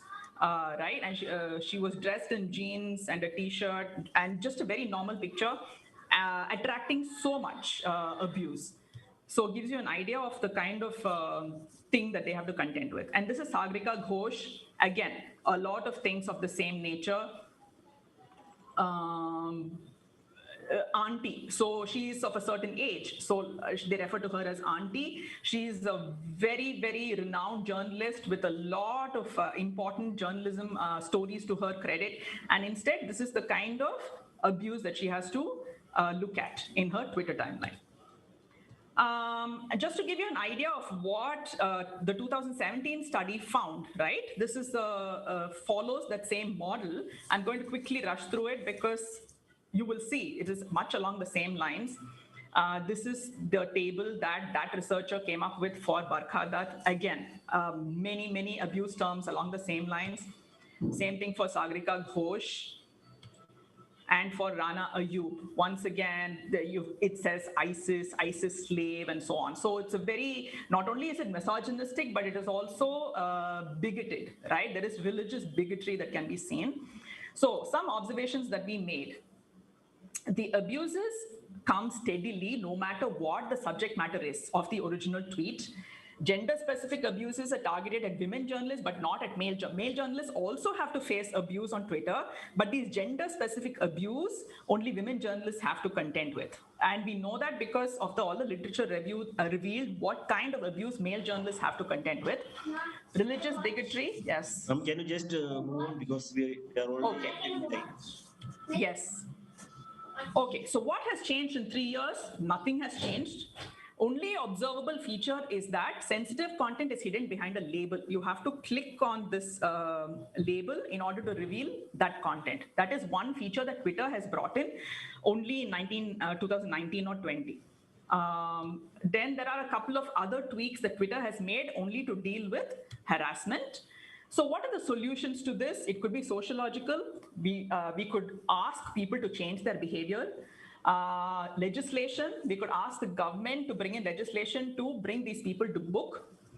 And there can be technology tweets. The first two solutions seem very utopian. It seems to be too big a problem to deal with those kinds of solutions. So technology seems to be the answer.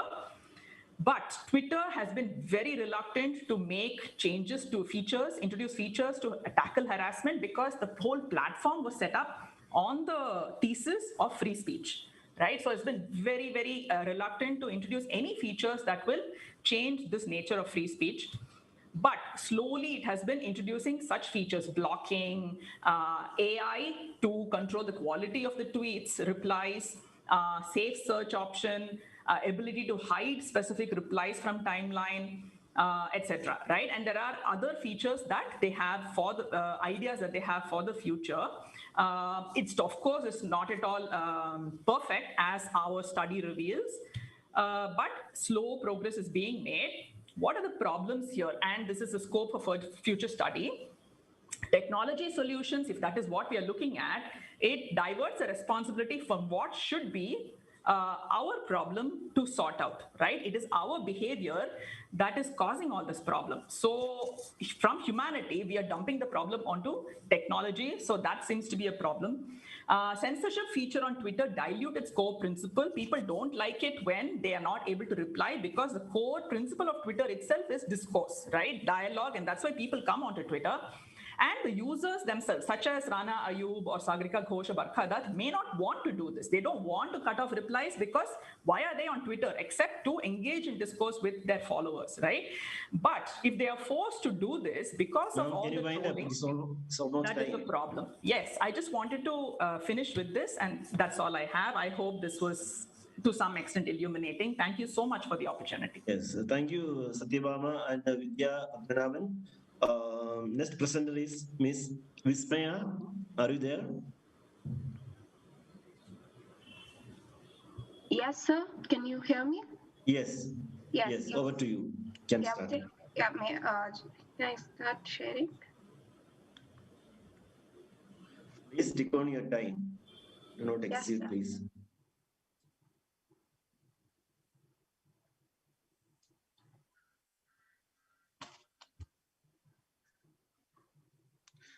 Meanwhile, I request Miss Arathi to be ready. You will be presenting next.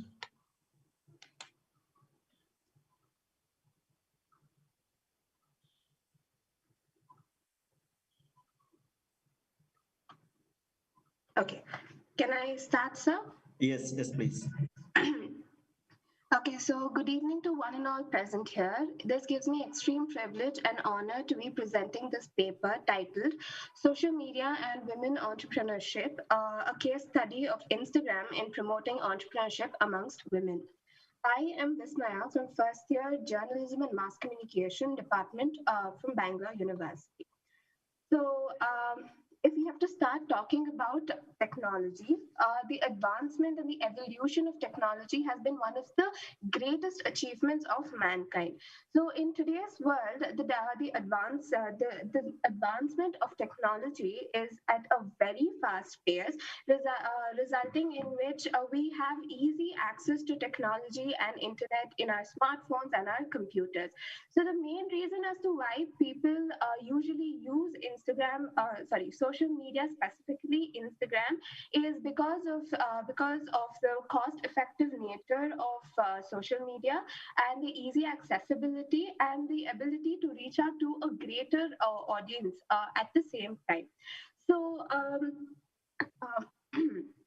So according to the research conducted by Pew Research Center in the year 2018, nearly 95% of the teenagers have direct and easy access to their smartphones and the internet facilities, which also, for narrowing it down, nearly 45% of individuals are seen to be active on social media platforms, specifically on Instagram.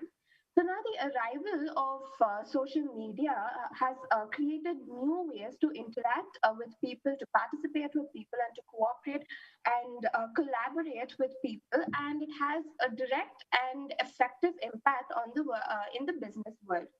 Many people, especially business holders, brought down their business into social media, mainly because they can reach out to a larger audience.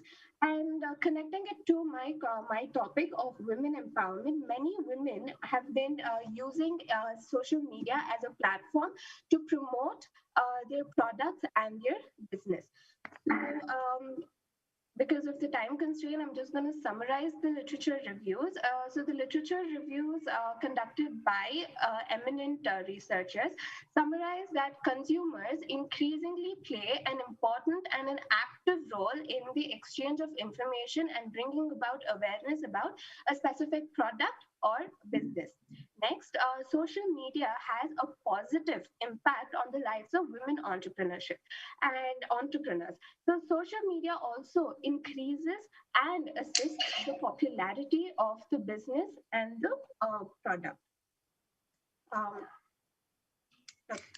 So now talking about the objectives of my study is to highlight and understand the influence of Instagram in promoting women empowerment, the importance of social media in modern times, specifically Instagram, the purpose of using Instagram as a platform to promote various businesses.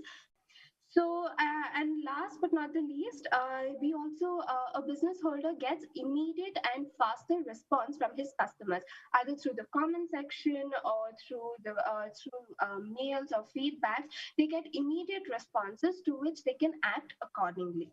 Now, talking about a few entrepreneurs, young women entrepreneurs, I would first like to talk about this small business called the Shakhe Apparel. So this is basically a clothing brand that was started in the year 2019 during the lockdown. So this was started by three young aspirants, namely Aishwarya Menon, Abhirami Rajesh, and Namita RK. So they are young graduates from the National Institute of Fashion Technology, and they just started this.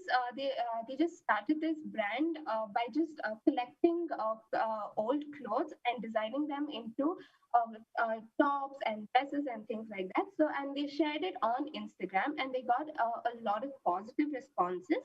As a result of which, they decided to establish an official page for their business. And today they are more than happy with the responses that they've been getting. They've been getting many orders, not just from Bangalore. They've been getting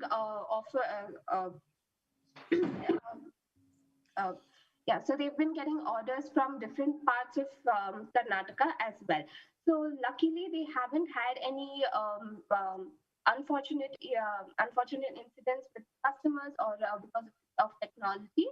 And they are very much happy. And if we have to talk about the future aspect of their business, they are not quite sure of what they want to do ahead. but they're very happy with this now.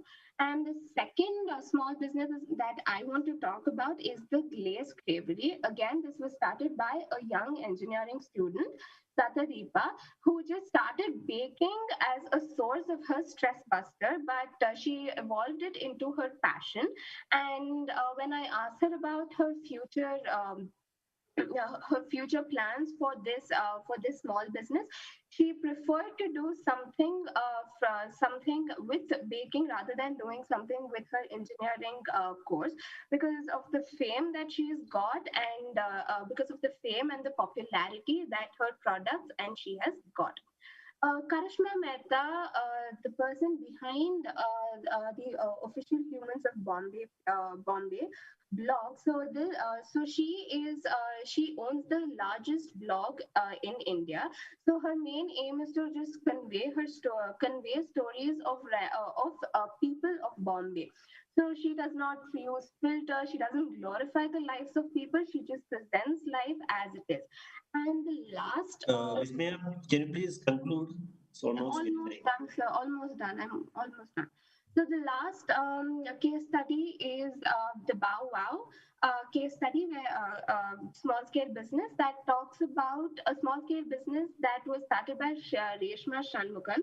So this is a small startup that is service oriented. So she makes bows for rescued animals. So if I have to talk about the similarities between all these case studies, is that one, they chose Instagram over other social media platforms because of the popularity of the app itself and the easy accessibility to a larger crowd, and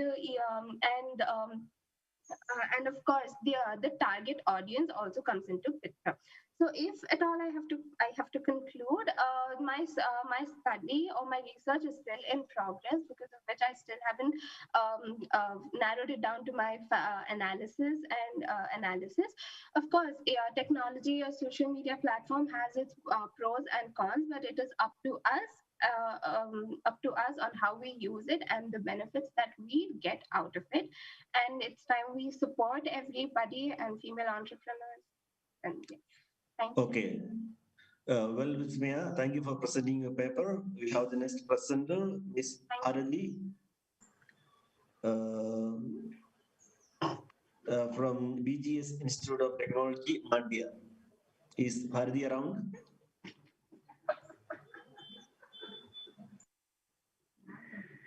Bharati Raju, are you there? Yes, Father, she's joining. Okay, please. She's joined already. Okay. Bharati will be presenting a paper on impact of social media on young generation. Over to Bharati.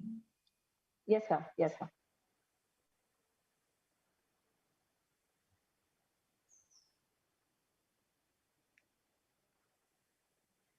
One second, sir. I'm just sharing the screen.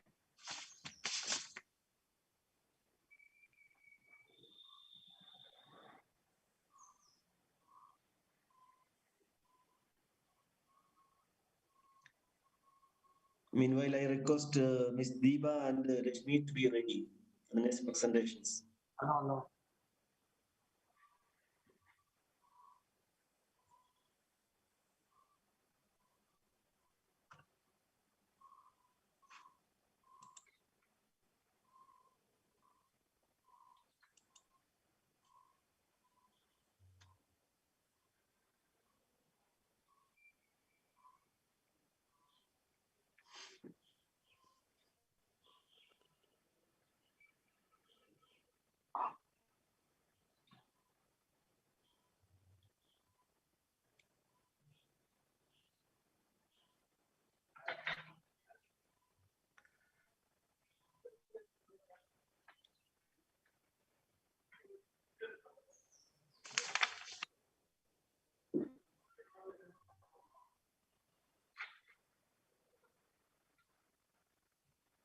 So can you see the slide?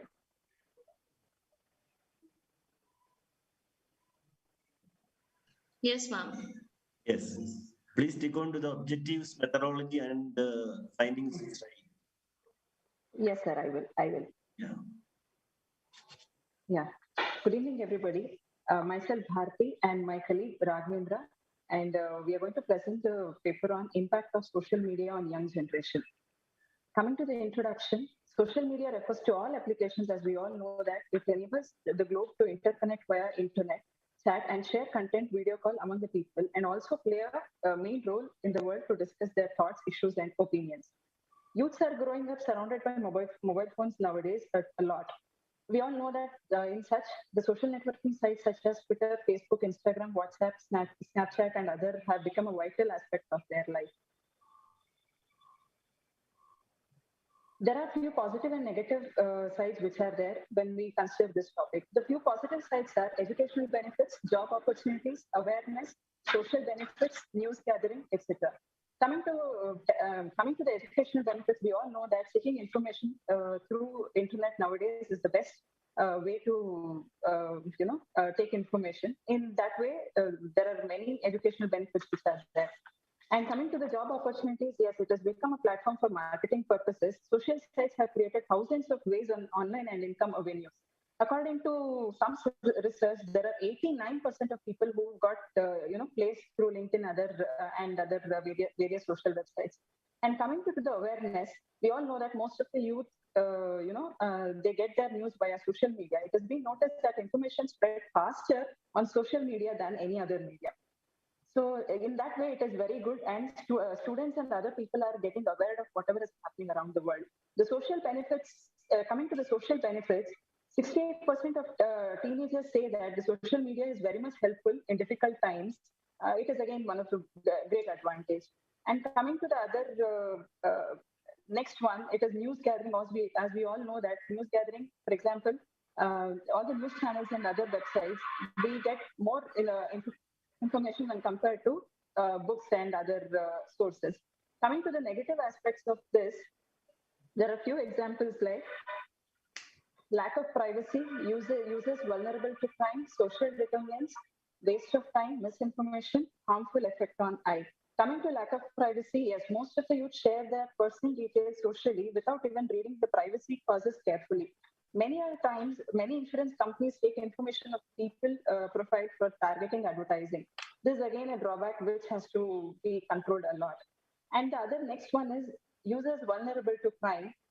We all know that sexual predators realize, stalk, and assault victims through social media. Social media has also provided a platform many of the cyber attacks, such as hacking, identity theft, and other sources, which has to be controlled. Coming to the social determinants, many children suffer from depression due to less time spent with people face to face, and this has to be reduced. Coming to the next point, it is again waste of time. When there is a new tweet on the post on social media, it takes nearly half an hour or more to return to the original job which we are doing. So again, we consider that, we can know that lots of time has been wasted there. And coming to misinformation, it has been noticed that rumors and false messages spread faster on social media than on any other media. Seeking health advice and self-diagnosis can be dangerous and also threatening.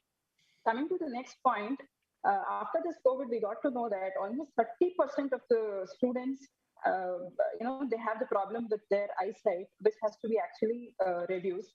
This is one of the harmful effects, which is which comes under this topic. Coming to the literature survey, we had a couple of researchers which had done, taking Vidyashree's paper. She had done a paper on study of impact on social media on youth. She presented a paper in a journal, and she studied and conducted a survey around Dharwad district. Random sampling was the method that she has used, and she got a sampling of 50 samplings containing both boys and girls. She collected data, tabulated, analyzed, and later on she got to know that majority, 60% of the respondents' opinion that youth are turning more towards social media rather than being with people, parents, and etc. That has to be controlled. And coming to the next research paper, Shabnur Siddiq and Hajinder Singh from Raipur, they also presented a paper on social media, its impact with positive and negative aspects. In this paper, they had added some statements like, as the technology of growing the social media has become a routine for each and every person, people are seen addicted with these technology everywhere. That this is what the conclusion they had given.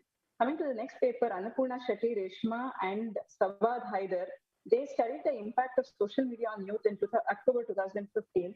Their objectives were to understand the awareness level of usage, different social media sites, to search the level of trust what they had over the information which was received from social media.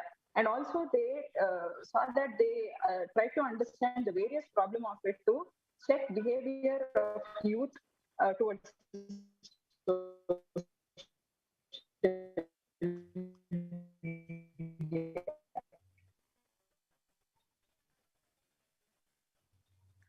Ma'am, you are not audible. Coming to the next one,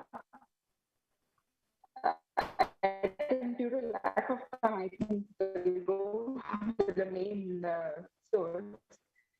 Coming to the research methodology, this method, the method which we followed was descriptive analysis.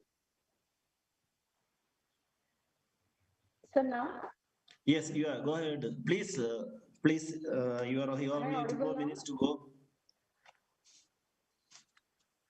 Hello. Yes, go ahead. You have only 2 more minutes to go. Yeah, focus on research methodology and findings. Yes, sir. Yes, sir. I will.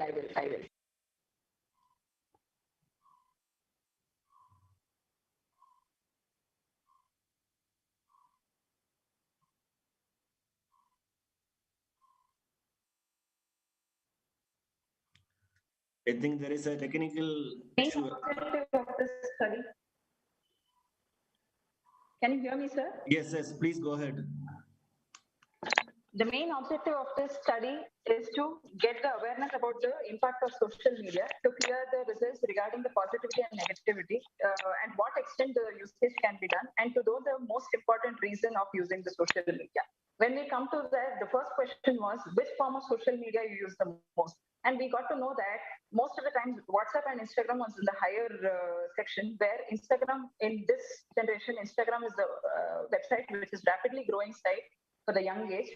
And we had some percentage also, 58% were using WhatsApp and were using Instagram, and 29% among 100 were using WhatsApp. Coming to the next question, approximately per day, how many hours were the youths using the social network? We got to know that most of the people were using, they were on a daily basis, 12% were on a daily basis, but the maximum 41% of the people used to log on for more than 2 to 4 hours. So coming to the next question, what was the purpose of using the social network site? Many of the people, the graph depicts that among the youth are interested in going to their other life. And we got to know that 45% of the people use social media to find and share information. But 19%, they were interested in gathering news, gathering information from other websites. Other percentages they had to play, they had with other reasons like play games, make professional contacts, and keep in touch with friends and other. Ma'am, can you please wind up now? The next question was, please. Yes, sir. Almost time for you. Just I had 2 more questions. That's it, sir. Otherwise, I'll come to the conclusion. Okay. Yeah. You can just conclude it. That's the online network. Yes, sir. I'll conclude it. The next question we had was whether it will affect what effect is done, and youth were telling that yes, we have a very good responses from students telling that it is helpful for our education also, and it is helpful for our career also. But coming to the conclusion, from this study, we concluded that social media is popular among youth, especially Facebook and WhatsApp and Instagram. It has thrown both positive and negative impact from the users. But although social network has negative effects also, there are positive aspects too. But youth are more likely to move towards negative side, which has to be controlled by some or the other way, sir. For that, yes, proper research has to be done and proper care has to be done. With this, I think I'll conclude with the presentation, sir. Thank you, Ms. Bharati, for your presentation. Next, we have Ms. Reshmi. Hi, sir. Reshmi, are you around? Hi, sir. Can you hear me? Yes, over to you.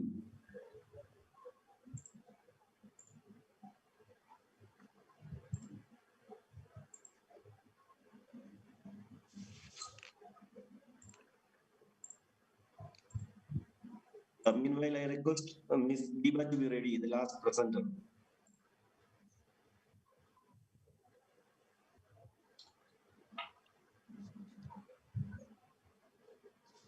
Good evening, everyone. I am Reshmi and my guide is Ms. Nazni, and we are from Satyabama Institute of Science and Technology. And my topic is about representation of women as decision makers, independent, feminists in Tamil web series. OTT platforms like Netflix, Hotstar, Amazon Prime, ZEE5 has become the new trend nowadays. And with the help of internet, people can watch whatever they like. This not only saves time, but also is more user-friendly. And people prefer web series than movies or TV shows, and it can be quite addictive. And unlike films, the females are given more important roles. Though traditional and cultural values remain same, women are mostly shown as a character with intelligence, motivator, powerful, and wisdom, along with tolerance. And females are highly influenced by female-oriented series, and they become conscious about their appearance as a measure of their worth, and they end up binge watching irrespective of their age and gender, and it can affect their emotional, physical, psychological, and their social health. And the main objective of this research is to analyze how females are represented in Tamil web series, and to study how female gender is portrayed in order to establish women empowerment, and to study how feminist ideology is implemented, and to evaluate the representation of women capability in terms of decision makers and economic independence. And we have used feminist theory and Lewis-Strauss theory to analyze. And Google Forms were used to conduct the survey, and they were issued to the people who watch web series frequently. And we opted for convenient sampling method as it is COVID and time consuming. And we chose the OTT platforms like ZEE5, MX Player, Netflix, and Hotstar. And we chose the web series Kannamuchi Rere, Kallachiripu, and Coin, as it had main female lead characters comparing to other web series. And while analyzing the Queen, it is evident that it is all about the former Chief Minister Jayalalitha, and it was played in the name of Shakti Sheshatri. And in this, we can see how she became psychologically strong and had the mental strength to face all the men who had insulted and betrayed her.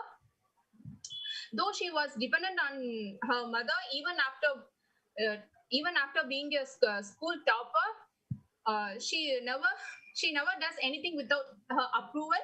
Even after entering into cinema, she was dependent on GMR. But after getting abuse from everyone, she changes herself into independent woman. And in Kallachiripu series, the female character was portrayed as strong, bold, and independent. They allowed the female character to talk freely about adult jokes, porn, and she also has an external affair even after her marriage. She never cares about others' opinion. She never sacrifices her own pleasure for anybody. She accepts her father's proposals only because he allowed her to pursue her higher studies in abroad. But at the end, she accepts all the three murders were done by her. Now she has become the woman who respects others' opinion. And in Kannamuchi Rere, Priya has played a single mother. According to feminist theory, women should be portrayed as physically or mentally strong, and she manages all the expenses in her family without any men's moral support. Even after losing her only child, she stays mentally strong. And she was portrayed as soft character in the beginning, but once she finds out that her daughter is kidnapped by a pedophile, she beats him to death and rescues her daughter, and this nature is contradictory to her soft nature. And coming to results and findings, it's found that about 29.2% of people spend 2 hours per day in watching web series, and majority of people, that is nearly about 29, spend about 3 to 6 hours a day. And about 64.6% have strongly agreed, saying that women should be independent and decision makers. And half of the people accepted that culture shown in web series is not suitable for today's youth. And 45.8% have strongly agreed that feminist ideologies well implemented in Tamil web series. And about 50% of the people accepted that they don't have any problem if girl drinks or does adult jokes. And about 82% of the respondents have accepted that women can handle all the responsibilities without the help of men. And they also say that gender equality and feminist ideology is well constructed in web series than films. But one thing that didn't change is portraying women as glamour dolls. And so I conclude by saying that though there are many films, only web series has the courage to show women in empowering roles. They are given equal roles to men in web series. And unlike films, women are shown as decision makers and an independent character. And then people do not have any problem if woman acts in lead character, whether in films or web series. And from this we can say that people do not see women as weaker sex. And also gender equity has constructed well in today's generation. But one thing that didn't change is showing women as glamour dolls in both web series and films. Hope it will change too. Thank you. Thank you, Rishmi, for presenting your paper. I think the last presenter, Ms. Deva, is not available. So we wind up the session. Before winding up, few remarks.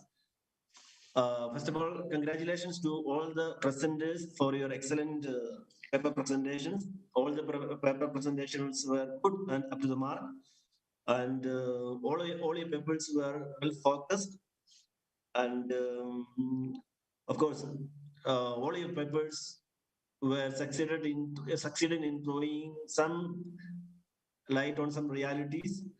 And you also included literature review, methodology, case studies, and all your topics were relevant. And coming to the individual presentations, starting with Satyabhama and Vidya Pasmanabhan, who presented a paper on social media trolling of women journalists. I mean, it was an excellent paper, and you succeeded to throw some realities of the present time and how social media treat, especially women journalists, especially when they voice out their concerns and when they stand for certain issues and values, how social media target them, and as a consequence, they prefer to act out or remain silent. You also, in reference to 3 women journalists, you have brought out your points and outcomes. Good job. And second presenter, Ms. Vismaya, who spoke about social media and women empowerment. Of course, your paper was very novel and very timely, and you also succeeded to bring out some of the harsh realities, especially how social media can empower women economically, and some positive sides of social media in empowering women, especially in the area of business. And yeah, we have the third presenter, Ms. Bharati, who spoke about impact of social media on young generation. Of course, your paper also brought out both positive and negative sides of social media, especially the impact of social media in the field of health, business, education, society, in reference to the youth. Of course, again, an excellent presentation. Finally, we have the presenter, Reshmi, along with Nassini, who spoke about representation of women as decision maker in reference to web series. As social media is gaining more popularity, again, you have succeeded in researching and coming about some solid realities in reference to gender, how gender is portrayed on web series. And as you have rightly pointed out, unlike films and traditional media, social web series project women in a very positive light, in a very bold light. So once again, congratulations and thank you to all the presenters. All of you have done a good job. Thank you.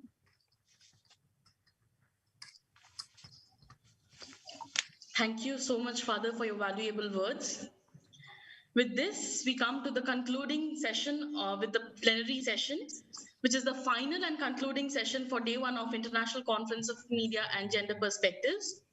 Now I would like to invite Dr. B. Salishri, who has her area of specialization in women empowerment in media and has published several research papers in renowned and international journals and publications. She's an integral part of departmental activities, contributions, and initiatives taken by Department of Communication, Bangalore University. I invite you, Dr. B. Salishri, ma'am, to give the welcome address. Please, over to you, ma'am.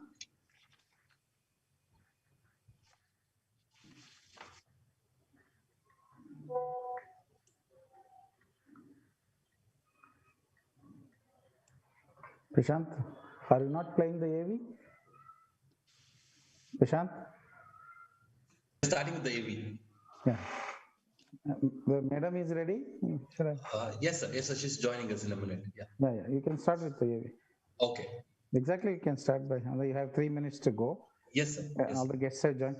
All the guests have joined. Yes, sir. Ma'am has joined us. Shalini ma'am has joined us. Namaste, madam. Namaste, madam. Welcome. Yeah, we can start with. Shall we start exactly by 6? Yes, sir. We'll start by 6 o'clock, sir. Exactly. Okay. Professor Nandini has joined. Where is Dr. Shailashri? Madam has joined, so welcome. Just give us a moment, sir. We are checking. Sir, AV.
Prashant, we can start.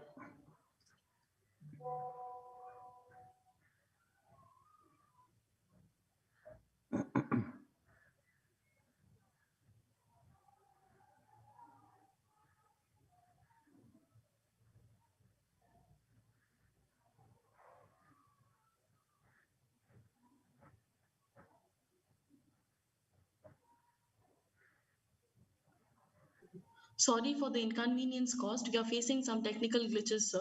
Please give us a moment. Yeah.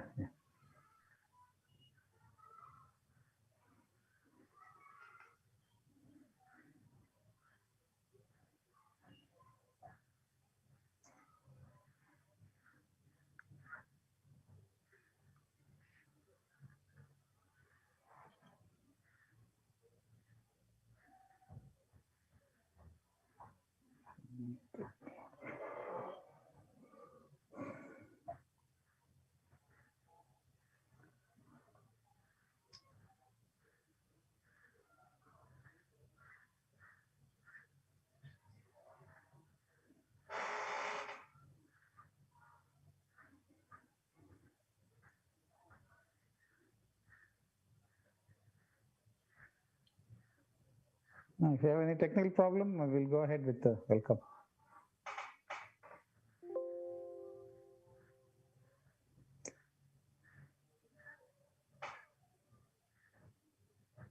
No, Prashant, we'll start with the welcome. I think it will not take the load, video load. I don't think it will. Okay, sir. We'll start with the welcome address, sir. Yeah. It will not take the load. Yes, sir. I request Dr. Shailashri, ma'am, to please give the welcome address. Please, ma'am, over to you.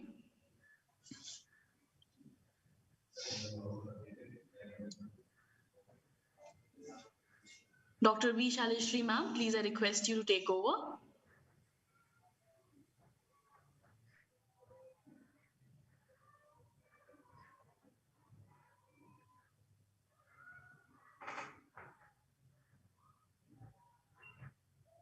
Don't have the audio.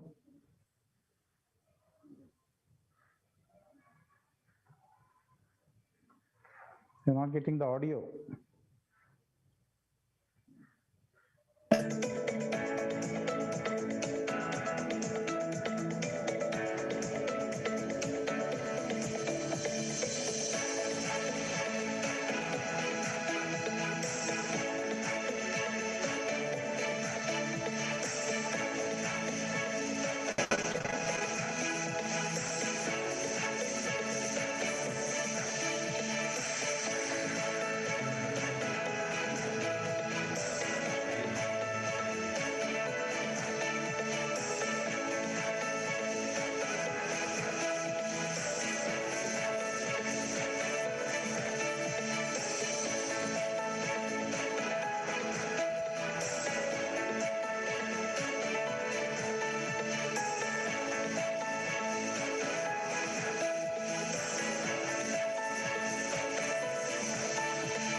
I request Dr. Shalishri ma'am to please take over. Please, ma'am.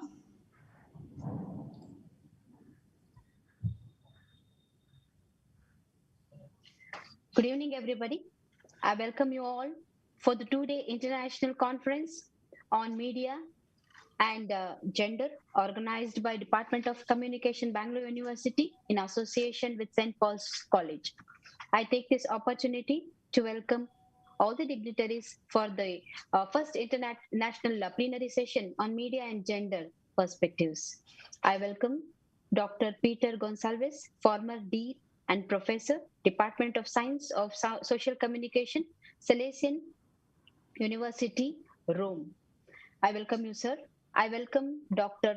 Shalini Rajneesh, Additional Chief Secretary, Youth Empowerment and Sports Department, Planning Program Monitoring and Statistics Department, Government of Karnataka. Welcome you, ma'am. I also welcome Ms. Kubi Rama, Executive Director, Gender Links, Johannesburg, South Africa. Welcome you, sir. I also welcome Dr. Nandini Lakshmikanta, Professor, Manipal Institute of Communication, Bangalore.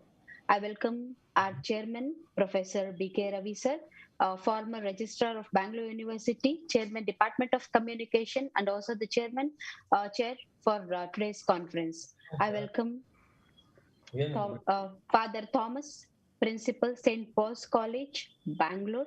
I welcome my colleagues Dr. N. Sanjeev Raj, Associate Professor, Bangalore University Department of Communication, and Vasundhara, Assistant Professor.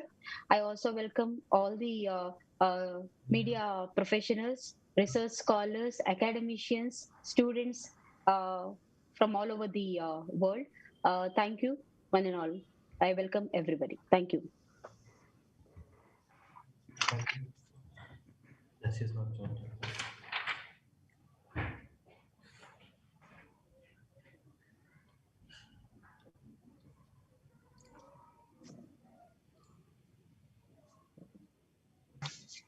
I now request Dr. B.K. Ravi, Professor and Chairman, Department of Communication, Bangalore University, who has 30 years of teaching and research experience. During his academic tenure, he has presented research papers in India and abroad. He has published articles in international research journals, guided A students for doctoral studies, and many theses for national and international universities. We welcome you, sir.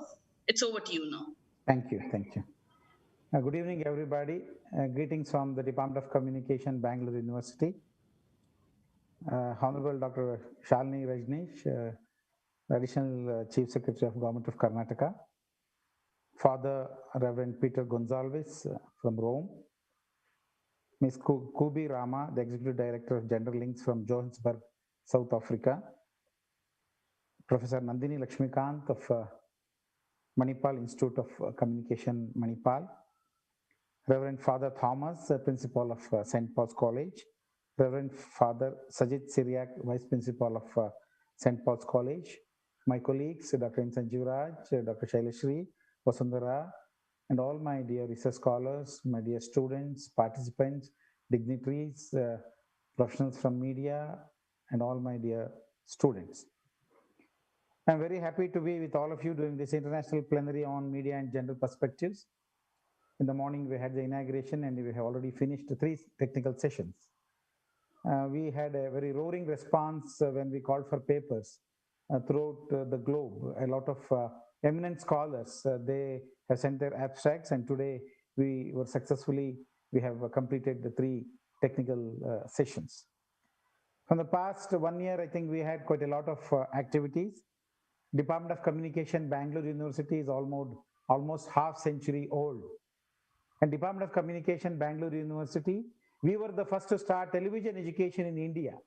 In the year 1975, along with ISRO, Department of Communication, we started the satellite instructional television experiment in this country, which opened the doors of expansion of television in this country. So the alumni of this department, they're very well spread throughout the globe. We have quite a lot of them are editors of different magazines. A lot of them are heading our television channels. A lot of them are having their own advertising agencies. A lot of them are information officers, media advisors to His Excellency the President of India, the Honorable Prime Minister of this country, the Honorable Chief Ministers, a lot of information commissioners. The alumni is very strong. And the contribution of Department of Communication to the field of media education is also something great.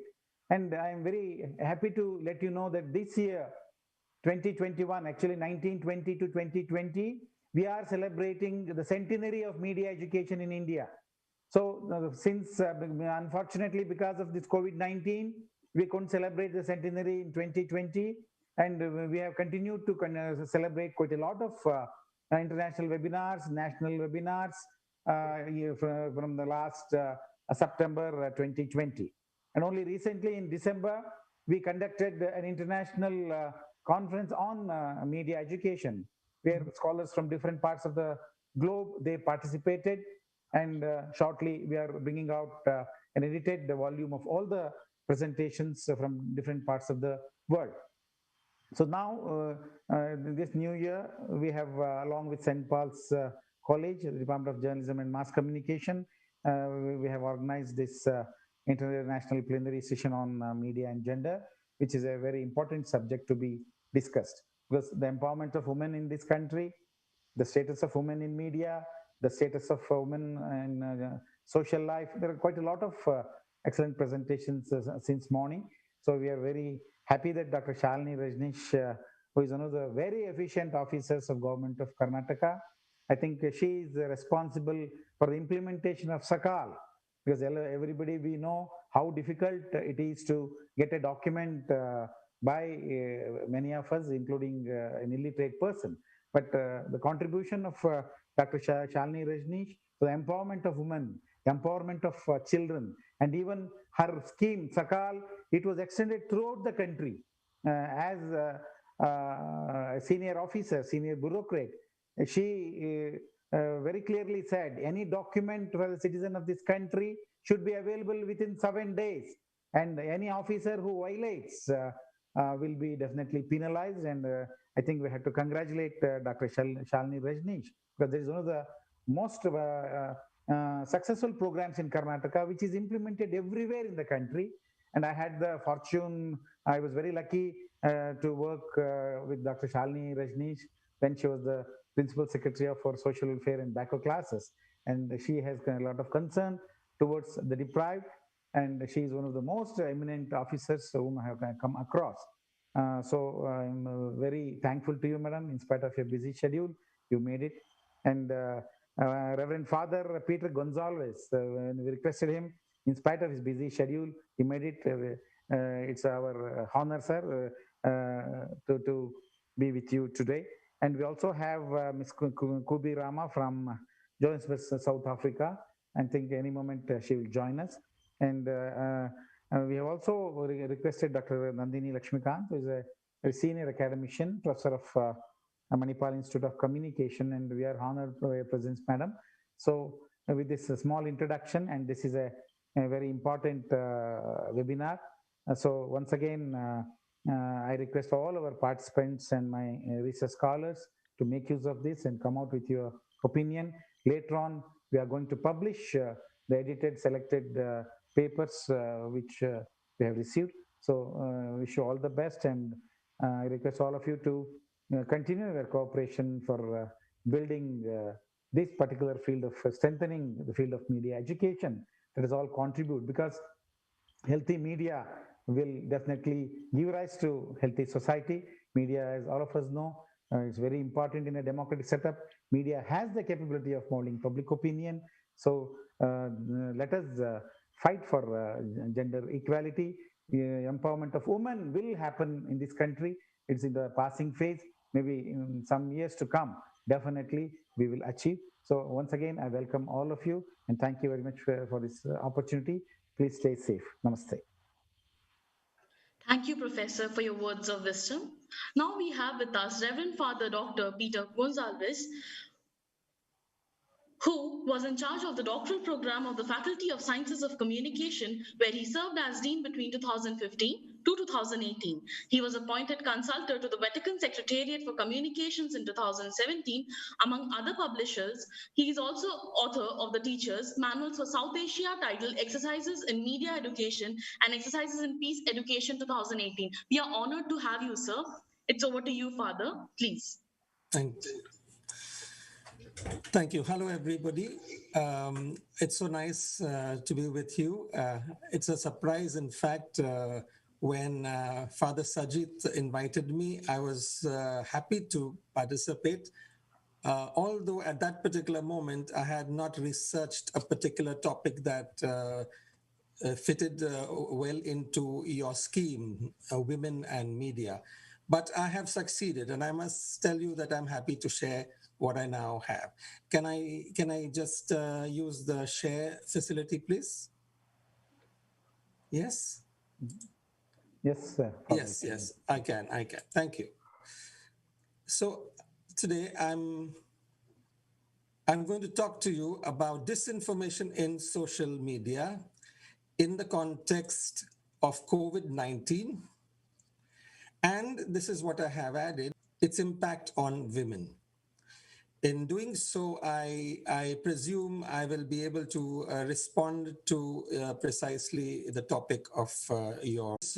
Actually talking about the COVID-19 situation on 23rd of February, that is just 2 days ago. This is where we stand, 23rd February. So many cases, confirmed cases, and deaths.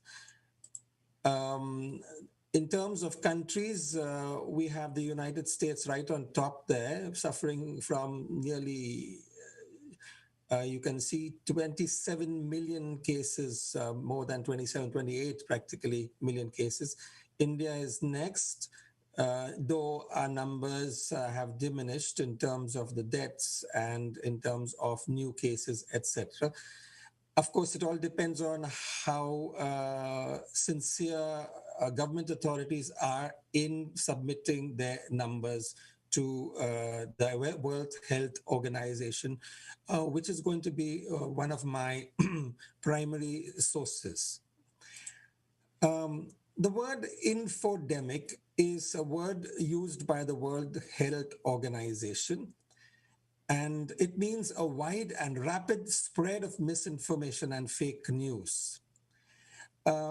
We need to clarify terms first. So misinformation is incorrect information. I might, for example, have been given. So editors, for example, have the job, as you know, of editing, of selecting from the amount of news available, what news they should give in terms, usually, of what their audience likes. No? So in the process, sometimes very important information is missing. The infodemic statistics are as high, if not higher, than the pandemic statistics. Just look at this in 1 month alone. These are the numbers. So you have so many videos, you have so many articles, 550 million tweets. Excuse me. I tried looking out for statistics and I found one particular website called nature.com. By the way, all the sources we will find at the bottom of every page that I'm showing you, shows you how the green part is the data on the ground about COVID and the pandemic actually taking place. Meanwhile, the dots are the accumulation of misinformation, or let's put it in the infodemic, the disinformation that is taking place. It is going far ahead of the actual situation on the ground. There's a case, for example, and I quickly say it, in Italy, the place called Lombardy that was attacked first by the virus needed to go into lockdown.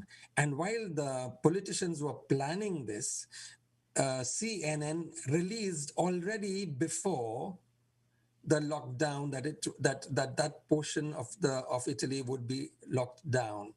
And there was panic. That was the beginning of the pandemic. And it started with a kind of information that was, I would say, fake at that particular moment, because the government had not yet fully declared that it was going to be in lockdown. But somehow somebody got news of this fact and published it in CNN, and there was confusion. Something that takes place at a very popular level are myths.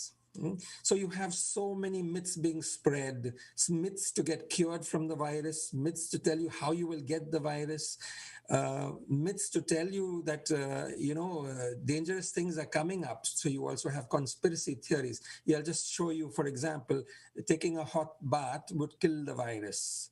You need garlic. You'll be able to kill the virus. Your shoes can bring the virus into your houses.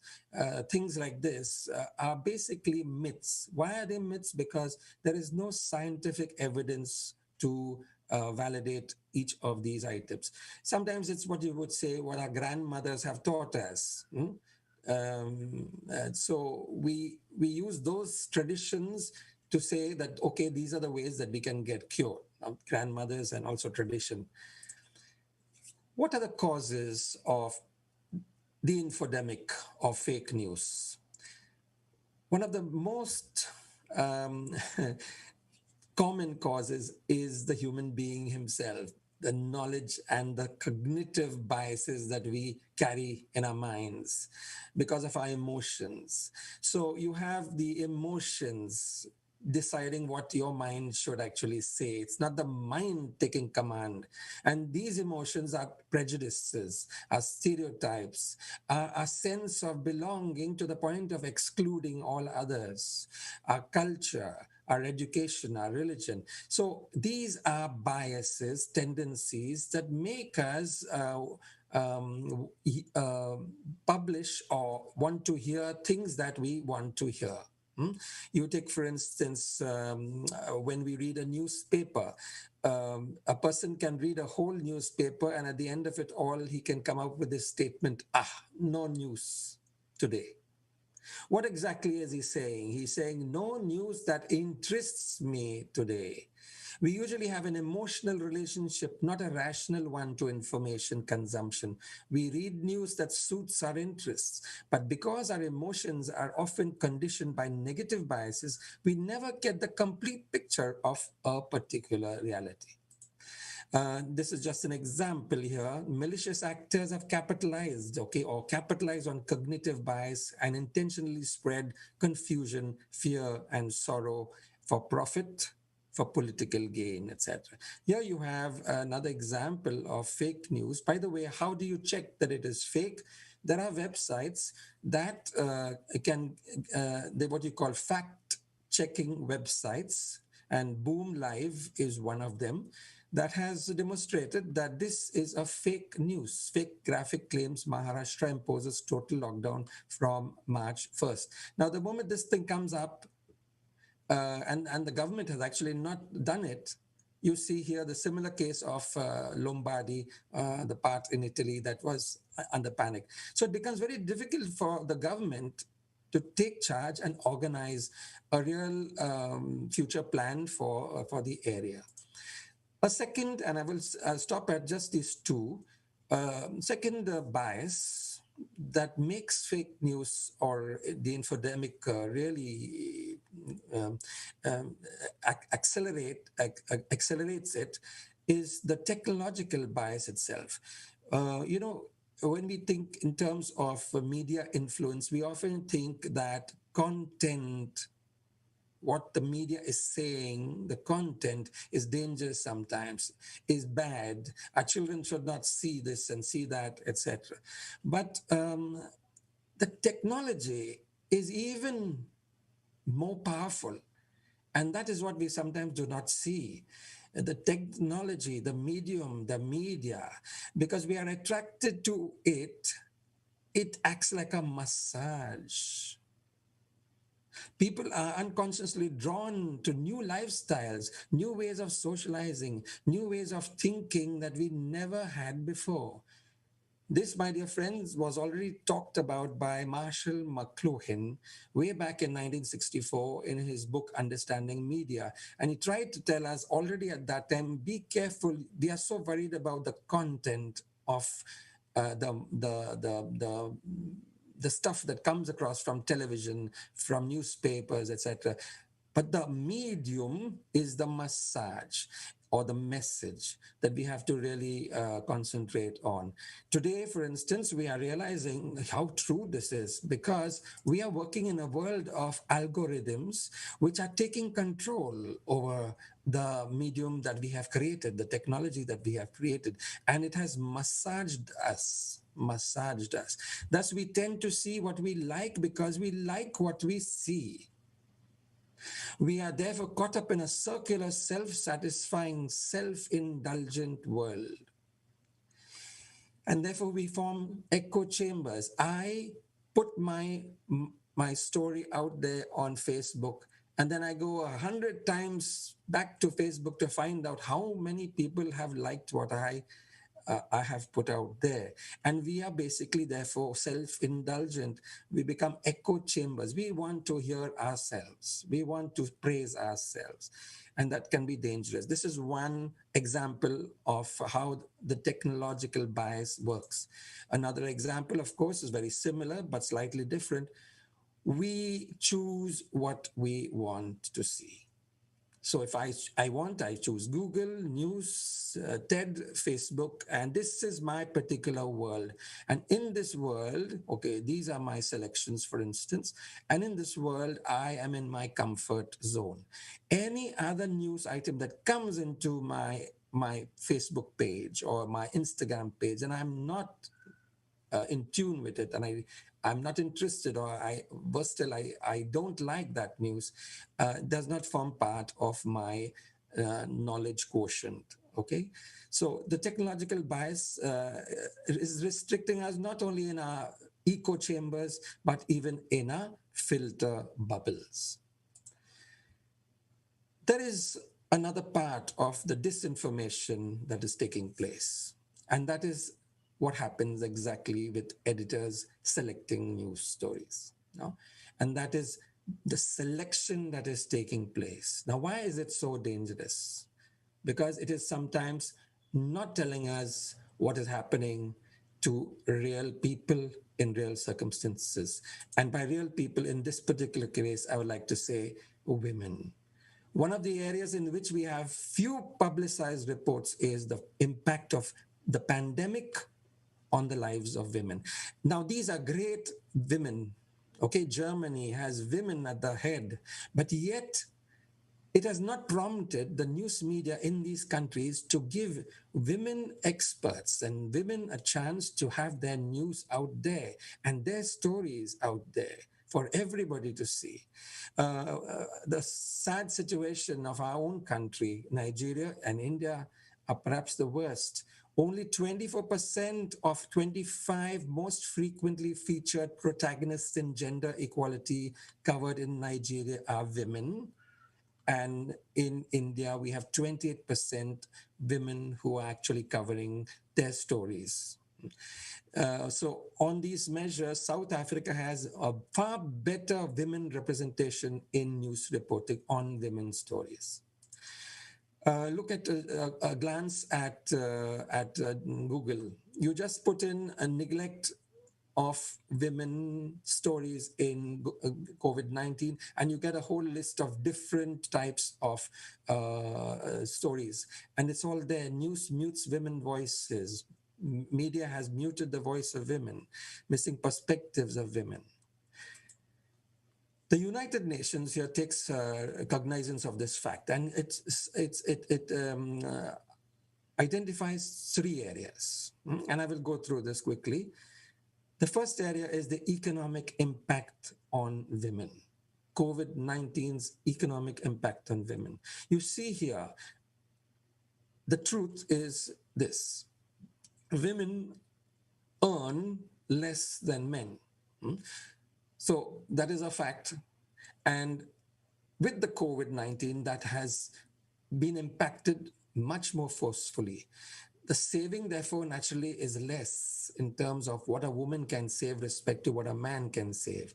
And then you also have the insecurity of women's jobs. Most jobs of women, and now if you talk in terms of our country, India, you can imagine the amount of women we are talking about here, millions of women who are absolutely insecure with their jobs. And now with COVID-19 coming in, they just have to stay at home, or they have to be very careful about how they are moving around and they're working. And perhaps even they've lost those jobs or living close to poverty. And so they are reduced to poverty. So this is the economic impact. I'm just giving you one statistic by the United Nations. Women aged 25 to 34 globally are 25% more likely than men to live in extreme poverty. The second point is their health. If you really look at what is happening in this pandemic situation, the people who are the front of the battle, at the front of the battle, who are actually struggling to check us, find out whether we have the COVID or not, virus or not, are women. They are frontline health workers, especially nurses, midwives, and community health workers. There are also, I'll just go back to that. There are also the majority of health facility service staff Now, whom are we talking about here? We're talking about cleaners, people who actually take cognizance on work in terms of our laundries, cleaning our houses, our domestics, their servants who are domestics, those who are involved in catering. So many of them are women. And they are the ones also being exposed to the virus. So you're talking about people here right in the front lines of the attack, trying to defend us, trying to help us out of our own problems, particularly domestic problems, etc., at home. Women have less access to personal protective equipment or correctly sized equipment. This is United Nations speaking, and this is all based, of course, on statistics, which I don't want to give you and bore you here. So basically, you're talking of a 70% health workforce that is being affected. Spain, just to give you an example of these two countries, the female healthcare workers infected were 5,265 respect to 2,064 men. In Italy, 66%, that is, were affected with respect to practically just half male health workers. Finally, domestic violence, and this is a very, very big tragedy. Violence against women and girls is increasing globally as the COVID-19 reports of increased violence against women around the world, with surges being reported in many cases of upwards of 25% in countries. So that high violence against women. Why is this happening? Crowded homes. Not everybody can afford a spacious house to have all their relatives living there. And therefore, because of the contamination that could take place in such homes, it can be terrible. Then women are trapped sometimes with intimate partners, could be their husbands, who are actually abusing them. The other possibility of abusing is because of substance abuse, particularly alcohol. Without access to private spaces, many women will struggle to make even a phone call to seek help online, because everybody else in the house would hear what they are saying. So there's no way they can actually escape the situation. So they are really trapped. Also reduce peer support. Even their friends, for example, would not be able to come over and help them out because of the COVID-19, and nobody wants to get affected. So this is domestic violence, and it has a very particular name. It's called the shadow pandemic. It's in the shadows and nobody's talking about it. Of course, there are a few reports that come in here and there, but it is so true. Globally, 243 million women and girls aged 15 to 49 have been subjected to sexual and or physical violence perpetrated by an intimate partner in the previous 12 months. The number is likely to increase. What can we do now? We're talking about the infodemic on one side, we're talking of women on the other side. So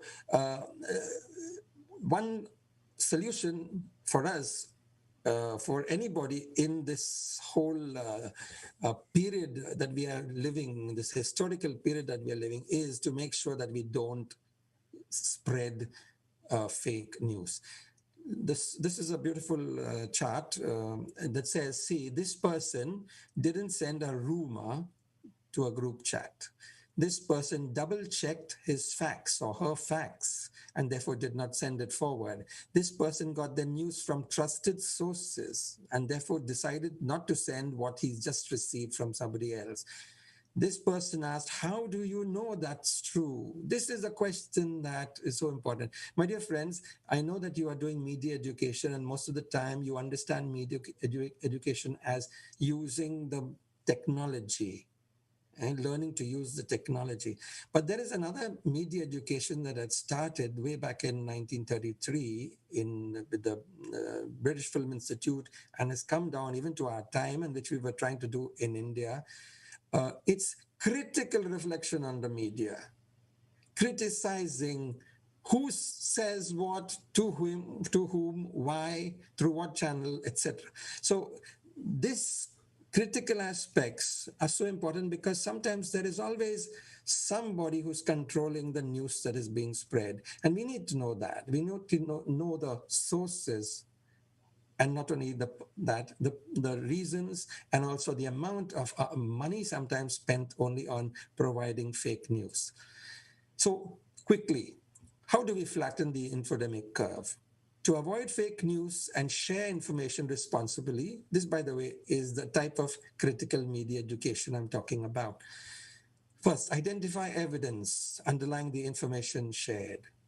Respect privacy. Make sure that you do not spread stories about people that are very intimate to their lives and could damage their reputation. Confirm the source, in particular the threads on WhatsApp, in Facebook, etc. Check who has shared the information and their reliability, exactly. If the information is not confirmed, it is better not to share it. We have to make decisions at every point that we are using Facebook and WhatsApp. Report harmful rumors. So if there are rumors that are going around, you can check it out on the fact check of websites, or you can even send material to WHO if it has got to do with the pandemic in a very serious way. You do not have to share just because others have done it. And this is the problem with being induced by others in society, which we have to stand up against. Ask yourself what information is missing from this report, because don't forget, a whole chunk of women have been neglected. A whole chunk of the elderly, older people never get into the news.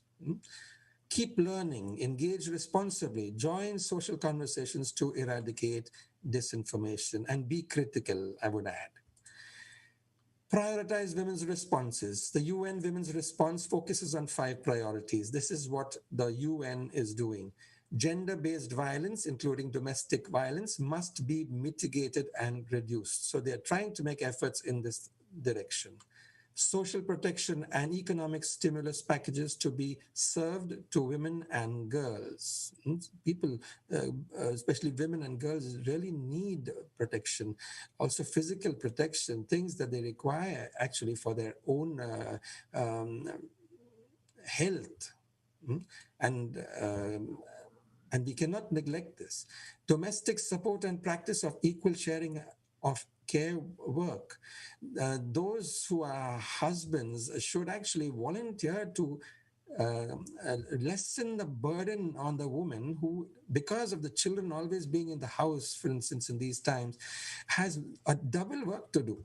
Look after the kids, especially if they are babies, and then also looking after this is where I think men have to really open their hearts to say, this is my family, this is my house, and here I am. So forget my friends out there, or even making calls to others, which are sometimes a big waste of time. Get down to really being part of your family. Women and girls can lead and participate in COVID-19 response planning and decision making, especially in local areas, even at state level, where women can actually contribute. Data and coordination mechanisms by organizations should include gender perspectives and solutions. Whenever we are talking about COVID, it would be important that organizations, if you are part of a journal, if you're a journalist and part of a particular paper, however small that paper is in terms of its reach, make sure that you bring in these perspectives also, perspectives of women and the tragedy of their lives in this particular moment. And with this, I say thank you. Don't forget, it's not technology that should control us. It's we who should control technology. And we can do that because we have our minds, we have our hearts, but we also have our consciences to control both. And may this particular sharing of mine help you also to reach out, to be broad-minded, and even welcome the women into the COVID information process. Thank you very much. Thank you so much, Father, for your detailed facts and figures that you have shared with us, the rightful information that we have learned from you. You have made us aware. Thank you so much, Father.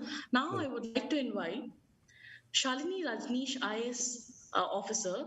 Ma'am, Dr. Shalini Rajneesh, Honorable Additional Chief Secretary, is a women topper of Indian Administrative Service, IAS 1989 batch. She's a gold medalist in psychology, MBA from Australia, and PhD in rural psychology, MBA from Australia, and PhD in rural development. She has penned 13 books, 8 in English, 5 in Kannada, covering subjects like management, personality development, women empowerment, IS coaching, etc.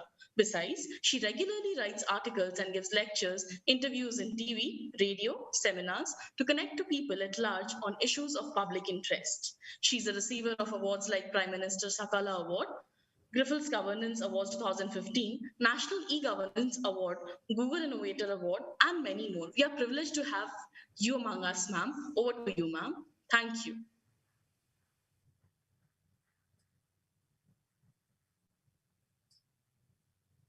Ma'am, kindly unmute yourself. No, It's not happening. Yes, ma'am, you're audible. done. Yes, ma'am. Okay. And I would share, Madi. Good evening to all of you. I first of all thank the organizers, especially Professor Ravi, for giving me this opportunity to share my views on a very, very important topic, media and gender. And I will run the presentation from my side so that it is quicker. I think Dr. Peter Gonzalez has already covered a lot of aspects, and he has given, I think, for media education, many points where the portrayal of women in media can be changed if we sensitize the stakeholders. These are several issues which he has already covered. I will not refer to. I'll straight away come to United Nations 2030 vision. The question before every woman is that when will gender equality ever happen? So thankfully, the United Nations kind of a plan in by way of 17 Sustainable Development Goals, saying that at least by 2030, let all the 196 countries reach a certain level of dignity for human life. And one of that, SDG 5, relates to gender equality, which means, which says that we should eliminate all forms of discrimination and violence against women and take up reforms so that they are able to exercise their equal rights and they can have access to ownership, because that is ultimately the route to empowerment. Just to put it as a crux, we've all under the Niti Aayog made the action plans, strategies for the next 10 years. We've already we are done with 5 years, so we have come out with strategy plans. What are the areas we need to look at? These are the strikingly striking parameters which show huge inequality, whether it is in terms of the birth, that is birth rate of the women or the girls, or their literacy, or their enrollment, or their higher education, or their participation in workforce, or in politics, or ownership of land. It's very, very low compared to men. Therefore, we need to give special thought about what are we doing and why we are doing. It's not because of nature, it is because of our own societal traditions and policies. Malnutrition is one thing which I would draw very serious attention of all concerned. 65% children are today anemic in the age of 6 months to 59 months, that is first 5 years. Why are they anemic? Because 50% of their mothers are anemic. And why these 50% of the mothers are anemic? Because they are getting married early, they are going for childbirth also before they are mature enough to do it. I will leave these serious issues aside. I will just focus on one very recent study of UNDP, which made an analysis of the digital ecosystem, and they try to see what is the way boys and girls are using this internet and media and other platforms, and what can we do to change. Now, this is with specific reference to Karnataka, we find that 80% of the online population is boys or men in these digital platforms. And what do they do? Google search, Facebook, YouTube, Instagram, Twitter. And what do they search? If you look at the keywords, it is very, very, very sad. They are all related to, the um, issues of sexual explicit methods, objectification of women, and very aggressive postures. This is a very worrying kind of a statistics. Porn and explicit content is dominating the boys looking at these digital platforms. What do you expect if this is what their content coverage is? How will their mind work? How will they actually play their role in society? Obviously, we will again have those negative messages being perpetuated and leading to further gender inequality. The very purpose of this whole exercise will be defeated. So, how can media or media education help us in promoting gender equality? We are looking at some very beautiful messages which UNDP has devised, which can be perpetuated through various digital platforms, and they can lead to lot of mindset change. For example, the awareness that 90% women of Indians believe that the women should always share household chores. Now, the way you promote change in attitude is that, are you part of that 90%? Would you like to help around your family women members in household work? Would you allow the girls in the family to become doctors, and to become professionals? Will you empower them? As a husband, will you respect and have compassion for her? These are the ways you try to tag more friends, right? So the constructive ways of going about changing attitudes of boys particularly, and the young people towards girls and women. Women account for 20% of the labor workforce I just mentioned. There is a discrepancy there also. But if we were putting this in the digital platform, that look, we are always known as a developing country. We all want to become a developed country. For being a developed country, we have to have higher GDP. And if women's workforce labor participation was increased by just 10%, $770 billion dollars would be added to our GDP by 2025. Then all of us are going to be beneficiary. Very simply put, that if both men and women are working, both add to the economy, add to the financial soundness of a family, and obviously it will lead to better standards of living. But for that, a little bit of sacrifice has to be made, because you have to share. If the girl or the woman also has to leave for work at 9, you can't expect her to do all the household chores, look after the children, cook everything, clean, and then go for work.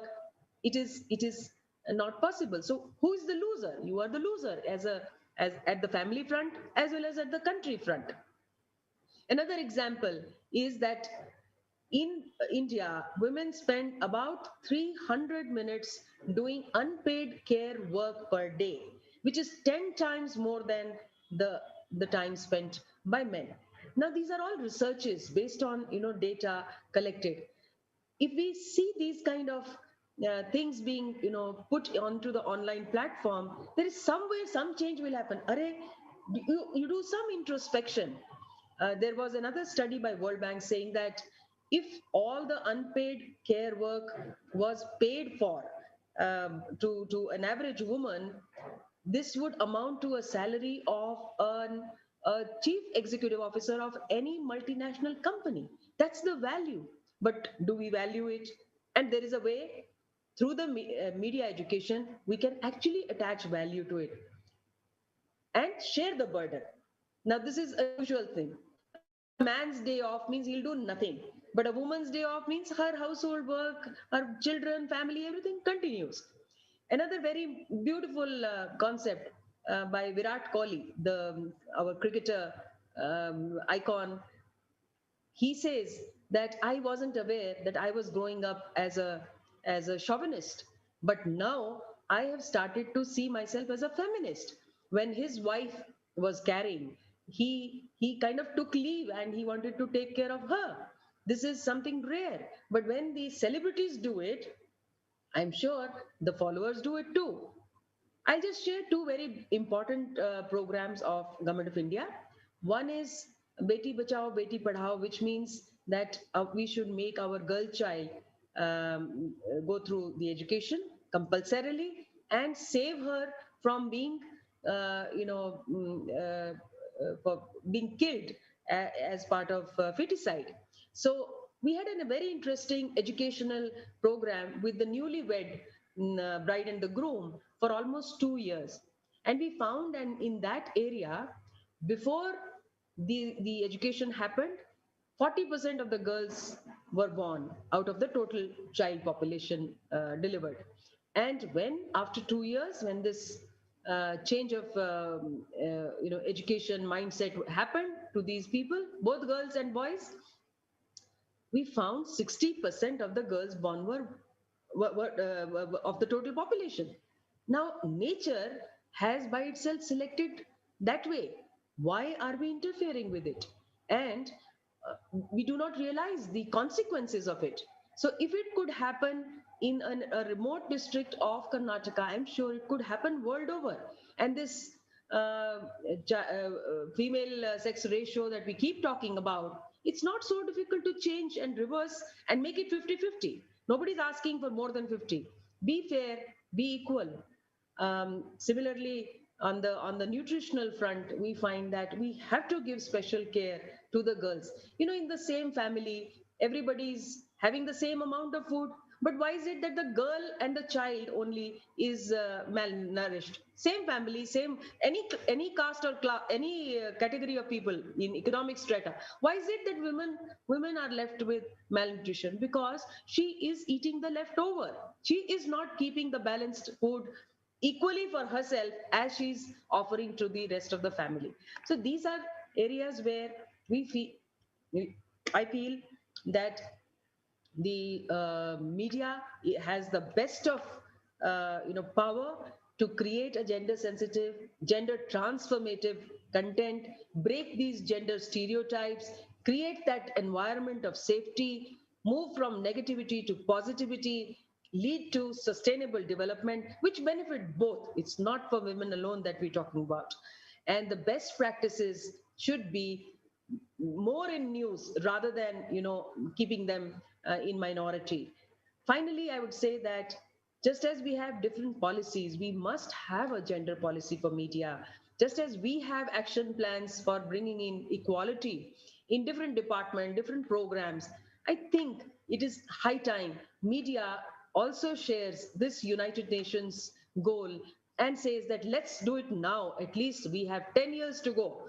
If we bring in this kind of transformative awareness and inspirational kind of messaging across board, different mediums, I'm sure the mindset will change and we will bring in the equality measures. Secondly, we should also lead to the monitoring and evaluation mechanisms. We should see, are we going on the right track? Are we going as per our policy? Are the outcomes showing up or not? Or do we need to change our strategies? Therefore, at the crux of it, I think sensitization of boys and men, if this only and only one area the media today can take up, days to come, we will find that United Nations goal of 2030 will become a reality. I recount Swami Vivekananda's words that there is no chance of the welfare of the world unless the condition of women is improved. It is not possible for a bird to fly on one wing. This is as old as 2 centuries ago. So I'm sure it is as relevant today. Thank you very much.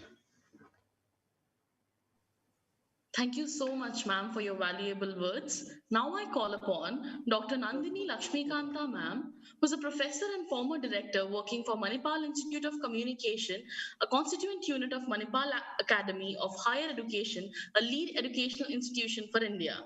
In her 20 years of experience in academics, she has served in various educational institutions. As a researcher, Dr. Nandini has completed 3 major research projects. Her projects were sanctioned under Indian Council of Medical Research. The first one being effective health communication methods among young women. The second one being augmenting employable skills among BA students. And also reproductive health among young women issues and challenges is a recent book. She's the author for 3 books.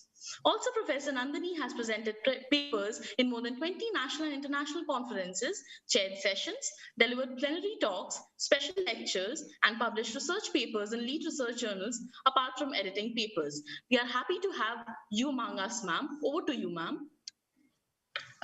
Thank you. Thank you, Mansa. That was apt introduction. And good evening, everyone, and my best wishes to all the members participating in this plenary session and to the delegates who are participating in this 2-day international conference. And at the outset, I thank Dr.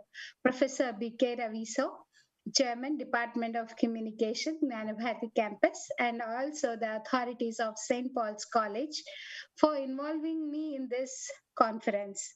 It is indeed my pleasure to participate and share some of my thoughts. Probably for the first time, I'm going without any PPT because the area which I am choosing is a very popular media format, and it's I'm trying to make it more general than specific to any geographical area. So, as I said, I have chosen a powerful medium called cinema, and I'm trying to examine how gender is being treated in cinema, particularly how women are being treated. It's a well researched area and popular, known to many. And thanks to my two colleagues here, they have already addressed from I mean, the gender issues from so many angles. It was indeed pleasure listening to you people. So, coming back to the topic, cinema, as we are all aware, is one of the largest sector of entertainment industry. Not only in India but across the world, and Indian cinema is known for its glitz, glamour, vibrancy, for its rich song, dance sequences. You go any part of the world, not just Indian but others other than Indians also love Indian music, Indian cinemas, because nowadays Indian cinemas are being dubbed in Germany, German, France, French, and then also Spanish. So honestly, when I look to all this growth, I feel proud that I belong to a country which has taken cinema to the world level. It's real, but when you look to the and yeah. Before I go further, it's also very interesting to observe the way the Indian cinema is evolving, the expansion of the market, newer platforms. It's all worth mentioning. A media student is aware of all these things, and as I said, today when we look back, probably a decade back, movies or 2 decades back, movies were largely released geographically, a center, B center, and then the C center. But today, irrespective of the centers and beyond geographical limitations, movies are released. And why only Hindi? Apart from Hindi, even Kannada movies, just to give you an example, even Kannada movies are being released. geographically, I mean, without any geographical limitations. So we are proud, right? We are proud that Indian cinema has carved its niche internationally. And when you, India is, of course, our largest producer of films globally, and it is one of the second oldest. All these things are noted. We are also aware that India produces nearly 850 films a year and in different languages, and it's viewed, as I said earlier, by people worldwide. So, yeah, we are adopting challenging themes, and then exhibitions are being conducted. Now we are raising for the corporate method. All those things are very good. Now, Indian cinema undoubtedly is growing big and beyond. But at this juncture, when we look, going by the theme of this conference, media and gender, and apply it to Indian films, we get little uncomfortable, I guess. The question that raised is how women are being treated in Indian cinema, behind and in front of the camera, puts us little in uncomfortable situation. It's not a very happy situation. Though of course efforts are being made, some people have already made their mark, but nevertheless, overall, the box office hits, the movies which we consider as box office hits, 2 crore, 100 crore, 200 crore, the movies which make business of crores together, what kind of themes they are having is something which we have to check. So this is because the reason why we feel a little uncomfortable at this juncture also is because the entertainment industry, particularly films, has predominantly found women suitable for their presence in front of the camera, performing their designated and designed roles suitable for a male lead role. More than they being the lead role, women are being projected as supporting to the lead role which is played by a man. So the storyline largely remain male dominant, and movies continue to be made largely to fulfill man's desire. I underline the word man's desire. The reason the when we say that man's desire is either he has to be a macho, or he has to, a man's desire also could be look to a beautiful female figure from commercial perspective, whatever it is. Then as I said, yeah, there are some. If we go back to the history of Indian cinema, we have heroines like Rekha, Hema Malini, Sri Devi, and in recent years, Kangana, Vidya Balan, and in regional languages, we have had Vijay Shanti. In Kannada, we have had Mala Shri, who have been identified as supreme heroines. Now, when you look closely to the role they play, the supreme heroines, when they become supreme heroines, they kind of, they involve themselves in gunda fights, they attack the criminals, and then, they fly in the air, then kick the villain in the air, all those things. Again, it is from man's desires perspective. And if a woman, say, let us again take, whether you again, yeah, you may say, ma'am, I mean, you may say Vidya Balan, take Vidya Balan for example, take Sri Devi for example in English to English.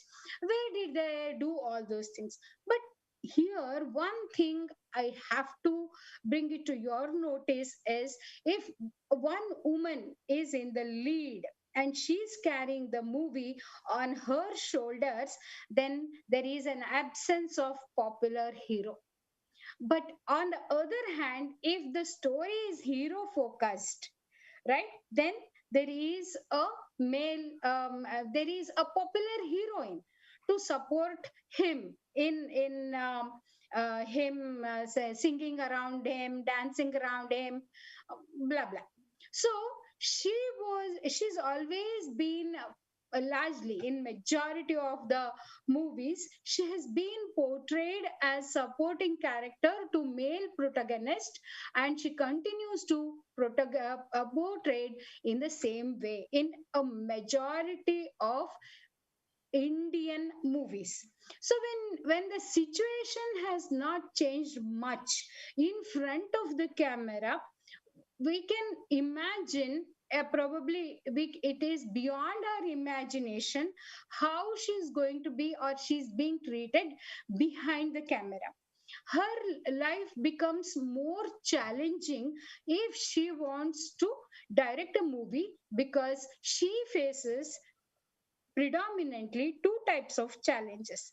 The first challenge, if it's a woman director, someone has to come forward to invest money trusting her ability to direction, because people feel that women do not look to a movie concept from commercial perspective. So the primary challenge include procuring finance, completing the film on time, booking theaters for exhibition, distribution network. And of course, it's a business to earn back the invested money for the producers. Then the secondary challenge we have, the women producers or I may say directors largely faces from skeptical perception of the industry people towards women filmmakers. So as we are aware,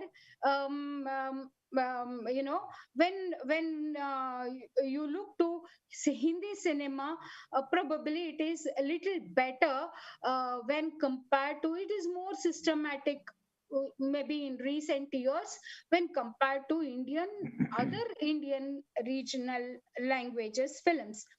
Then, say for instance, there in Hindi, you have Ekta Kapoor, Farah Khan, Gauri Khan, and who have handled film business efficiently. And then directors like Gauri Shinde, Zoya Akhtar, Deepa Mehta, Meghna Gulzar, Meera Nair, Konkana Sen. And there's a big bandwidth of women directors and producers. However, the mindset of Indians, irrespective of the language or region, remains the same. Look to all majority of the female directors I mentioned. They all have a majority of them have a family background. So issues that women face while making movies, I am trying to categorize them. I'm trying to put them in certain brackets. First one we find is the societal norms. So one, we are male dominated society and we continue to accept stories which are male dominated. Even today there appears a social stigma, and then families do not looking to the film as a profession, it may not be possible for a woman. Acting again is another, no one is very happy probably when it's kind of maybe I'm old school thought, but still there is some kind of stigma attached to it. They kind of feel it's not a professionally managed field. Their work may not get the as a personality, we may not look to them from a finer aspect. And if we think that women were the sorry again when I go back to history a bit. See, for instance, when it's not just that women are being neglected only in recent years, there are in only in India. When you look to the world history also, we are aware that Lumina brothers were the the people who brought cinema to the world.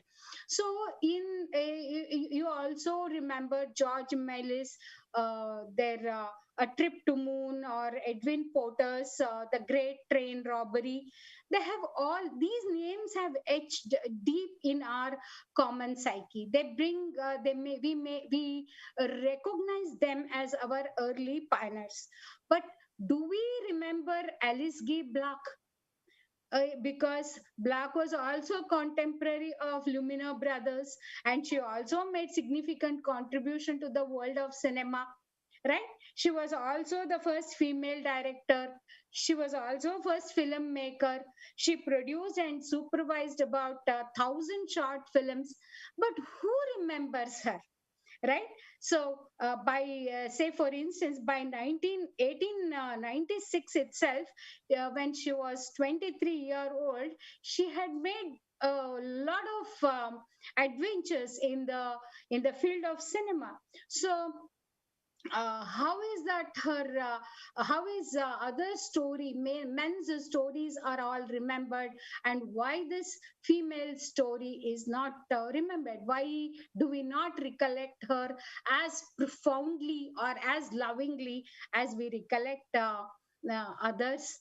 So actually she writes, the Gay Black, she writes, my youth, my experience, I quote, okay, my youth, my experience, my sex, all conspired against me. So from time immemorial, right? Time immemorial, this kind of suppression is happening. Again, let's look to it from Indian perspective. We have had Fatima Begum. Fatima Begum, maybe, or Fatima Begum is how I have found her name. So she's the one of the first filmmaker as early as 1926. But the first name which we remember is Devika Rani, and Devika Rani came by only 1930s. So it's probably the same patriarchal thought continue to reflect strongly in the same thoughts, also continue to reflect in the storylines which movies are being made or produced, and things like that. Now, cinema being a collaborative art form, I told you, I mean, I was just talking to you people, the challenges which a producer, as a producer or as a director, she will have to manage. So, film making is not a small unit, right? It is a big team, right? Actors, while actors are, be it a man or a woman, right? It's a actor or actress who are worshipped. Temples are being built for even heroines in Tamil Nadu. But very rarely, particularly in this present generation, when majority of the films are, home productions, particularly in regional language. Take Kannada itself as an example. So very rarely you will remember a director these days. Of course, there are some exception, but largely it is Ganesh's movie, or it is Sudeep's movie, or it is Shah Rukh Khan's movie, or it's Amir Khan's movie. That's how we try to remember. So the when you look to, whether you look to Hindi or you look to Kannada, for example, women have largely made offbeat movies, and they have. Many of them have even tasted commercial success also, but the number is very less. So now, when you look to the other aspects of social issues that bother, film making is a time-bound project. So completion of a film depends on a schedule, and various issues. So the mindset of the family also matters a lot here.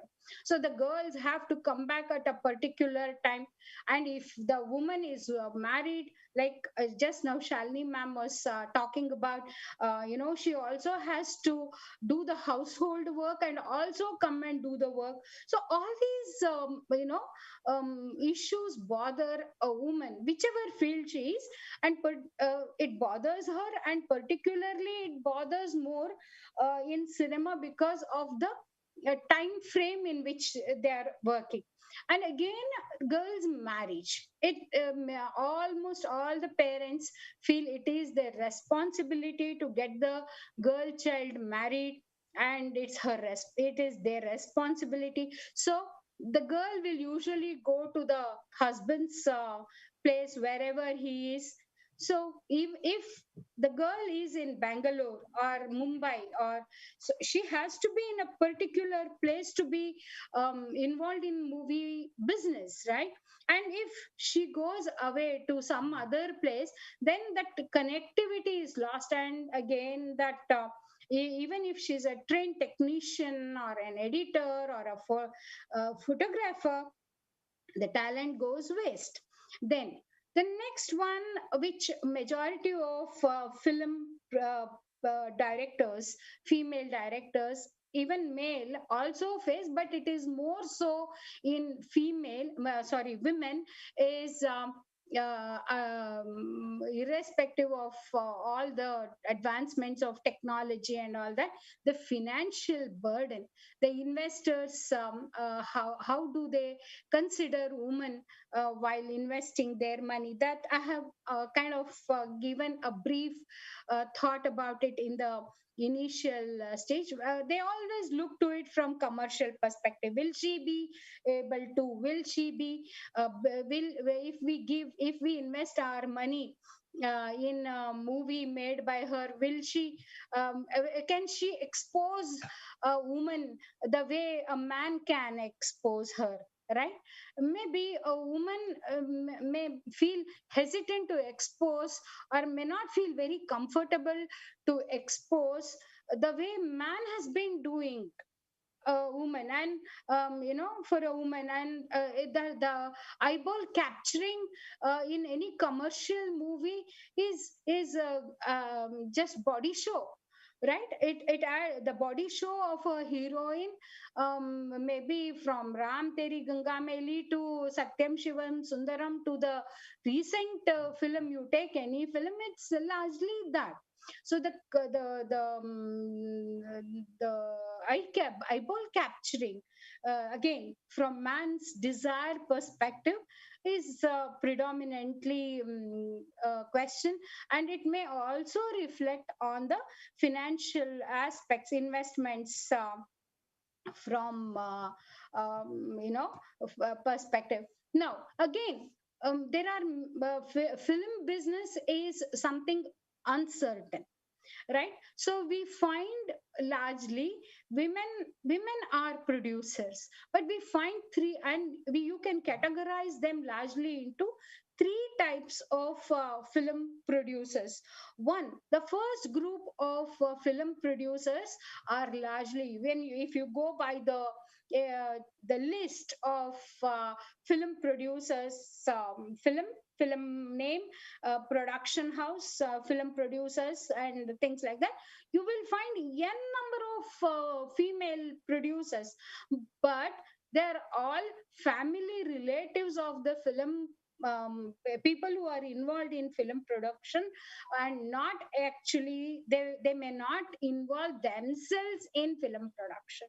So you will find one set of people like that who have no connection. Their name is, they are there for namesake. Second type of women producers you will find is relatives. Say for instance, Zoya Akhtar will produce a movie for his brother, something like that, right? In regional language, you will find many. Husband is the director, wife is the producer, right? Dwarkish, veteran actor, his wife is a producer. Dwarkish makes movie. right? So like that. And then now you take the present day cinema. Ganesh is the actor, so wife invests money in.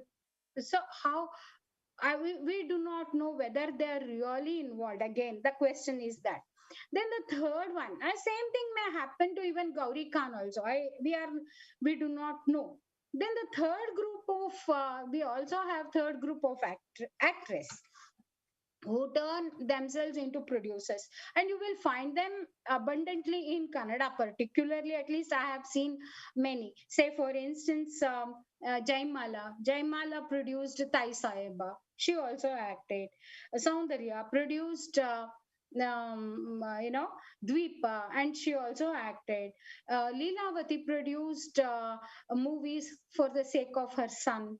So like this is again another set of film producers whom you will find, right? And then so this entire process of investment and control largely happens. If you take the films made by Rajkumar's family, right, in Karnataka, all the movies are controlled after probably Trimurti. All the movies are now are under Vajreshwari combined, so it becomes a family business. Yeah, the marketing, the distribution, the production, everything becomes family. So Dr. Rajkumar's wife Parvatama Rajkumar, she became the ruler. So like that, you will find many such examples in Kannada. And by the time Parvatama Rajkumar in Karnataka entered the market, right, entered the marketing or the film production and distribution, Rajkumar was already an established hero. He had already earned his reputation. He was already a household name. He was already known for his acting abilities and things like that. So, what big challenges she faced, we may not be knowing to that great extent. Then, as I said, this is one question. Then the next one is I told you, I brought to your notice about the teamwork. So when you work as a team, right? Say for instance, when we are working with 800 plus people, all 800 plus people will not work at one time. They work in different groups. So making them they're all working on ad hoc basis. So bringing them together, making them work together to complete a particular project within the time bound is a challenge for a man. Say, for instance, what happens when we interviewed many many women directors, they said, see, for man, it's very easy. Maybe it's a spot boy, or maybe he's a technical person, maybe he's a cameraman. All that man does is he puts his hands on his shoulder.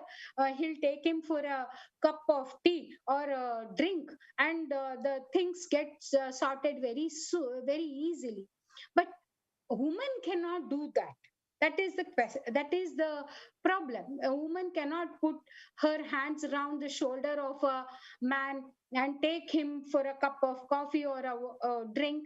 May not happen. And even if women are willing to do that, men themselves don't like it.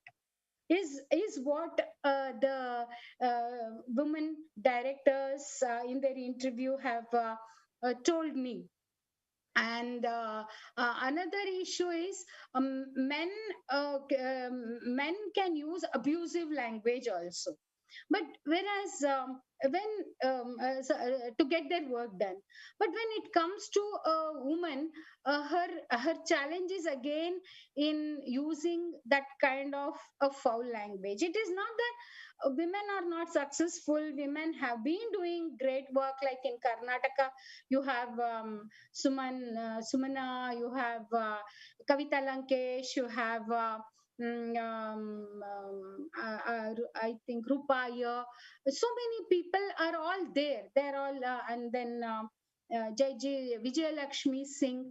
They're all directing very good movies, but that lack of professional approach is what the women directors are highlighting. This is again can be related to the kind of recruitment we it happens in the film field. Though we have media schools, we have like media education is in full swing and all, but we have not converted ourselves into professionalism. A doctor to practice medicine, I cannot go, and though I am a health communication person, I cannot prescribe a medicine. It is not ethical. I cannot. We study media law, we teach media law. I cannot go and argue a case in the court of law. But whereas when it comes to any media format for that matter, anybody can come and be part of film, or be I have a good writing skill, so I can be in I can be in newspaper or whatever. Just 1 minute, I'm sorry. Yeah, I told you, I think I have and also when you look to it from technicians perspective, women, though they have trained themselves as photographers or cameramen, to carry that huge the big burden, the weight of camera to the highest spot or wherever the shooting place is, again it's a physical challenge. So this also is another aspect which the film directors are presenting, or they're talking about. And then say for instance, some of the directors also talk about the challenges of advanced technology. So the earlier, the piracy was not a big botheration, but now just in one pen drive or in one CD or however, if the film, it's a overall botheration, okay, irrespective of the gender. It's a botheration for both men and women. The technology has advanced, of course, but piracy, it has also led to piracy, and somehow men probably can survive, but it is becoming maybe that's another reason why um, women producers or women directors are not getting enough opportunities. So to improve the situation, there has to be a mass movement, right? For women to participate in active film production, the perception towards filmmaking, and then the perception of people towards towards cinema should change. Only then probably there will be a big change in the society. So thank you. Thank you so much, ma'am, for very rightly putting across your perspective on cinema and filmmaking and how it can be used to understand our society. Now we have with us respected Ms. Kubi Rama from South Africa, who has 25 years of experience working in non-governmental organizations and institutes of higher learning. Her main focus has been on media, communication, education, research, training, and gender. Since then, she has spent time understanding and developing monitoring and evaluation systems that move beyond numbers to measuring change. She has rejoined GenderLinks in 2019 as an advisor and has now moved to the executive director of GenderLinks. We are honored to have you among us, ma'am. Over to you, ma'am. Thank you. Thank you very much for the invitation to join you, and it's been really interesting listening to the various presentations. Even though we're all in different countries, I think the issues are very similar. And I heard your first speaker make a reference to South Africa, for example, and saying how well we are doing. And in some respects, in terms of women in the media, in other respects, not so well. So, as mentioned earlier, I'm Kubi Rama. I'm the executive director of an NGO called Gender Links. And I'm going to present to you today the research findings of a study we call the Gender and Media Progress Study, which was concluded, the research was concluded in September last year, and we're in the process of writing up. So what I will share are some preliminary findings. But very quickly, Gender Links is a women's rights organization. We are celebrating our 20th anniversary on the 17th of March, not too long from now.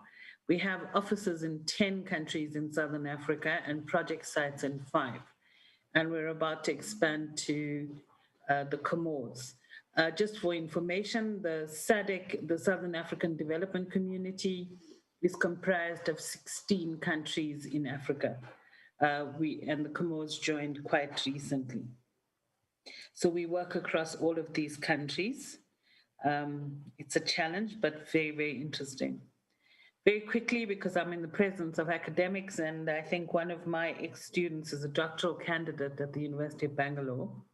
Very proud of her, Sharon. So I know you'll be interested in a little bit about how we want to make this change happen.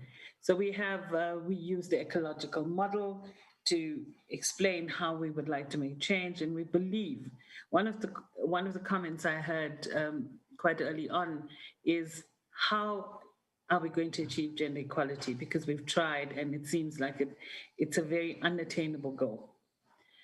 We won't give up. We always say we're trying to work ourselves out of a job. It doesn't look very likely that that's going to happen, but we will keep trying. So we really believe that one has to work in multifaceted ways. So to start with the individual, move on to close relations, family, etc., communities, and then society at large.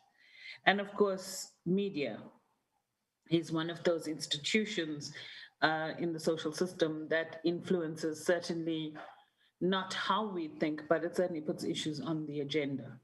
It does influence what we're thinking about. All of us for the last year have been talking about COVID. And more recently in South Africa, it's been quite tragic. We've been talking about COVID fatalities because the new strain was much more transmissible. So in real numbers, the death rate hasn't actually increased. It's just that so many more people were infected, so the proportion of people dying had increased. So it's not been an easy time the world over. The context within which we operate, I think it's very important to understand at a global level. Media is covered in Section J of the Beijing Declaration and Platform for Action. And more relevant to us is we have in place, I think we're probably the only region in the world that has lobbied for and have an adopted protocol on gender development that actually sets targets for achieving gender equality. And to a large degree, this is aligned to the SDGs. And these targets are we aiming for 2030. So we certainly have a roadmap. The question is, what do we do with that roadmap? Governments are very good at signing up to instruments, but less effective at actually implementing what they need to achieve what we need to. So what is the GMPS? Gender Links model of working is academics will understand this. We believe in evidence-based programming. So we start with baseline research. So in 2003, we did a study, we called it the Gender and Media Baseline Study, where we looked at media practice, we looked at gender in the media itself, what are the kinds of stories, HIV/AIDS, gender-based violence, and women in the media. We have subsequently done progress studies in 2010, 2015, and 2020. We're in the process of doing the analysis for 2020. But as you may imagine, it's not a small job. There were 17,872 news items that were monitored over a period of 1 month. It coincided with the Global Media Monitoring Project's one-day monitoring, which was on the 29th of September, and I'm sure India was part of that. So across those 15 countries. So quite a large sample. We have done some preliminary findings, and because of COVID-19, we focused on SRHR, which includes gender-based violence. It's actually very sad. Over the last, this will be our 4th study. We have risen, the proportion of women has risen by 2 percentage points. So that goal and that dream of gender equality does remain quite elusive. But I think if we all work together, we may just get there. So 21%, very sad. If you look across countries, yes, South Africa is one of the better performers, but still only 29%. When you consider we have 46% women in our parliament, but 29% women as news sources. And then 31% in the Seychelles, which is sort of understandable because the Seychelles, small country, easier to manage. And then that goes way down to like 16% in certain countries. So it's really low. I think I can't see it because my screen's, give me 1 second. I just want to move my gallery a little bit. As in the DRC, Zambia, Tanzania, all very low, 16% of women's sources. So, you know, there's work to be done, a lot of work to be done. Who speaks on what? So, of course, women speak mostly on gender equality because, you know, it's lip service. If you're doing a story on gender equality, you have to have women. I think I would have been happier if there were more men speaking on gender equality than women, but clearly not the case. Also interesting on SRHR, 43% women, but mainly more men. Disability, but then you see as you look down, you go down that list, elections and political participation, politics and government, the economy, less than 20%. Those are what we consider the power topics, you know, the topics where decisions get made, and women are largely absent. Women do not speak. Of course, because we're doing this at the time of COVID and in the region that we operate in, obviously issues concerns around SRHR, things like maternal mortality, access to safe abortion, access gender-based violence, all of these things became acute. Just to put it into perspective, when the lockdowns occurred and travel was stopped, many countries in this region are dependent on others for things like contraception. So Malawi couldn't get contraception. They now are seeing a massive boom in teenage pregnancy. So the consequences are far-reaching. You know, when you consider that COVID is not, the consequences of COVID have not been felt yet. It's not just about, you know, death and the actual pandemic. All those young women who are now pregnant and going to have children are not going to go back to school. You know, suddenly you have this massive number of people who are now without a future. So in the time of COVID, only 2% of coverage focused on any matter relating to SRHR, which is very problematic if one considers. So if you look at it, I mean, the other massive issue, and I would imagine quite similar to India, is access to menstrual health products, etc. Those two were compromised. Yet stories on, you know, comprehensive sexuality education, maternal health, 8%. Of course, the thing that is getting major coverage is gender-based violence, and particularly in South Africa, where the president is leading the charge and saying that it's the, you know, it's the parallel pandemic. We have two pandemics. We've got COVID and we've got gender-based violence. So it's a bit, you know, it's getting a lot of coverage. However, everything else, teenage pregnancy, and of course, the other massive impact has been on LGBTI persons. both the increase in violence, access to services, which is difficult to start with, but now during the pandemic became very, very difficult. So these are the kinds of preliminary findings that we're seeing. But even worse is who are we speaking to as media? So the reliance is really on official sources. So it's, spokespeople. We rarely actually speak to the person who's experienced the issue. We're speaking to experts. We're not speaking to people who've actually got personal experience. Again, it's replicating the power relations we see in society and every day. And I firmly believe that as media, it is our job to challenge those power dynamics. We cannot keep maintaining that status quo because then we will never reach gender equality. So media as transformational structures have to challenge. So interestingly enough, but I mean, it's not that surprising, in the subject area, both as presenters and reporters, men dominated. But in both industries, particularly now during lockdown and the pandemic, has been particularly challenged for women. Even when you work at home, you wouldn't have seen it, but I had a young man here trying to get my attention, my 12-year-old son. And of course, it's life-changing decision whether or not he can play a game. Never mind that mom's doing a presentation, but he needed that answer. So I think we've all faced those kinds of challenges. What do we do? And I think this comes down to a very crux of the matter. And I didn't want to take too long, so I've kept it quite short. Journalism education has to be gender responsive, but we have to unpack what that actually means. That means a complete curriculum overall. You've got to go through that curriculum and say, I've been listening to the language, and even those of us in this panel who are gender aware are speaking about, male references when we refer to both men and women. So when we're talking about the film industry or any industry, the issue is that we have to change the very language with which we address these issues. Language has massive power, and I speak here as a South African that came through the apartheid era and fought apartheid.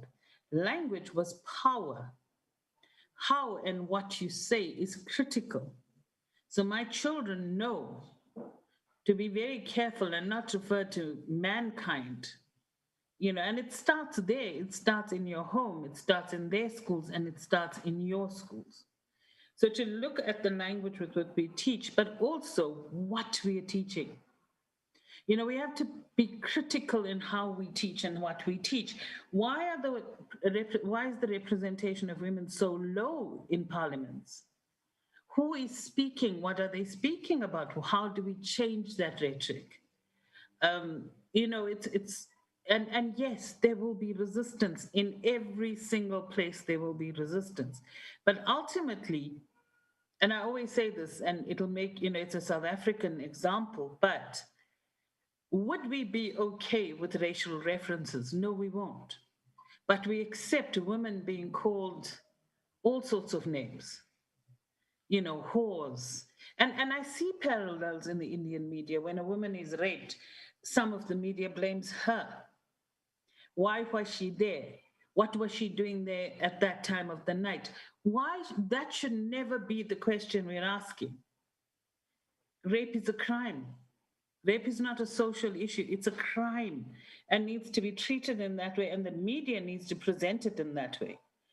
I think journalists and journalism has to be about ongoing learning, ongoing engagement. So we've tried as Genderlinks, we do a lot of work with the media on an ongoing basis to understand what are women's rights, what are we saying? It's not this gender thing.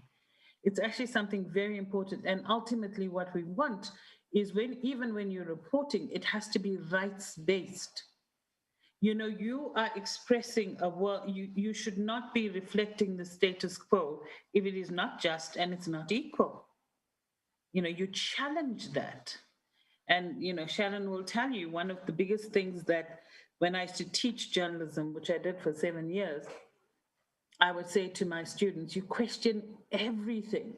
And one of the biggest debates we had was, do you question religion? I said, of course you question religion.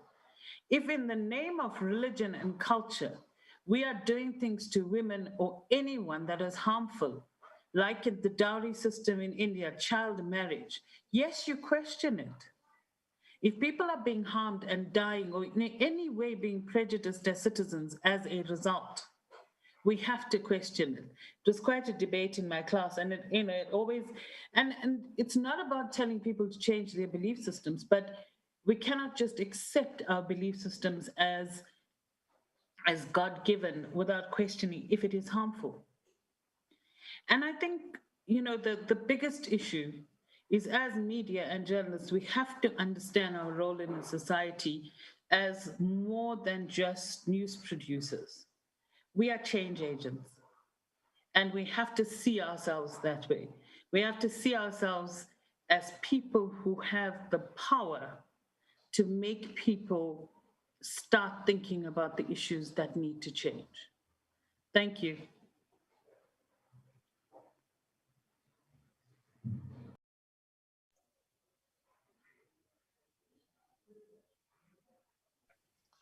Thank you so much, ma'am, for your valuable words that you have shared among us.